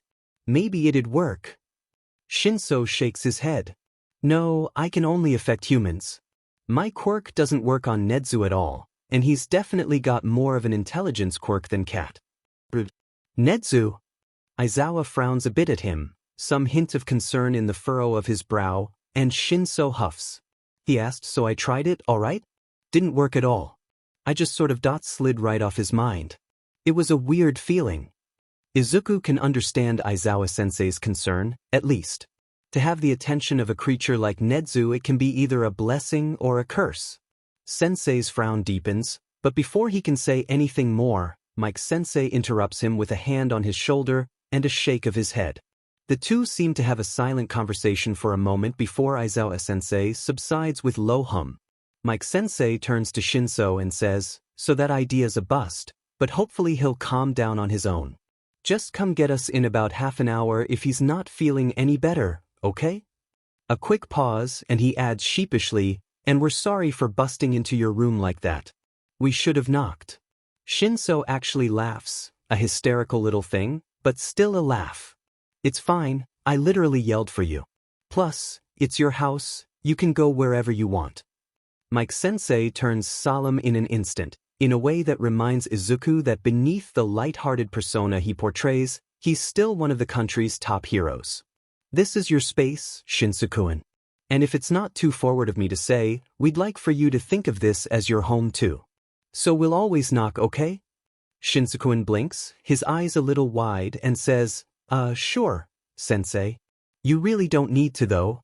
Mike-sensei physically droops a bit, losing the gravity of a moment before, and makes a helpless gesture at Aizawa-sensei, who rolls his eyes at him. Aizawa-sensei ruffles Shinsu's hair again and says, "Regardless. We'll knock. Call us if you need us." Then he's grabbing Mike-sensei by the collar of his shirt and dragging him out of the room, the two taking their leave as quickly as they came, shutting the door softly behind them. Izuku can't help but notice that Aizawa-sensei was wearing a pair of black socks with cats on them, and absently wonders with some corner of his mind if he too is a heathen who wears socks to bed. Shinso stands motionless in the middle of the room for a long moment, just breathing deeply to calm himself, and Izuku is a little jealous of his ability to, breathe. He feels the tremors around him slowly subside and, hands no longer shaking quite as much, Shinso returns to his futon, Izuku in tow. "Now what could have you so stressed, huh? Was it the clothes? I know there's a lot of them, but there's no need to get scared." Shinso murmurs, slowly stroking a hand down Izuku's body. Izuku is grateful for the attempted comfort, but even more so for Shinsu's habit of speaking to him when they're alone. As long as Shinsu's speaking, Izuku has something to concentrate on other than his own panic, and as long as he can understand him, he's still human. That's more than enough for him to begin to slowly get a handle on himself, forcing himself to take one deep breath for every 3 or 4 panicked, hitching inhales. "I thought cats had easy lives. All 9 of them luxurious." Shinso continues, and Izuku gives a soft, tremulous that has little meaning, but makes Shinso chuckle quietly, sounding a bit relieved. "Oh, my apologies. You don't live in luxury, you hunt blueberries for a living, don't you? Or maybe slices of bacon." It's like this for the next 15 minutes or so. Every nonsense word from Shinsu's lips has Izuku relaxing just a bit more, until finally he's able to take a breath and not feel like he's choking on his own heart. He tries to match his breathing to Shinsu's, but humans have far larger lungs than cats, so that doesn't work too well.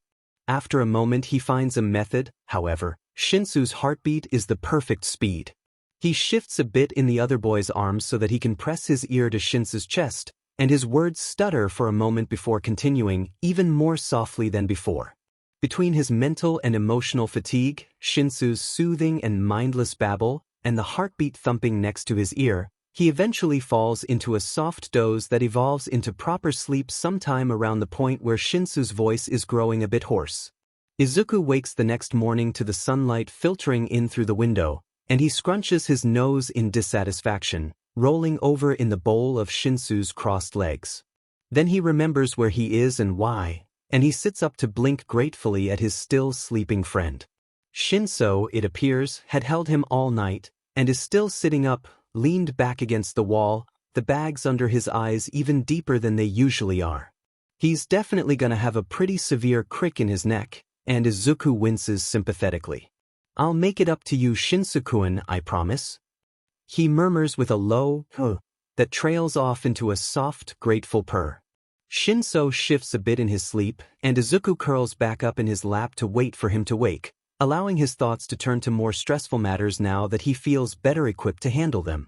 The thought of yesterday is still easily enough to make his heart rate jump, but not to the degree of the panic attack he'd suffered last night, thank F-. He'd been a cat, with only some small corner of his mind remaining human, trapped behind the wall of that cat consciousness. And he's fairly certain that, given enough time, that corner would have been swallowed too, leaving him stuck in this body and mindset for the rest of his life. That he's got too much to live for to let himself be trapped like this. Not to mention he's the last holder of One for All, and he refuses to let it die with him. Not like this. So, that means he needs a plan. He's been focused on Shinso for the last couple of days, which is entirely fair, and he hardly begrudges the other boy his attention. But now that Shinso is safe with their teachers, Izuku needs to start focusing on himself a little more. He needs to figure out some way to let them all know who he is. Cool, that's decided, even if the thought of it is terrifying. But the real question is how. He can't write, so there's no way for him to simply scribble out his name, even if he got a hold of a writing utensil or a laptop or something. He supposes he could use his quirk, but well, he's already done that. They know he's strong, smart, and fast. But he's fairly certain that if he used enough of One for All to show off the green lightning that's characteristic of his quirk, he'd actually explode, even if he's not doing anything with the energy. One for All was never meant for a creature as small as he is currently. He's stumped, for now, and he gives a huffy little sound of annoyance as he tucks his legs more neatly beneath himself and rests his chin on Shinsou's calf. This is the actual worst. How the heck is he supposed to do this? Luckily for his mental health, he's not left to stew in his thoughts for too long. Only a few minutes later, Shinso wakes with a groan, scrubbing one hand over his face, while the other reaches down to pet Izuku, who instinctively butts up against the searching hand with a happy purr. "Good morning, Shinso-kun," he chirps, a burbly and cheerful mrow that Shinso chuckles tiredly at. "Good morning, cat ow in sheet f dash." Izuku's ears flatten to his head at the sheer volume of the crack Shinsou's neck makes when he sits up properly. "Oh my god, I even tasted that, ow." Yeah, he knew that was gonna be a bad one. "Come here," Shinso requests, even as he carefully scoops Izuku into his arms like a baby, looking down at him. "Shinso-kun?" Izuku asks after. The staring has gone on long enough that he's getting fidgety, the questioning tone obvious even if Shinso can't actually understand him. Shinso sighs, and hugs him to his chest, tightly enough that Izuku squeaks a little when the air is pressed out of his lungs. "Looks like you're breathing okay," he says, obviously relieved, and Izuku feels guilty all over again. "Sorry," he mumbles, a muffled little sound that comes out sounding just as pitiful as he feels, and Shinso loosens his hold. "Yes, I know, breakfast time. Just gimme a second," he murmurs affectionately, and Izuku actually hates this dumb quirk more than pretty much anything in the world. Izuku is released from Shinsou's arms after only a few more moments of cuddling, the other teen setting him lightly to the side on his feet, then uncrossing his legs, and stretching them out with a groan and the faint popping of his knee joints. Then Shinso stands and, with a short pause to pat Izuku's head when he looks up at him expectantly, pads out of the room with Izuku on his sock-clad heels. It appears to be fairly late in the morning by Izuku's standards, probably around 10, and he can't help but wonder why no one came to wake Shinso up. His question is answered fairly quickly, at least in part, when he hears the sound of soft snoring coming from the direction of the living room couch. When he glances that way, he can see some of Aizawa-sensei's hair hanging over the couch arm, though he can't see the man himself since the couch faces away from them. Izuku remembers Shinso stating yesterday morning during the bathroom visit not to be recalled that Aizawa-sensei usually sleeps very lightly.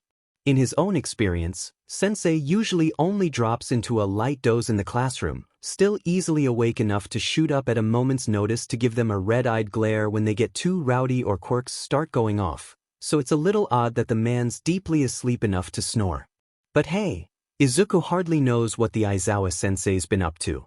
Perhaps he had an especially trying night shift. Shinso notices sensei on the couch only moments after Izuku does, freezing for a moment before letting out a quiet breath. His motions become careful, his feet placed slowly and almost silently against the carpet as he creeps toward the kitchen. Izuku tilts his head a little, wondering if it's wariness of repercussions or concern for sensei's exhaustion that lightens his footsteps, but he's got no way to know for sure. Regardless, now that Shinso, with his socked feet on carpet and his natural proclivity for stealth, is putting effort into remaining silent, it's unlikely that Aizawa-sensei will be awakening before he would naturally do so. Izuku is lucky that this form is a natural sneaker, otherwise he would have bumbled his way into waking the man immediately upon leaving Shinsou's room. Resisting the vague, cat-brain-directed urge to swipe at Sensei's hanging hair, Izuku follows Shinso silently into the kitchen, only to nearly crash into his heels when the other teen pauses, a fond look stealing over his face. Wonder what's caused it? Izuku quietly hops up onto the countertop so that he can see what's there. What he finds are 2 bowls of grilled fish and egg over rice, as well as a pair of notes that he can't read, which he assumes are either from Mike-sensei or Aizawa-sensei. Considering that the latter is dead to the world, the former is nowhere to be seen, and Izuku can't just read the FNG note. It's anyone's guess. Still, Shinso picks up a plate with no hesitation and, after a moment to grab the silverware on the counter next to it, moves to retreat back to his room just as quietly as he'd left it. Izuku hops almost silently down from the counter and trots after him, Shinso closing the door carefully behind the two of them. Mike-sensei made breakfast before he left this morning. Shinso murmurs softly to Izuku as he sits himself down on his futon. Well, that solves that mystery. Shinso is a bit reluctant to feed him anything, probably due to the scare he had yesterday, but with a bit of persistence and persuasion, Izuku is able to score some of the cold eggs and rice, as well as tiny pieces of fish that Shinso rips up with his fingers until they're too small to be choked on, and are more mush than anything. It's a little humiliating, but he's touched all the same. Once the two of them have consumed the entirety of breakfast, Shinso sits on his futon, back against the wall, and pulls out his phone. Sensing that he'll be there for a while, Izuku settles himself next to him, tucking his legs beneath himself and assuming catloaf position. He can't help the low-content purr that buzzes low in his throat, nor can he stop it from growing in volume when Shinso reaches out to lay a warm hand on his back as he scrolls through some app on his phone, occasionally snorting softly when he finds something particularly amusing. Despite everything, Izuku finds himself able to be content with his full belly and the company of his friend. He'd almost be able to forget his circumstances, he thinks, were it not for the whole purring thing. It's not until something like an hour later that he feels Shinsou's hand pause in its constant, slow stroking. He glances up curiously at the change, pulled from his calm dozing, but his ears tilt back a bit when he notices Shinsou's faint frown. Midoriya still hasn't texted me. Maybe he's waiting for me to text him first? Shinso wonders aloud, and it feels like ice water's been dumped over his back, his hackles raising the slightest bit as he's yanked out of his placid headspace and move right back into Stressville. God, what is he doing? He needs to be trying to figure out how to become human again, not just sitting here, like he's some kind of pet. Especially not when he knows that everyone's out searching for him, and he's right here under their noses.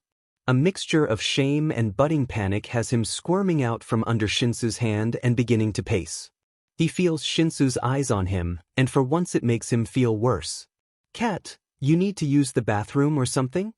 Shinso asks, and Izuku feels like clawing at his own skin. Which, goddammit, he can't even do that without digging through a layer of fur. No. I have to figure this out. I have to undo this quirk. He says, even though he knows it'll just come out as a meow, like every FING thing he says, and of course it does. It comes out as a high-pitched, pleading sort of sound that reflects his growing desperation, which has Shinso shifting up onto his knees and reaching out to him. For once he dodges the boy's touch, but Shinso is unoffended, clearly used to Cat's mercurial nature. He just sighs and says, "You're such a cute little pest," and then settles back against the wall, returning to scrolling on his phone. Izuku continues to pace, back and forth, from one wall to the other, ignoring Shinsou's gaze as the boy occasionally glances up at him over the top of his phone. He has to figure out how to tell these guys that he's, well, himself, and not just a smart cat. He can't use his quirk any more than he already has. What else can he do? He'd try drawing a picture of himself if he thought he could manage it, but no one's left him alone long enough to scratch his own image into a wall or something, so that's out for the moment. And well, last time they tried to leave him alone, he went full on cat brain, so maybe that's out forever, actually. He feels like he's missing something here, something obvious. There has to be an avenue that he hasn't taken yet, there has to be an option he's not considering. Think Izuku think. Use some of the rational thinking senseis hammered into Class 1 as collective brain during his stupidly convoluted logic puzzles. But wait, Sensei. Izuku's having an epiphany. He's so dumb. Aizawa Sensei's whole thing is that he negates other quirks. Why hasn't Izuku been trying to get him to use his quirk on him? He makes a soft sound of consternation in the back of his throat, only to get cooed at by Shinso, which he ignores in the face of his revelation, pacing just a bit faster. From what little he knows of Sensei's quirk, there's only a slim chance of it working, but he has to at least try. Now, how does he get Sensei to use his quirk on him? That may be a problem. Sensei is the kind of person who only uses his quirk when he needs to, either to negate a quirk, or as a display of his displeasure, the latter of which Izuku is quite used to as a classmate of the Baku squad. It would be kind of pointless to use his quirk on a cat, illogical even. So under what circumstances can Izuku get Sensei to do so? Only if he were to lose control of it for some reason, really, like if he were surprised or hurt. The latter is in no way an option. Even if he could, Izuku would never stoop so low as to hurt anyone to help himself, especially not Sensei. Startling though, that's on the table. So how can he Without giving himself time to think about it, he turns toward the door, hooking his paws on the knob and carefully prying it open, to Shinsou's awed, "Dude, you can open doors?" And the immediately following, "Wait no, where are you going?" as he turns and darts toward the living room. He sprints toward the couch that Sensei is sleeping on, leaps up onto the back of it, and throws himself onto the man's chest, winding him. Aizawa Sensei shoots up, Izuku tumbling into his lap, and sends a bleary, quirk-reddened glare Izuku's way, and nothing. Nothing more happens, other than Aizawa Sensei turning his quirk off, and falling back against the couch cushions with a groan, and Shinso rushing over with a half-horrified, half-helplessly amused cry of, "Cat, what the F heck?" "Well sheet. Sensei, I'm so sorry." Shinso apologizes as he walks over, his posture screaming wariness. Izuku is, beneath disappointment and the beginnings of yet another full-blown panic attack, regretful that he's apparently stressed the other boy out. God, he can't do anything right. I don't know why he did that. Izuku heaves a heavy sigh where he's still lying on his back in Sensei's lap, exhaustion filtering in alongside desperation. Well, that answers at least one of his questions about Eraserhead's quirk. This is proof that his quirk cuts off other quirks from the root rather than disturbing their effects. Unfortunately, that means that he'd have to use his quirk on the perpetrator in order for Izuku to have even a hope of becoming human again. He'd suspected this, but he had to try anyway. He's got nothing now. "Sorry to disturb your rest for nothing," he mumbles at Aizawa Sensei, a pathetic, muffled little meow that escapes from behind his closed lips, and Shinso carefully picks him up out of a still dazed-looking Sensei's lap. Izuku curls close to his chest, craning his neck to press his cheek to Shinsou's chest, looking for comfort? And Shinso offers it automatically, pressing a kiss to the top of his head. "Sfine." Sensei mumbles, scrubbing a hand over his stubble, then back through his hair. "Shouldn't be sleepin' in the living room anyway." With that, Sensei stands, not even seeming to notice the way Shinso scrambles slightly to get out of his way, and stumbles off in the direction of his bedroom. Izuku can't help but wonder just what the man's been doing to have him this exhausted. Sure, he's used to seeing Sensei tired, but not this tired, not tired enough that his perpetual grace has abandoned him. Shinso watches Sensei retreat down the hall to his bedroom, still holding Izuku, who's limp in his arms, melancholy, dismay, panic, and a hint of embarrassment making his tail lash. Then Shinso lifts him, holding him under the arms, and putting them face to face. "Dude, what the F dash dot?" he says flatly, and Izuku looks away, embarrassment taking over, which is almost a relief as it pushes his desperation aside, for the moment at least. It seemed like a good idea at the time. He defends weakly. Shinso uses a thumb to tilt his head back around, and Izuku allows it reluctantly, green eyes meeting purple. For a moment he's too mesmerized by Shinsou's strange, pale pupils to pay attention to his expression, then he mentally smacks himself, jerking his brain back on track. Shinso looks unimpressed, but the corner of his mouth is also quirked up, so Izuku knows he's not too mad. He smiles hopefully, the motion perking his ears and widening his eyes, and Shinso sighs, his eyes closing. "You're so effing cute. Stop it." "I can't." Izuku blushes, tail lashing and feet beginning to wheel a bit with the discomfort of hanging in the air. Shinso sighs again, then crouches down to set him on his feet. "Don't do that again." He scolds, tapping a finger against Izuku's nose and making him wrinkle it. Aizawa-sensei gets little enough sleep as it is. "I know." Izuku replies, a mournful-sounding "mo-wow," and Shinso reaches out to tap him again, the underside of his chin this time, startling a displeased little out of him. Shinso smirks, but before he can say any more, he and Izuku are both distracted by the sound of keys jingling. Nugget comes rocketing past them, little more than an orange blur, and moments later Mike-sensei pushes through the door, humming cheerfully as he easily fights off her escape attempt by scooping her up into his arms. "I'm home," he says softly, clearly to either himself or Nugget, the latter of whom is squirming unhappily in his arms, but both Izuku and Shinso instinctively reply, "Welcome home." Though, of course, Izuku's comes out as a chirpy little meow.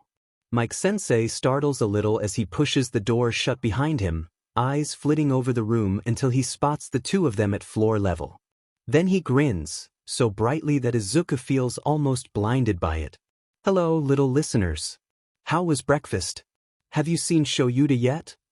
Shinso appears a bit bowled over by the sheer enthusiasm, and Izuku can't help but smile, his ears perking up.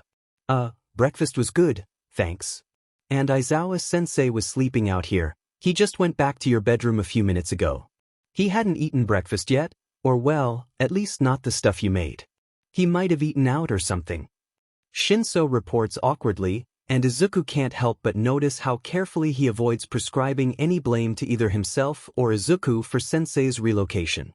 Though he doubts Mike-sensei would find it anything but amusing, Izuku can't help but find it sad to think that Shinso, perhaps subconsciously, feels the need to protect them even from their teachers. Mike-sensei hums in acknowledgement, the sound vibrating faintly in Izuku's inner ear with the man's quirk, though he doesn't think Shinso hears it. Alright, why, thanks for letting me know. I doubt he's eaten anything but jelly, honestly."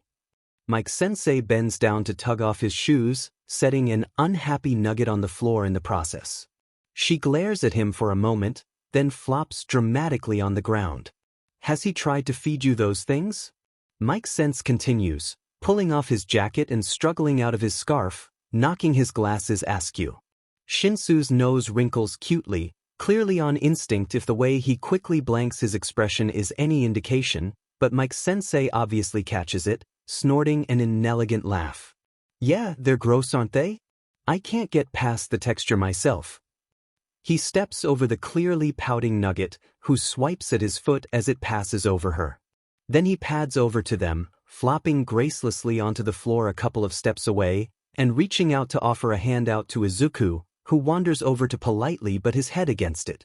They all tactfully ignore the way Shinso had tensed slightly at Mike-sensei's approach, though Izuku is pleased to see him relax a bit once Mike-sensei is no longer towering over them. He's fairly certain that had been Mick's intent, actually, now that he thinks about it. Mike-sensei groans, stretching his legs out in front of him, and Izuku steps carefully over them to return to Shinso, who has by this point settled comfortably on the ground as well, his legs crossed. After a moment of deliberation, Izuku climbs into his lap, easily ignoring the faint embarrassment he feels at Mike-sensei's cooing over his cuteness, stretching his neck to rest his head on Shinsou's knee. Shinso places a hand on his back, and Izuku burbles meaninglessly at him, just to make him smile. "So, how has your morning been so far?" Mike-sensei asks. The best part is that he clearly doesn't say it just to be polite, he genuinely wants to know. The little bit of tension Izuku hadn't even noticed Shinso was still holding falls away, the muscles in his thigh relaxing under Izuku's head. "It's been good. Kat and I just woke up about an hour and a half ago. Just been on my phone." Shinso reports, a little shortly, but not uncomfortably. Did you guys enjoy breakfast? I've noticed he seems to like human food, so I gave you some extra eggs and fish for him.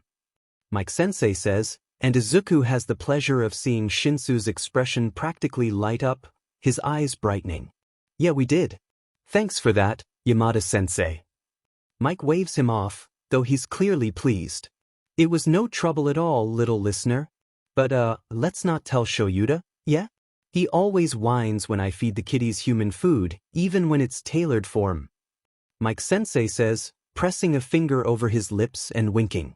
Shinso nods with a small smile, and Mike-sensei quickly moves the conversation onward, asking, so what do you want for lunch? I've only just eaten breakfast.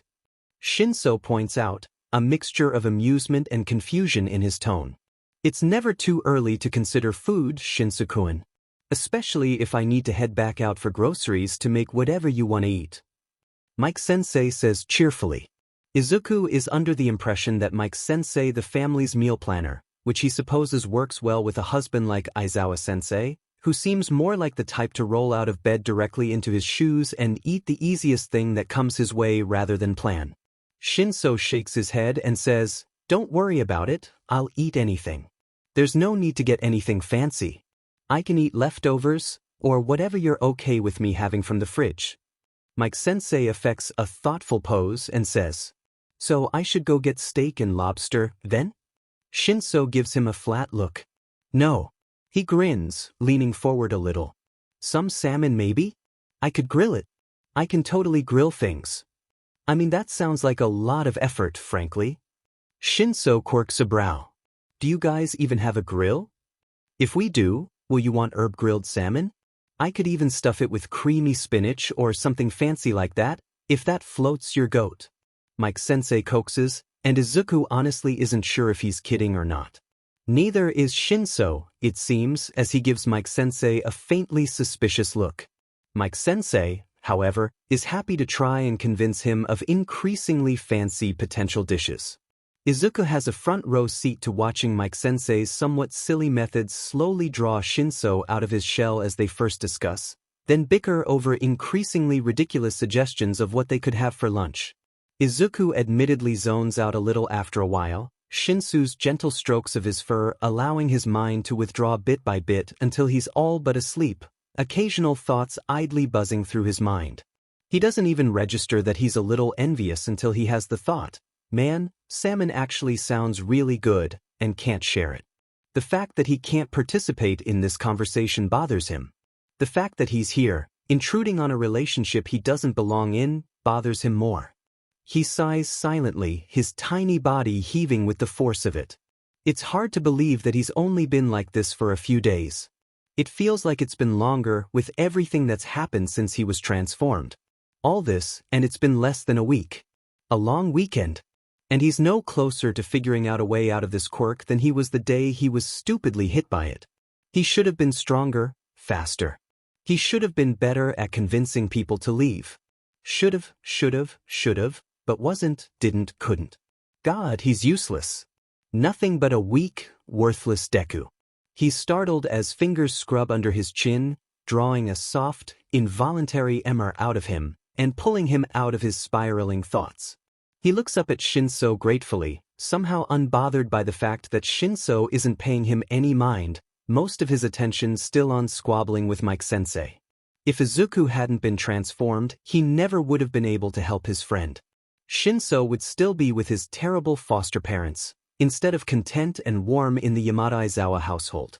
So, while Izuku doesn't want to be a cat forever, he's grateful for this. If he's not ever able to turn back, then, well, at least he was able to help save Shinso. He was someone's hero. He can't help but smile at the thought, overwhelmed with affection for his friend for a moment, enough so that he begins purring loudly enough to draw attention to himself. Both Mike-sensei and Shinso pause in their conversation, looking down at him with obvious fondness. After a moment, Mike-sensei's expression gains a hint of melancholy, and he says softly, I'm glad he came to you when he did.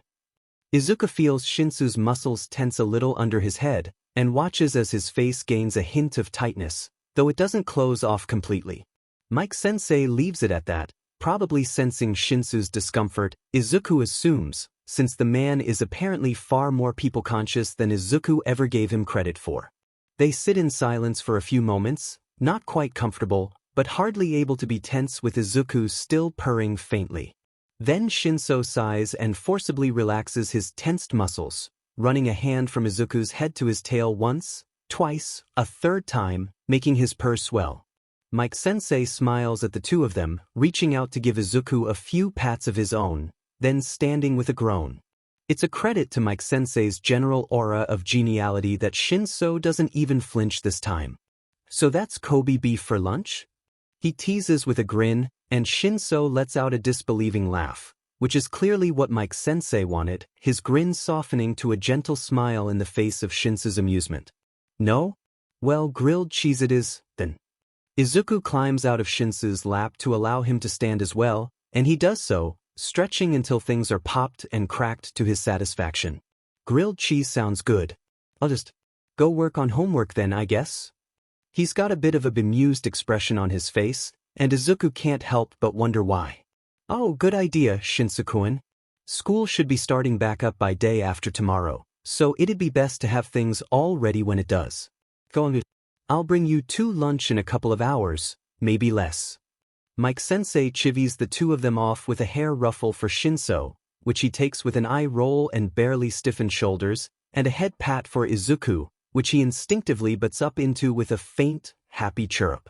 Shinso nods, retreating to his bedroom again, and Izuku follows, as he always seems to these days. Shinso pulls the door closed behind him, then stares blankly at his hand on the knob for a long enough moment that Izuku starts to worry. Questioningly, Izuku rubs his flank against Shinso's calf with a questioning meow of, "What is it? Did you leave your homework at your old place?" Though the words, of course, don't come out, the tone manages to ring clear. Shinso pulls his hand from the knob, then looks down at Izuku with a confused little smile. There's something a little unfocused about his gaze, like his mind is elsewhere. Quietly, he says, "At my foster parents' I'd be doing chores or have been kicked out of the house already by this point in a day off. From school. It's just a little odd to think about." He steps over Izuku on his way back to his futon, and adds, "Plus, I think Yamada-sensei's a little weird about food. I just ate. I don't need to eat again until dinner, right?" Izuku scowls, his ears flattening to his head at the reminder of Shinso's previous mistreatment. Not wanting to growl, he keeps his tone light as he replies, "It's a good thing they're in prison. Otherwise they'd still be where I could get to them." It comes out as a soft, slightly throaty meow, and Shinso focuses his eyes on him, almost visibly shaking off his thoughts. "I know, Yamada-sensei and Aizawa-sensei are teachers, they'd hardly stop me from doing homework. It's just weird." Shinso explains. He flops down on his futon, dragging his backpack closer by hooking his ankle in the strap and pulling it over, which Izuku finds amusing. "Guess I'll get started on Midnight's essay. It's due tomorrow or, well, today? But we're not in class. Maybe she'll want us to email it? I should probably check."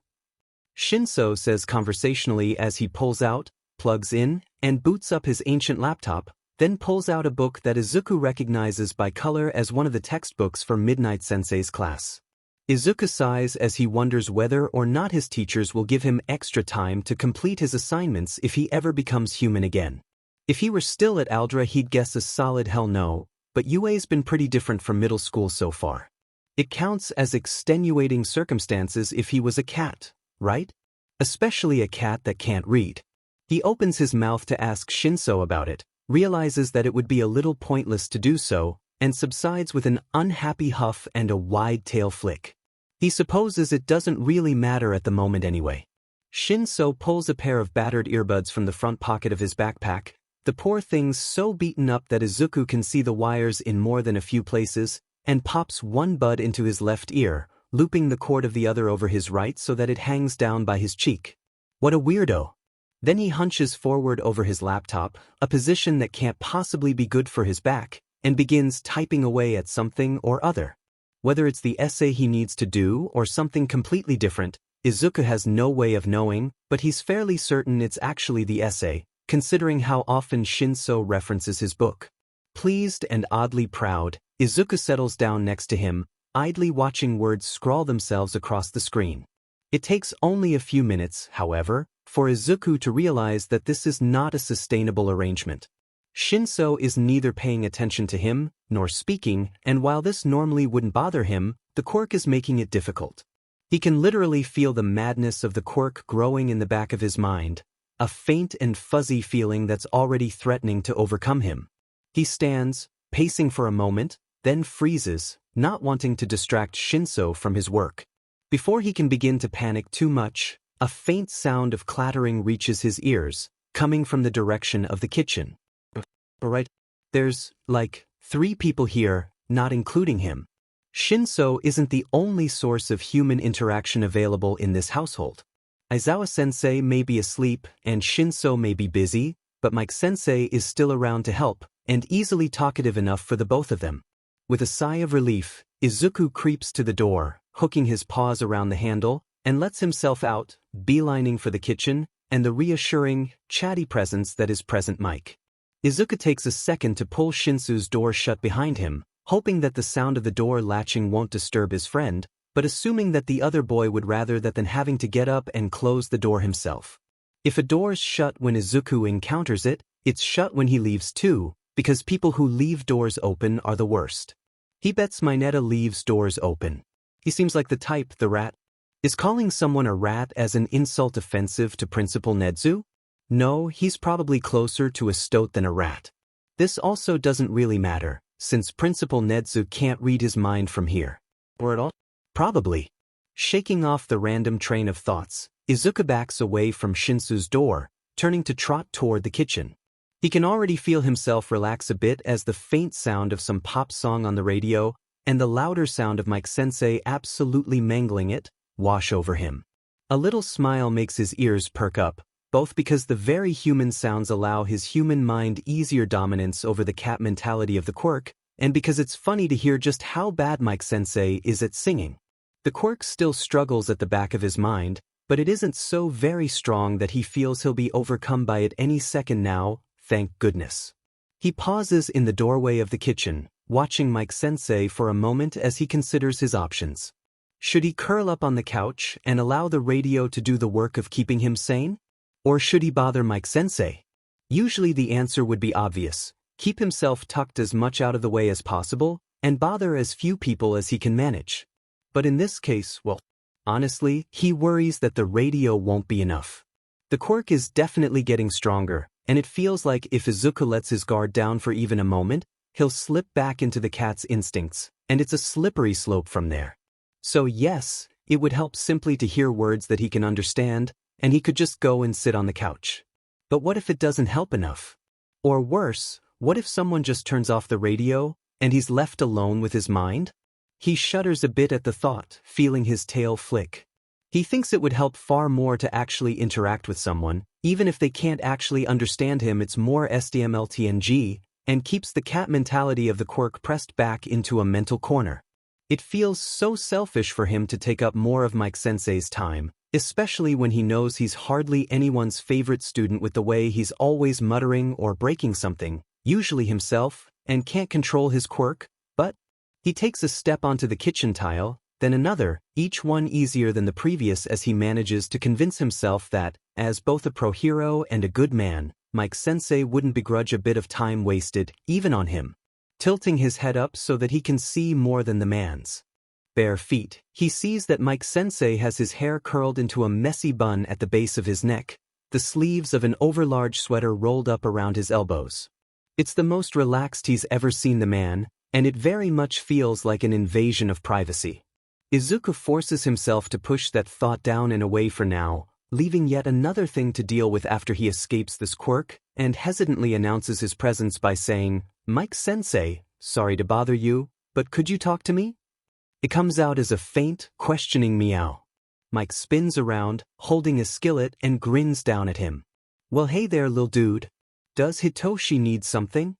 The concern in his voice is obvious, and Izuku can't have that, so he pads the last few steps over, brushing his flank against the man's calves, and trying to make it clear that there's not an emergency. "Oh, You just wanted to hang out with me? How sweet. Mike-sensei says after a moment, reaching down to pat Izuku on the head with the hand not holding the skillet. I'm not sure how interesting I'll be since I'm cooking, but I'm happy for the company.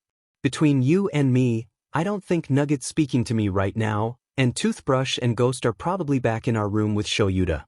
And who knows where Slice at? You'll be saving me from wasting away from loneliness. Izuku grins, ears perking up and tail curling up over his back, and the feeling of being a bothersome waste of space beginning to fade, insomuch as it ever does.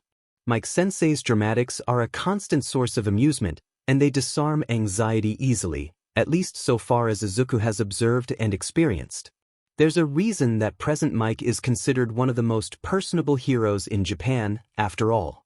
Sure thing, Mike-sensei. If it protects you from yourself, certainly. Izuku jokes, more candid than he'd ever be if the man could understand him. Mike smiles down at him, and Izuku smiles back, a low purr bubbling in his chest.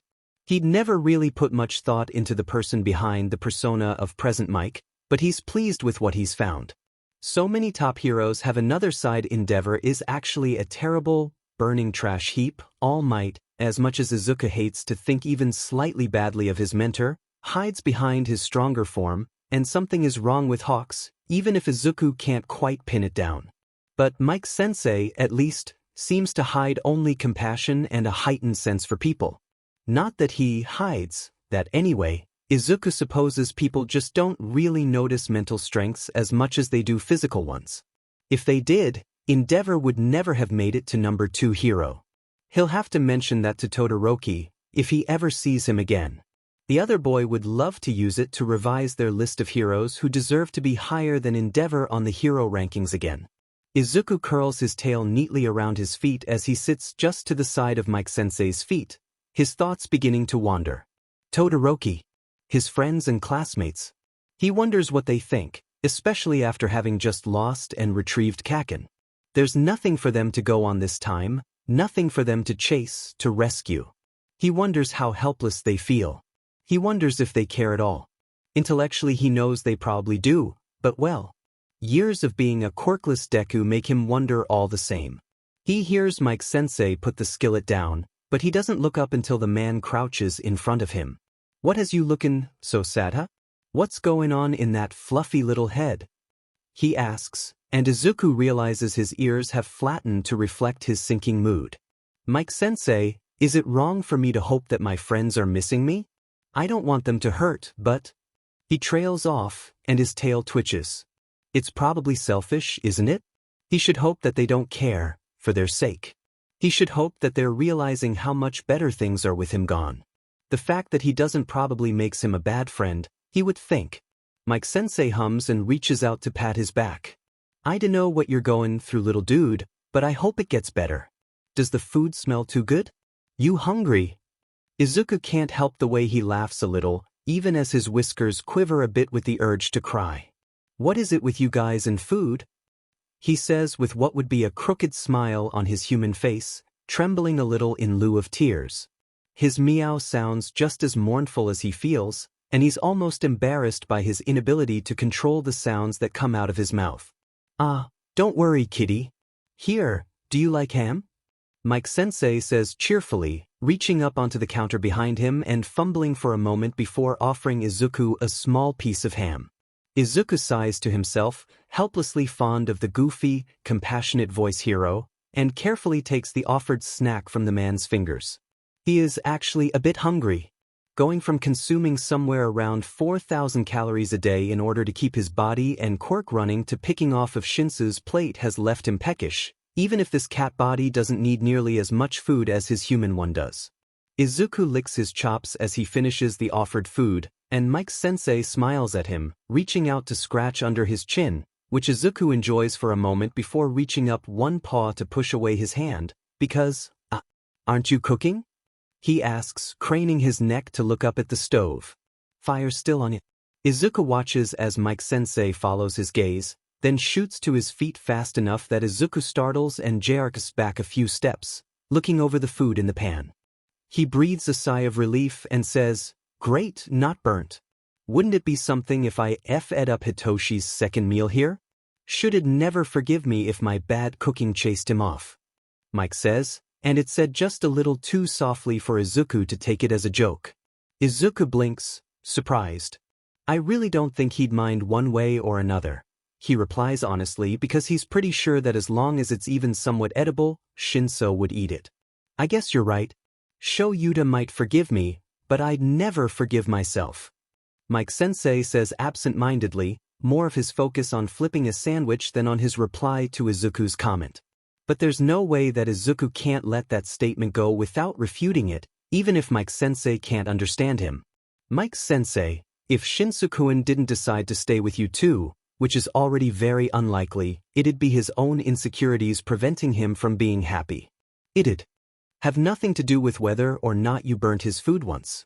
Izuku says, reassuring, and the words come out as a flurry of meows and does that make Mike-sensei chuckle, but also seem to relax his tensed shoulders. Yeah, you're right. I'm being silly, huh? He says, and Izuku trills in agreement, just to make the man laugh again, which he does. Izuku's ears flick as he hears the sound of a door opening down the hall, and he tilts his head a little, only barely hearing the sound of footsteps. Well, that makes it pretty obvious who it is. Shinso's not quite on this level of stealth yet, so he's unsurprised when Aizawa-sensei comes around the corner and moves to step into the kitchen. He finds himself trotting over to the man, a cheerful, good morning, or afternoon, leaving his lips in the form of a cheerful meow. The man's low-lidded, sleepy eyes focus on him even before they focus on Mike-sensei, and he ignores the blonde man's jolt as he crouches and says, "Hello, furry little beast," and runs a hand from Izuku's head to his tail. Mike-sensei spins around dramatically, one hand over his heart, and the other wielding a spatula as a pointer. "Shoyuta, how many times do I have to tell you to make some demon noise when you walk?" He screeches, loudly enough that Izuku winces, and Aizawa-sensei flashes his quirk at him. A little more quietly, he adds with the tone of someone making a pun, "How's a man supposed to hear you, huh?" Izuku doesn't get it. Sensei scoffs, giving Mike an unimpressed look. "How many times do I have to tell you that your deaf jokes aren't funny?" He gets it now. Mike-sensei snorts a laugh and cheerfully says, "At least a dozen more." Sensei drops his blandly annoyed facade to give Mike one of the most expressive faces that Izuku's ever seen from the man, a mixture of exasperation and obvious, overwhelming affection. "You're the worst," Aizawa-sensei says, and even Izuku can hear the "I love you" embedded in the words. Wow, these two are actually nauseatingly cute, aren't they? How on earth do they keep this hidden during the school day? "I love you too," Mike says with a grin, taking a couple of steps forward and leaning down so that he can press a kiss to the top of Aizawa-sensei's head, since he's still crouched in the doorway of the kitchen like a weirdo, then turning back to cooking. Aizawa makes a face that even Izuku can tell is for show, then reaches out, one large hand wrapping gently around his ribs, and lifting him slightly. When Izuku doesn't protest, Sensei scoops him up, hiding a smirk in his fur as he stands. Izuku wiggles a little to get properly settled, but otherwise doesn't try to escape, resigned to the fact that this household just likes to have cats as close as possible. "You're a relaxed little thing, aren't you? When you're not waking people up from well-deserved naps," Sensei says with one of his wide grins, and Izuku feels his ears flatten to his head and his tail lash with embarrassment. "Waking people from naps?" Mike-sensei asks, looking over his shoulder at his husband, even as he moves what Izuku can now see is a grilled cheese sandwich onto a plate. "You haven't seen Hitoshi yet?" Aizawa-sensei has one large hand under Izuku's ribcage, the other under his back feet to support him, and Izuku almost wishes the man wasn't holding him so securely so that he'd just slip out of his arms and through the floor and escape this embarrassment. "This little demon jumped on me while I was sleeping in the living room. I almost threw him across the room," Aizawa-sensei says, and Izuku winces, hunching a little. "I said I was sorry," he says with a soft meow, and Sensei absent-mindedly scratches behind his ears. "Well, good. The living room is for living, not sleeping," Mike-sensei says with a wide smile, though there's something a little subdued about it as well. For a moment Izuku thinks he's imagining it, But the way Aizawa-sensei's jaw tenses proves him wrong. I'll sleep where I want. Aizawa-sensei disagrees in the tone of someone who's said it more times than he can count. Then, tone softening, what's wrong? Mike-sensei's shoulders hunch a bit, and he ducks his head, reminding Izuku of someone tensing for a blow. It's nothing, he says, dismissive, but his voice wavers. Aizawa-sensei steps closer, turning off the stove and ignoring Mike-sensei's half-hearted protests. Hizashi, he murmurs, voice low and coaxing, what's wrong? Mike-sensei's increasingly tremulous smile drops entirely, and he scrubs a hand over his face, knocking his glasses askew. Hitoshi didn't mention it, he says, and Aizawa-sensei raises a brow, his hand flexing around Izuku's middle. Mike-sensei's hand drops with a sigh. Shoyuta, to you and me, that story was funny enough to share immediately. And Hitoshi's enough like you that I'm sure he'd feel the same, right? But Hitoshi, all he said was that you went back to your room. Aizawa-sensei tilts his head in a very cat-like gesture that even Izuku can read as, go on, and after a moment, Mike-sensei finally says, it could have just been that it wasn't worth bringing up to him. But the way he said you went back to your room, so careful not to bring up anything that could get me to shift any kind of blame to him, you know? Aizawa-sensei's expression tilts toward something more drawn, and he pulls Izuku a bit closer. I'm not offended and I'm not surprised. It upsets me to see the effects of the hurt that Hitoshi has suffered. It's disheartening that he doesn't feel like he can talk to us. Mike-sensei shakes his head, offering a weak smile. Aizawa-sensei steps closer, close enough that Izuku can feel Mike-sensei's warmth against his flank. This is new, Hizashi. It'll take time for him to trust us. Sensei murmurs, his voice softer and more reassuring than Izuku's ever heard it, but Mike-sensei shakes his head. I know that intellectually, but that doesn't help my doubts. It doesn't stop me from wondering if we're what's best for him. Aizawa-sensei's hands squeeze tight enough around Izuku's middle that he has to resist the urge to squeak. We care for him, which is better than where he was, as low of a bar as that is. Sensei leans forward, pressing his forehead to Mike-sensei's, and Mike lets out a shuddery breath. Don't take his response to his trauma personally. I know. You're right. You're right.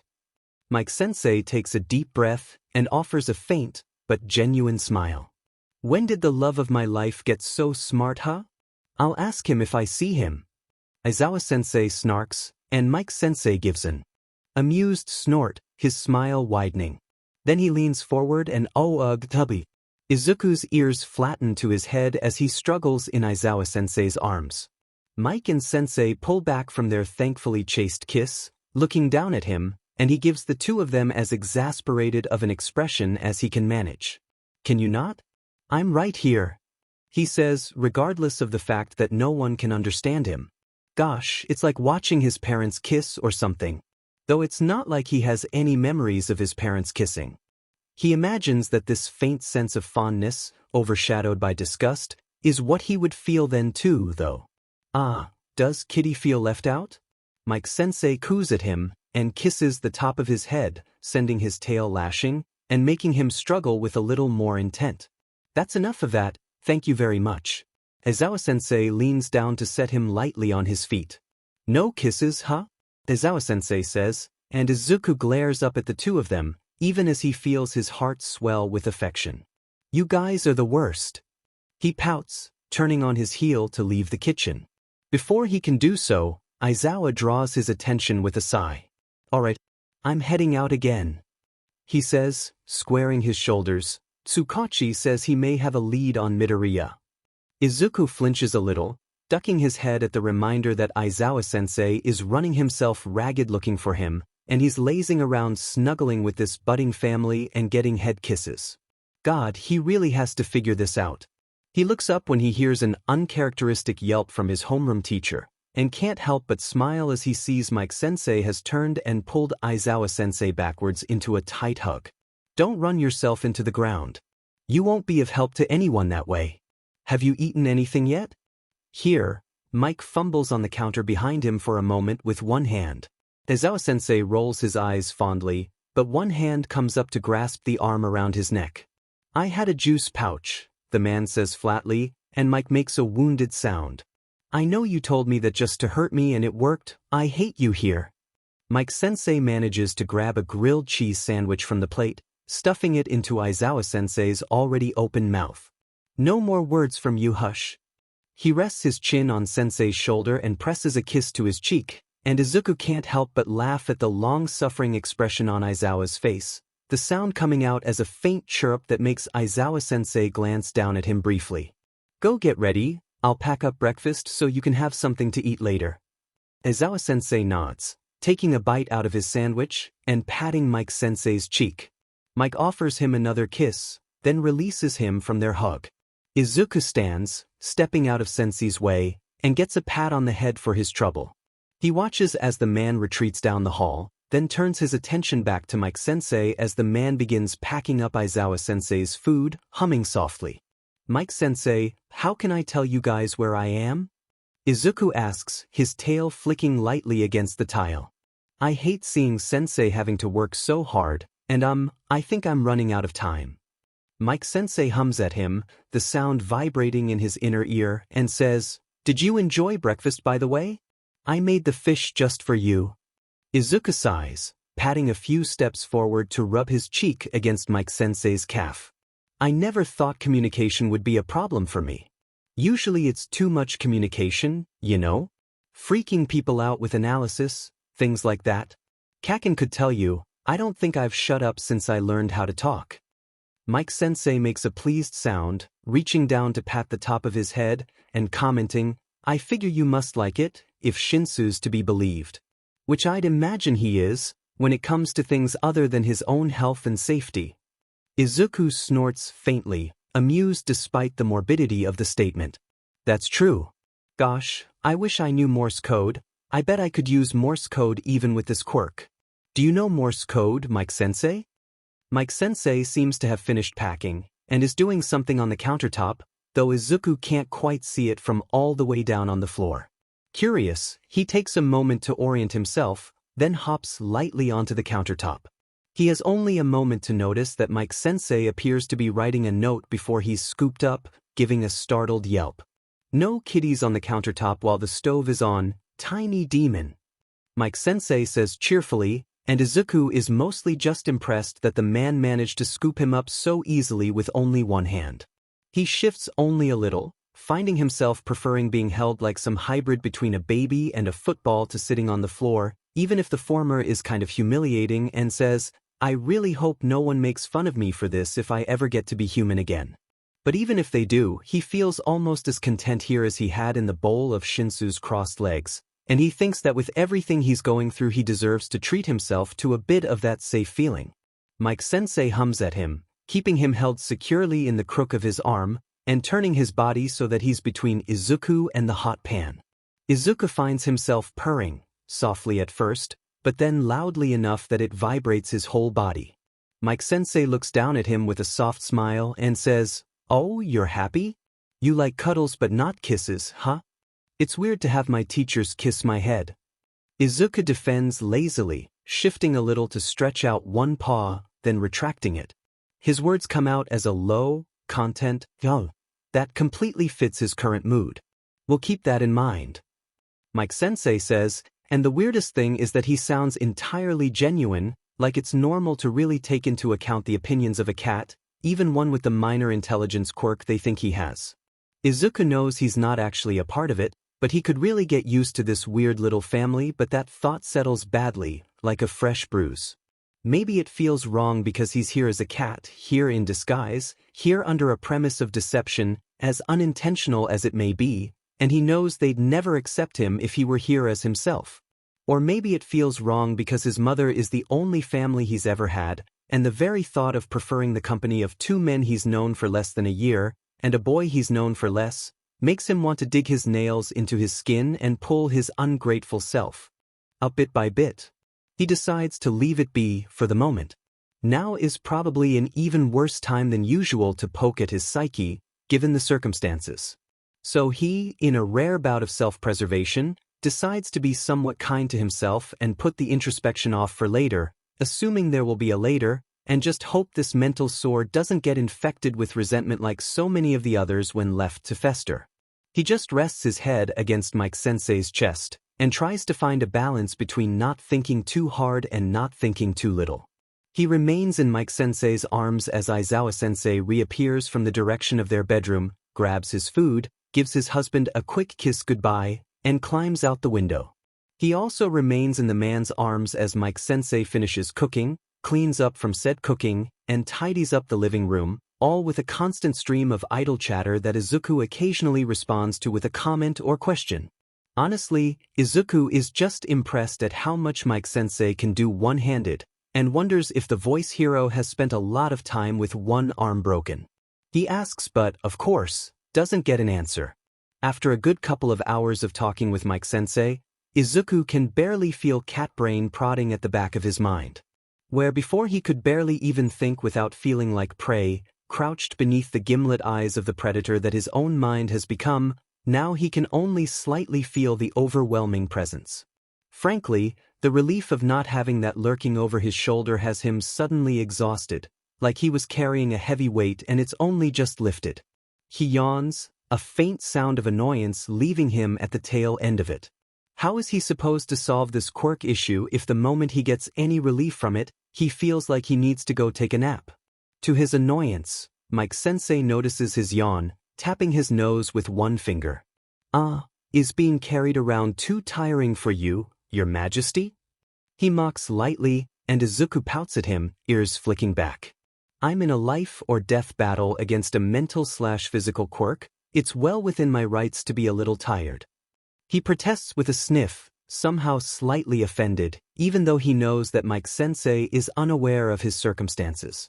Then, consideringly, he adds, well, not really life or death because I'd still be alive, just, a cat. Or maybe I wouldn't be. I've never heard of a transformation quirk that can last an entire lifetime, at least not one that transforms others. Though I guess if a villain was wandering around transforming people, it's possible that no one would know.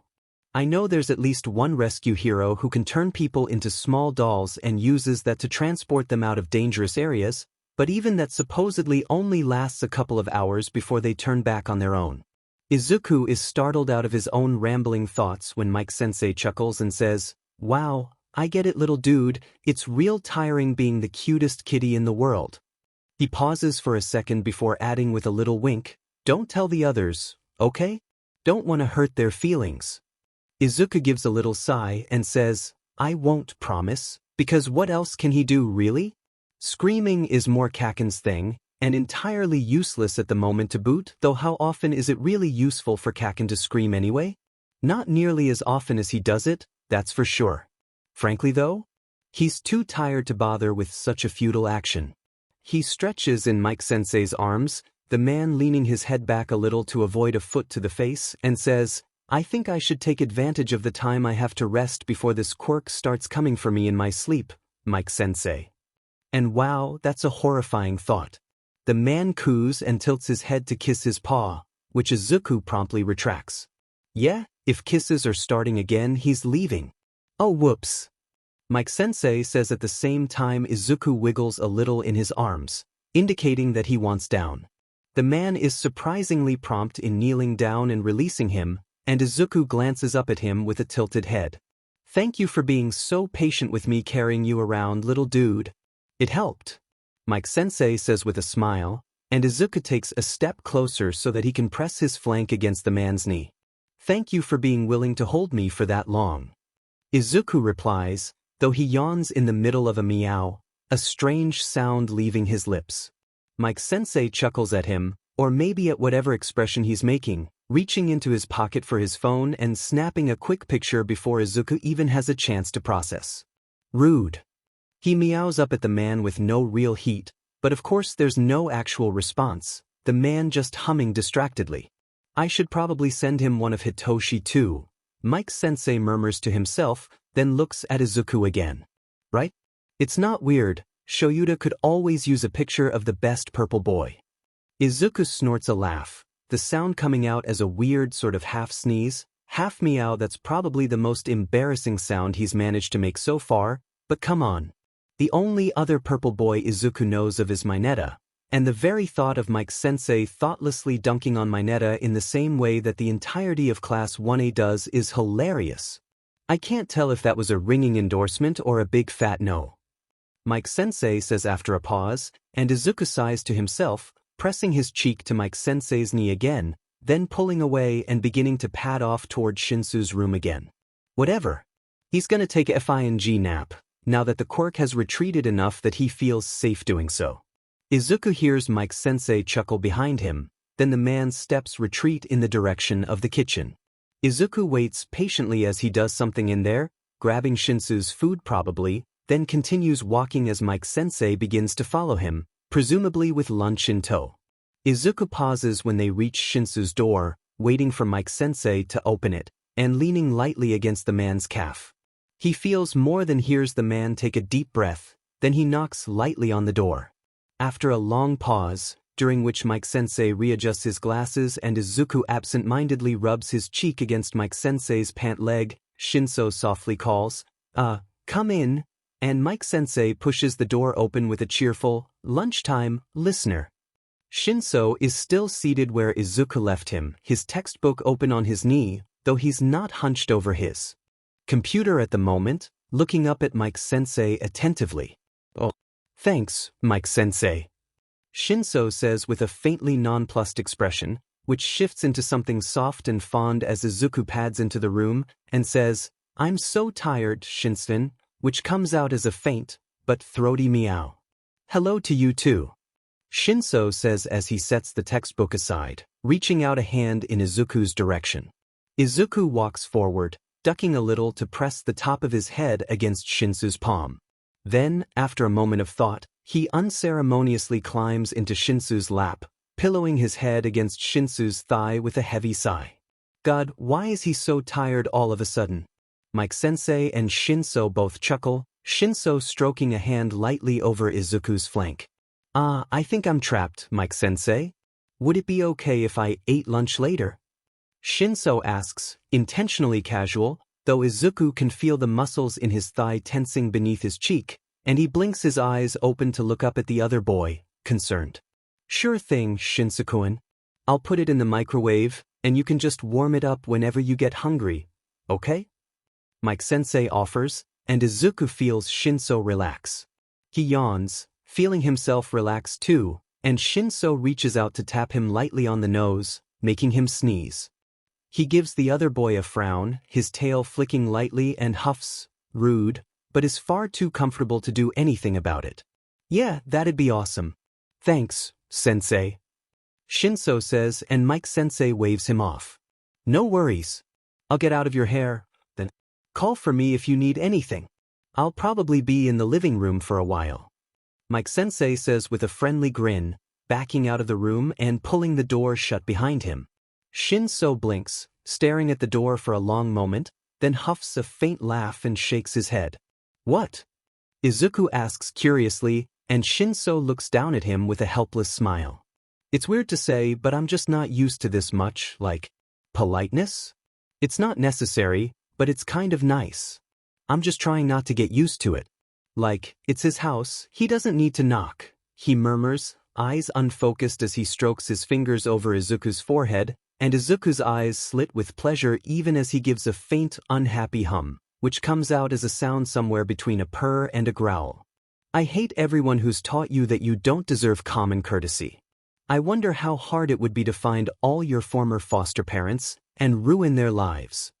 Izuku says, a grumbly sort of meow leaving his lips.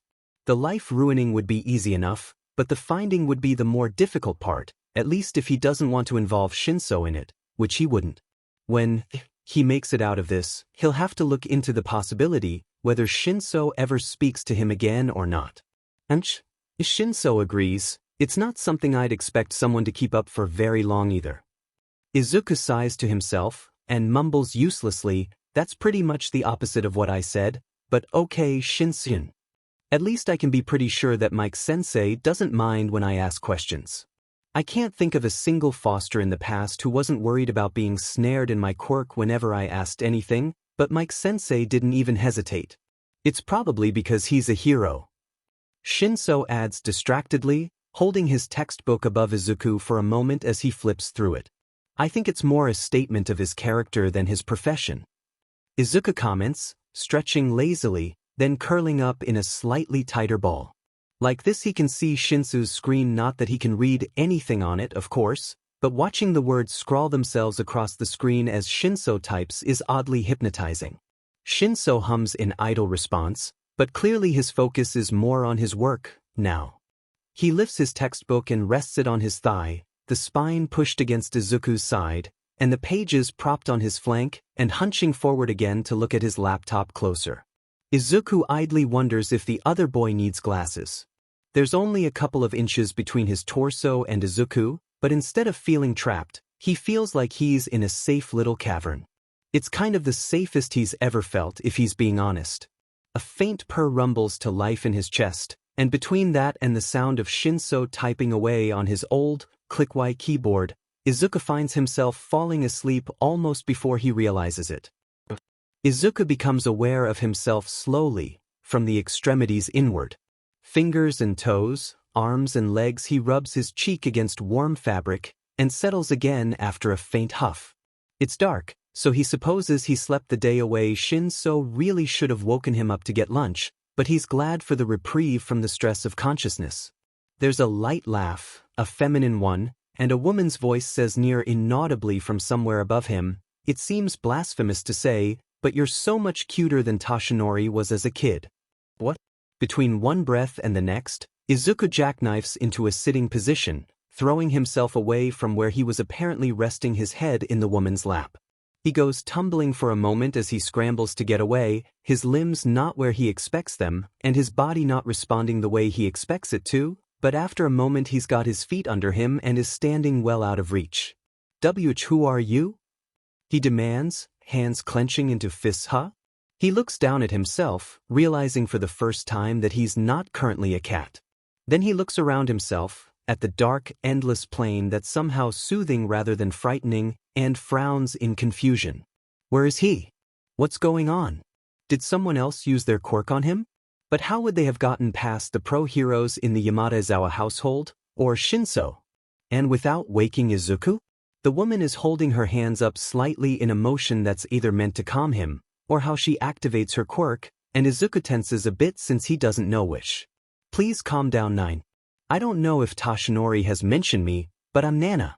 I was his mentor, and the holder of one for all before him, and we're currently in your mind. She says quickly, and Izuku blinks, falling out of his ready stance in surprise. Your eye what? It's a bit too outlandish to be a lie. What are the odds that someone would know of the logistics of One for All and know All Might's real name, and use that information to menace his successor instead of, like, selling it to the highest bidding villain? All Might has never told him about a Nana, but well, All Might may be his beloved mentor, but the man rarely talks about his past, so that's not a surprise. That sounds about right, yeah. Nana? Says, and Izuku, not for the first time, curses his habit of muttering.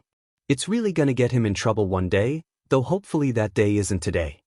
He focuses in again when she slowly stands, noticing for the first time that she has a faint, green outline.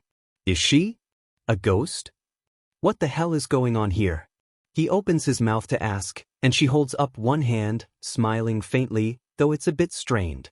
I know that was a lot to drop on you at once, but we don't have a lot of time, and we can't waste any of it with a freakout. I have a lot to cover and only minutes to do it in. Izuku shuts his mouth. All right then.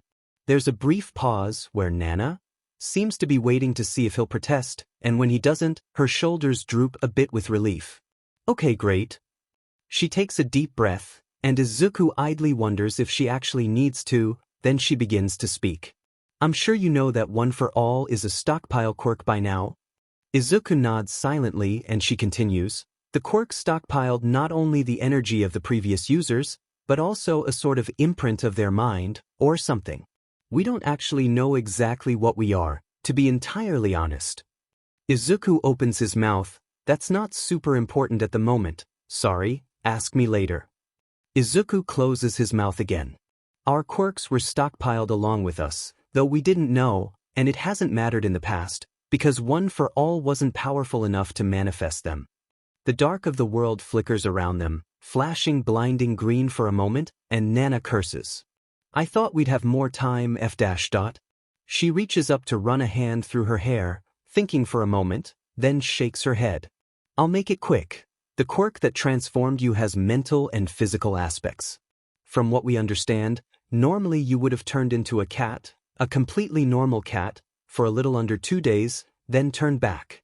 But Tashinori's transformative quirk, All Might's what?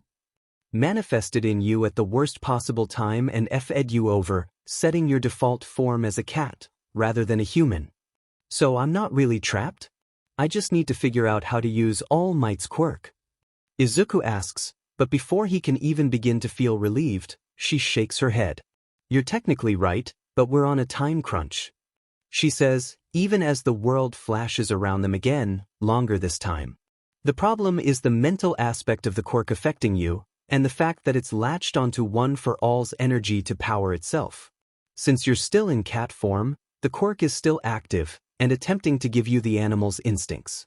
From what we understand, if it manages completely, the change will be permanent or at least last until One for All's power runs out, which is, well, essentially permanent unless we can figure something out from in here. Who's we? Where's here? Izuku has so many goddamn questions, and clearly no time to ask them in. Another green flash, and this time, cracks that look almost like green lightning appear in the darkness. The other remnants and I have been doing our best to hold it back, but stress and fear give it an opening. The world glows with green, and Izuku squints, trying to shield his eyes. Nana's form begins to fade into the light. She curses again, and says almost too quickly to understand, you have to figure out how to use Tashinori's quirk, or find a way to get the original user of the transformative quirk to disable it, okay? The last he sees of her is a reassuring thumbs up that reminds him of All Might. Her voice is beginning to fade, but she manages to say, you can do it 9, we believe in you. Don't worry, we'll keep you safe. You have at least a few days before. Izuku is awake in Shinsou's lap, all of his limbs twitching as fight or flight takes over for just a moment, his heart beating a mile a minute in his tiny chest. Shinso glances down at him, his phone in his hand now, and his textbook set aside. Welcome back to the land of the living, dude. Were you chasing a mouse or something in your dream? He says, reaching over Izuku to close his computer, and the YouTube video that was playing in the background halts. He strokes a hand over Izuku's flank a few times, and Izuku can feel himself slowly relax. Glad you woke up. I really got a PSS. Shinso adds, and Izuku, once his panic has subsided enough that he feels like he's attached to his limbs again, pulls himself out of Shinsou's lap. Thank f-. Shinso says, groaning as he stands and walks out of the room, and once he's gone, Izuku crouches and covers his ears with his paws, taking deep breaths. Alright, so, quirk's haunted. Which, like, he sort of already knew that, what with the little All Might knew of the figures he'd seen after the sports festival, but still. Also, he's on the verge of losing his human brain, and the only thing that stands between him and that eventuality is 7 ghosts. 8 ghosts? All Might probably isn't in there, so he's going with a safe 7.5. Even more yikes, overall. He takes a deep breath, trying his best not to spiral into another panic attack. Well, at least he now sort of has a plan. Kind of. It's not much of a plan, but it's something. He has to figure out how to use All Might's quirk, which he's still very surprised about. He was under the impression that All Might was quirkless before One for All, properly, and uncat himself. He's not sure how he's gonna do it, he's not even sure how to start, but at least he has something to work toward now. He takes another deep breath, pulling himself upright and, though he knows it probably won't work, he carefully noses Shinsou's laptop open, hoping against hope that the thing will conveniently reopen to the webpage it was just on, because even if he can't read the keyboard, maybe he's got keyboard placements memorized enough to write? No luck though, of course, it opens to a lock screen, and Izuku has no idea what the password is. And when he tries to spell anyway, his mind jumbles the hiragana placements into an inarticulate mess. Alas, foiled again. He carefully returns the laptop to its previously shut position, sighing, and sits neatly with his tail over his toes. Now, if he were All Might's quirk, how would he be activated? If he remembers correctly, which he's sure he does, most of the words All Might has spoken to him are all but burned into his mind, including that rooftop encounter with his mentor that he wishes so much that he could forget. All Might had likened his more buff form to flexing like guys at the beach. So Izuku should not flex? A few useless minutes later, feeling no closer to understanding what he's supposed to be doing with his body, Izuku blinks his eyes open as Shinso returns. "Hi," he says, a half-hearted greeting that comes out as a faint meow, and Shinso leans down with a soft coo, picking him up and hugging him tightly to his chest. "You're so effing cute, dude," Shinso says, and Izuku grumbles something wordless under his breath, for bristling a little in lieu of blushing. "I'm not the kind of person to put cats in costumes, but you have to admit that you'd look like such a little gentleman in a suit," Shinso says conversationally as he returns to where he'd been seated, and Izuku scowls, ears going down and tail lashing. "I absolutely do not have to admit any such thing, and you better effing not," he says flatly, and Shinso pulls him away from his chest, holding him up under his arms so that they're eye to eye, though his attention is on looking over Izuku's body. A little black suit? Or maybe a snazzy, dark blue one? Purple would probably be kind of weird. He murmurs to himself, and Izuku's tail flicks. "No, Shinsu-kun." He insists uselessly, legs beginning to pedal a little with discomfort as Shinso keeps staring at him. Shinso chuckles, pulling him close to his chest again, and Izuku relaxes a bit. Maybe just a little tie collar. He decides, running a hand over Izuku's back, and he pouts. "I feel like you're mocking me for not being able to tie a tie properly." He grumbles, though honestly that's preferable over being dressed up like a doll, despite how demeaning a collar is in general. He can bow to logic, sometimes. "It's not my fault my dad left to get milk before teaching me that kind of stuff." He continues, candid since no one can understand him anyway. Shinso hums, tilting Izuku into the crook of one arm so that he can type with his now free hand, and Izuku allows it, despite the fact that allowing Shinso to hold him like a baby feels even more embarrassing than allowing his teachers to do it. Ugh, my HeroTube recommended is full of old, pre-quirk artsy films because of the one I had to watch for Midnight's class. Shinso grumbles, and Izuku glances over to the laptop screen with vague curiosity, wondering what kind of content Shinso usually watches. Video game playthroughs and streams, it looks like. That tracks, considering one of the longest conversations Izuku has managed to have with the other teen was a debate about which of their preferred HeroTubers had done a better playthrough of some psych ward gorefest cliché of a game that Izuku can't even remember the name of now. Shinso hums softly to himself as he scrolls, a peppy little tune that Izuku recognizes vaguely from a mobile game Uraraka was obsessed with last week, then murmurs, "Oh, that's out already?" and clicks on a video whose title Izuku can't read, but whose thumbnail appears to be something related to space. Shinso leans back against the wall, and Izuku shifts a little so that he can still see the screen at his new angle, but is otherwise content for now. Shinso leans down to press a kiss to the top of his head, and the vibe is so calm that he somehow manages to neither dissolve into composite atoms nor blush so hard he rockets into the stratosphere, just tilting his head to smush his cheek more firmly against Shinsu's arm. "You're really gonna hate me when this is over, Shinsu-kun?" he says, heaving a long sigh. "What, you don't like space?"